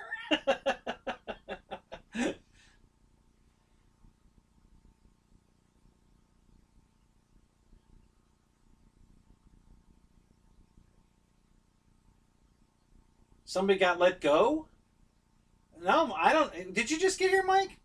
Um, no, I didn't hear anything about somebody getting let go. I must. If it was in Ryan's show, I might have missed it. I was still. What was I doing during Ryan's show? I kept popping in and out. Oh, I know what I was doing. I had to get this out of the car, and it was buried under two other airplanes. So that's what I was doing. I got most of the show, but I didn't hear anything about anybody getting let go. So I really don't know what you're talking about there. 10:44 here. Okay, Nate, where's here? Oh, I'm sorry, in California. Gotcha. Okay. Yeah, we've got some California guys. GB Linden's a California guy. He was in the show earlier, but I think he went to bed. Or I don't know what he did. I don't think he's here anymore.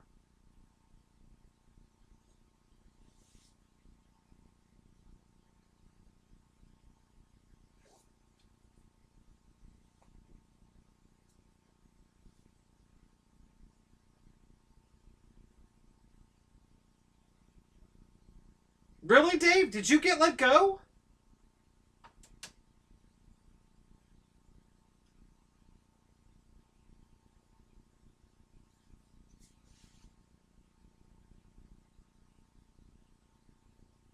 Shit, I didn't hear about that. Holy crap, dude.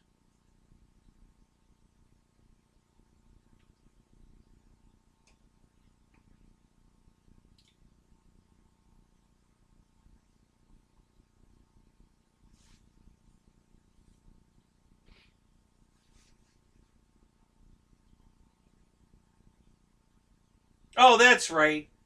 You're right, Roy. What was I thinking? Yeah, he's in Washington. He's not in California. I just knew he was in California time zone. You know, you're 3 hours behind us here.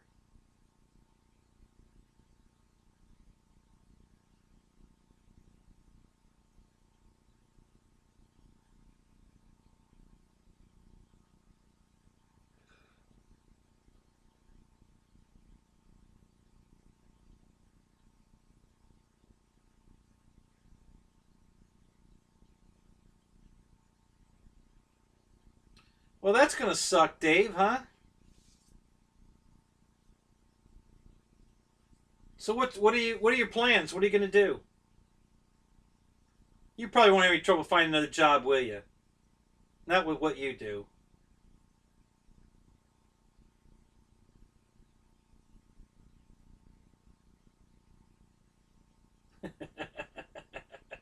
Torpedo juice.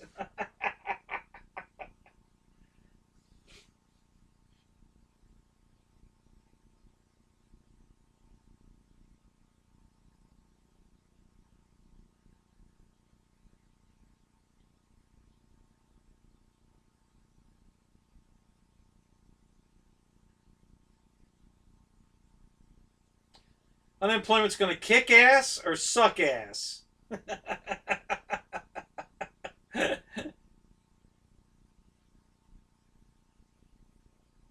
Yeah, apparently not, Mike. You know, who would fire the marshal? Nobody'd fire the marshal.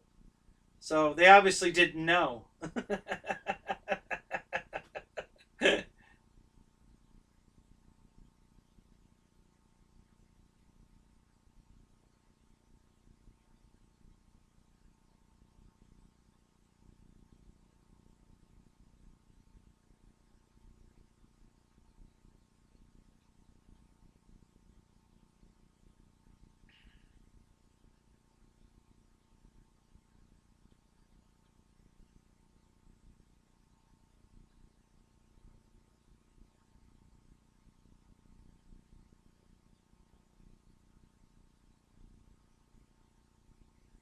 Well, that's good, Dave. Then you won't be on unemployment very long. You'll have a job.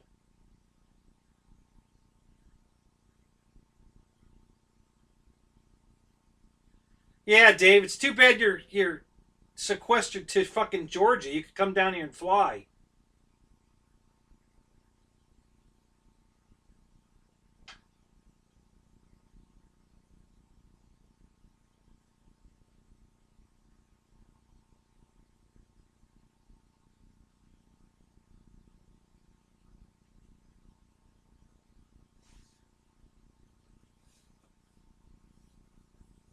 Yeah, we're nowhere near over this shit. We had several new cases pop up at a Publix right here in Tampa. So now I don't know what's going to happen with that.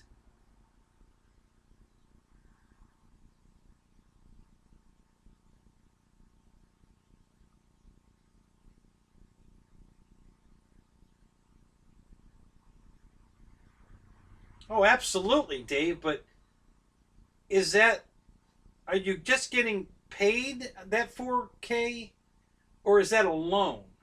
I keep hearing conflicting shit about this stuff. Whether it's actually money they just give you, of course you'll have to pay taxes on it because it's income, but or are you is it a loan and you got to pay it back?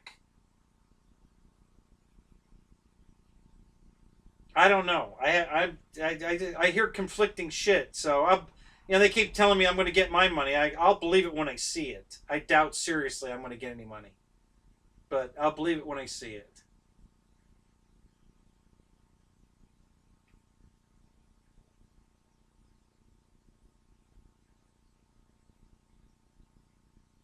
Unenjoyment. Yeah.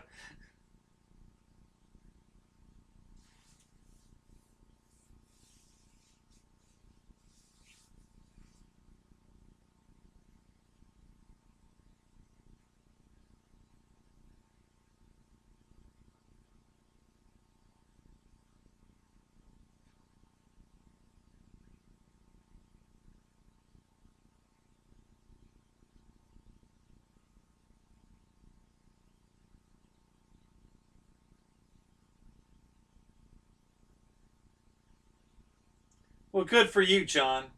Enjoy your retirement.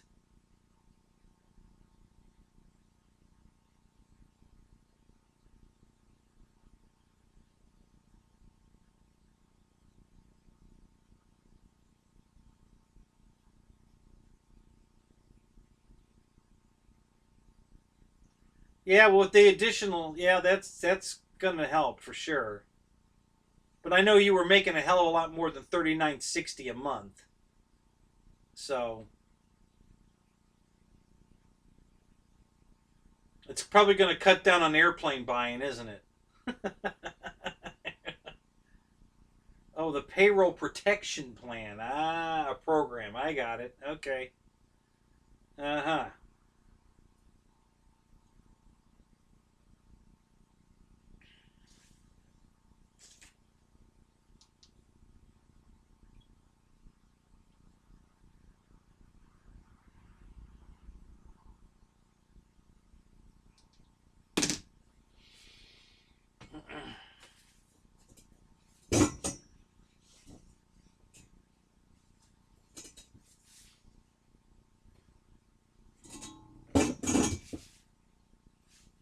Oh, well, that's cool, Roy.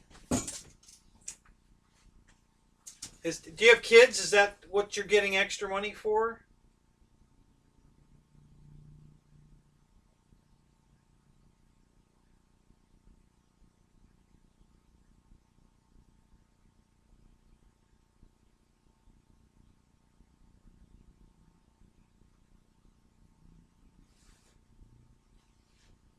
Yeah, that's what I figured, Dave. That's gonna suck. So yeah, my ex-wife that's with me here, she's 71, so they actually sent her home with pay for 2 weeks because she's high risk, and so she's been sitting on her butt for 2 weeks. Didn't affect her PTO time. They just paid her to stay home, and this week they started up. She's working from home, so we had to load all of her work shit on her laptop here, and so she can remote sign into her computer at work. And now she's doing all her payrolls and everything from here. And so she's still working, just working from home now. And oh, Paul, anytime, man. I thank you for being here. Don't thank me for doing the shows. This is not work. I love this. But thank you for being here, all of you guys. Honestly.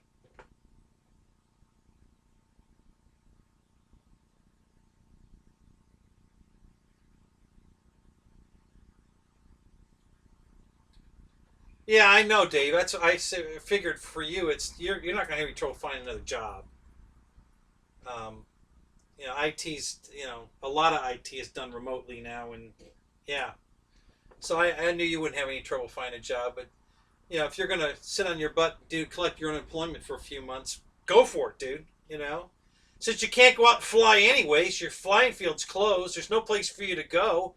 Hell yeah, stay home and just collect the unemployment. Screw it.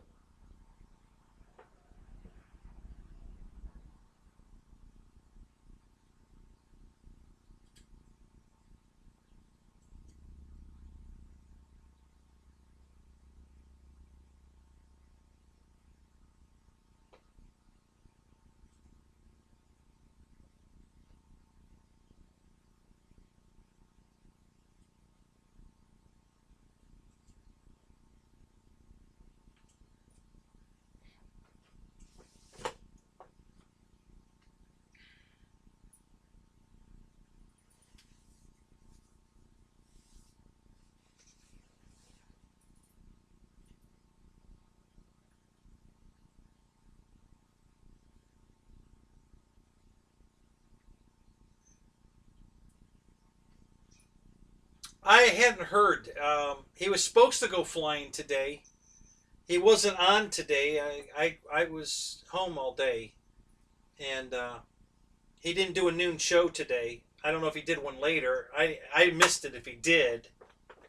But yeah, as far as I know, he went flying today.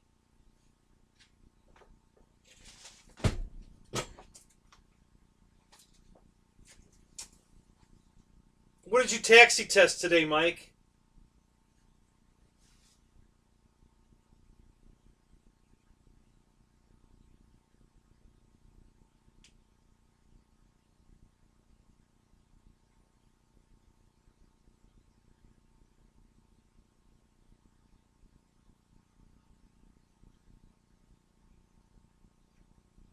Which plane, Mike? What were you testing?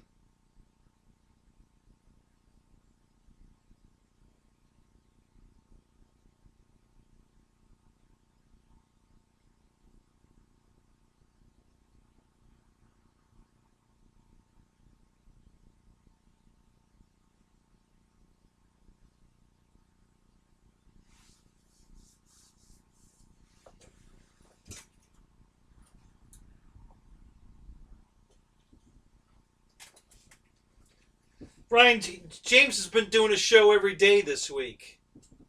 I guess because he's not, I don't know, but he's been on every day this week. Monday, Tuesday, Wednesday.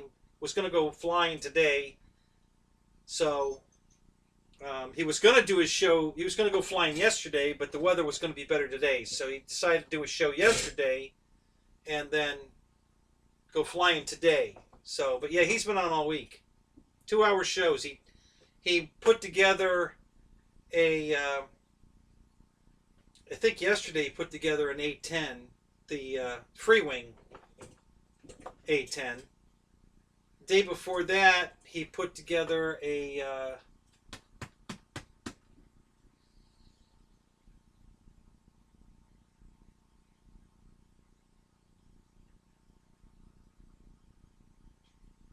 What the hell was it? Oh, the BAE Hawk, the 70 millimeter Hawk from Freewing. He put that together the day before that.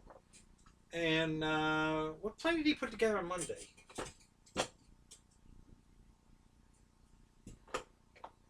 Yeah, I'm not really sure why he's doing a show every day, Ryan, but yeah, he's been on every day at noon. 2-hour shows every day. So.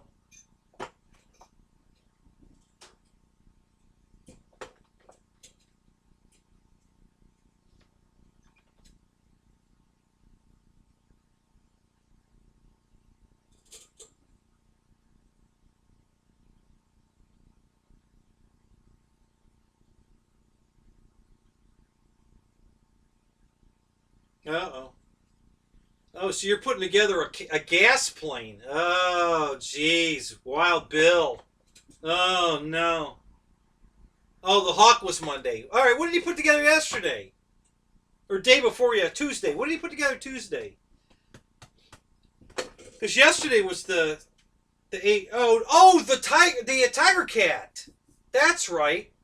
Yeah, he put the Tiger Cat together. That was the other plane. So he's done the Hawk, the Tiger Cat, and the A-10. I don't know what he's doing tomorrow. I'm not sure what's going on tomorrow.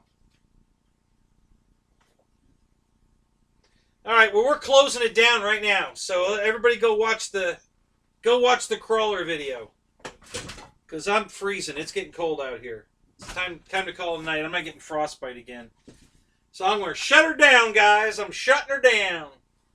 Thanks for coming, guys. I appreciate it, all of you. Really. Love this show. Love having you guys here. We had a lot of people tonight. I had 40-some tonight. That was good. You know, that's good for me.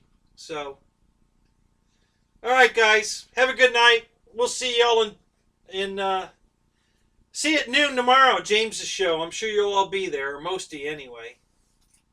So, just got the Flying Tiger RC tray in. Working with Guy Capo, making molds to work with remote module. Great people to work with. Check them out. Okay, I'll do that.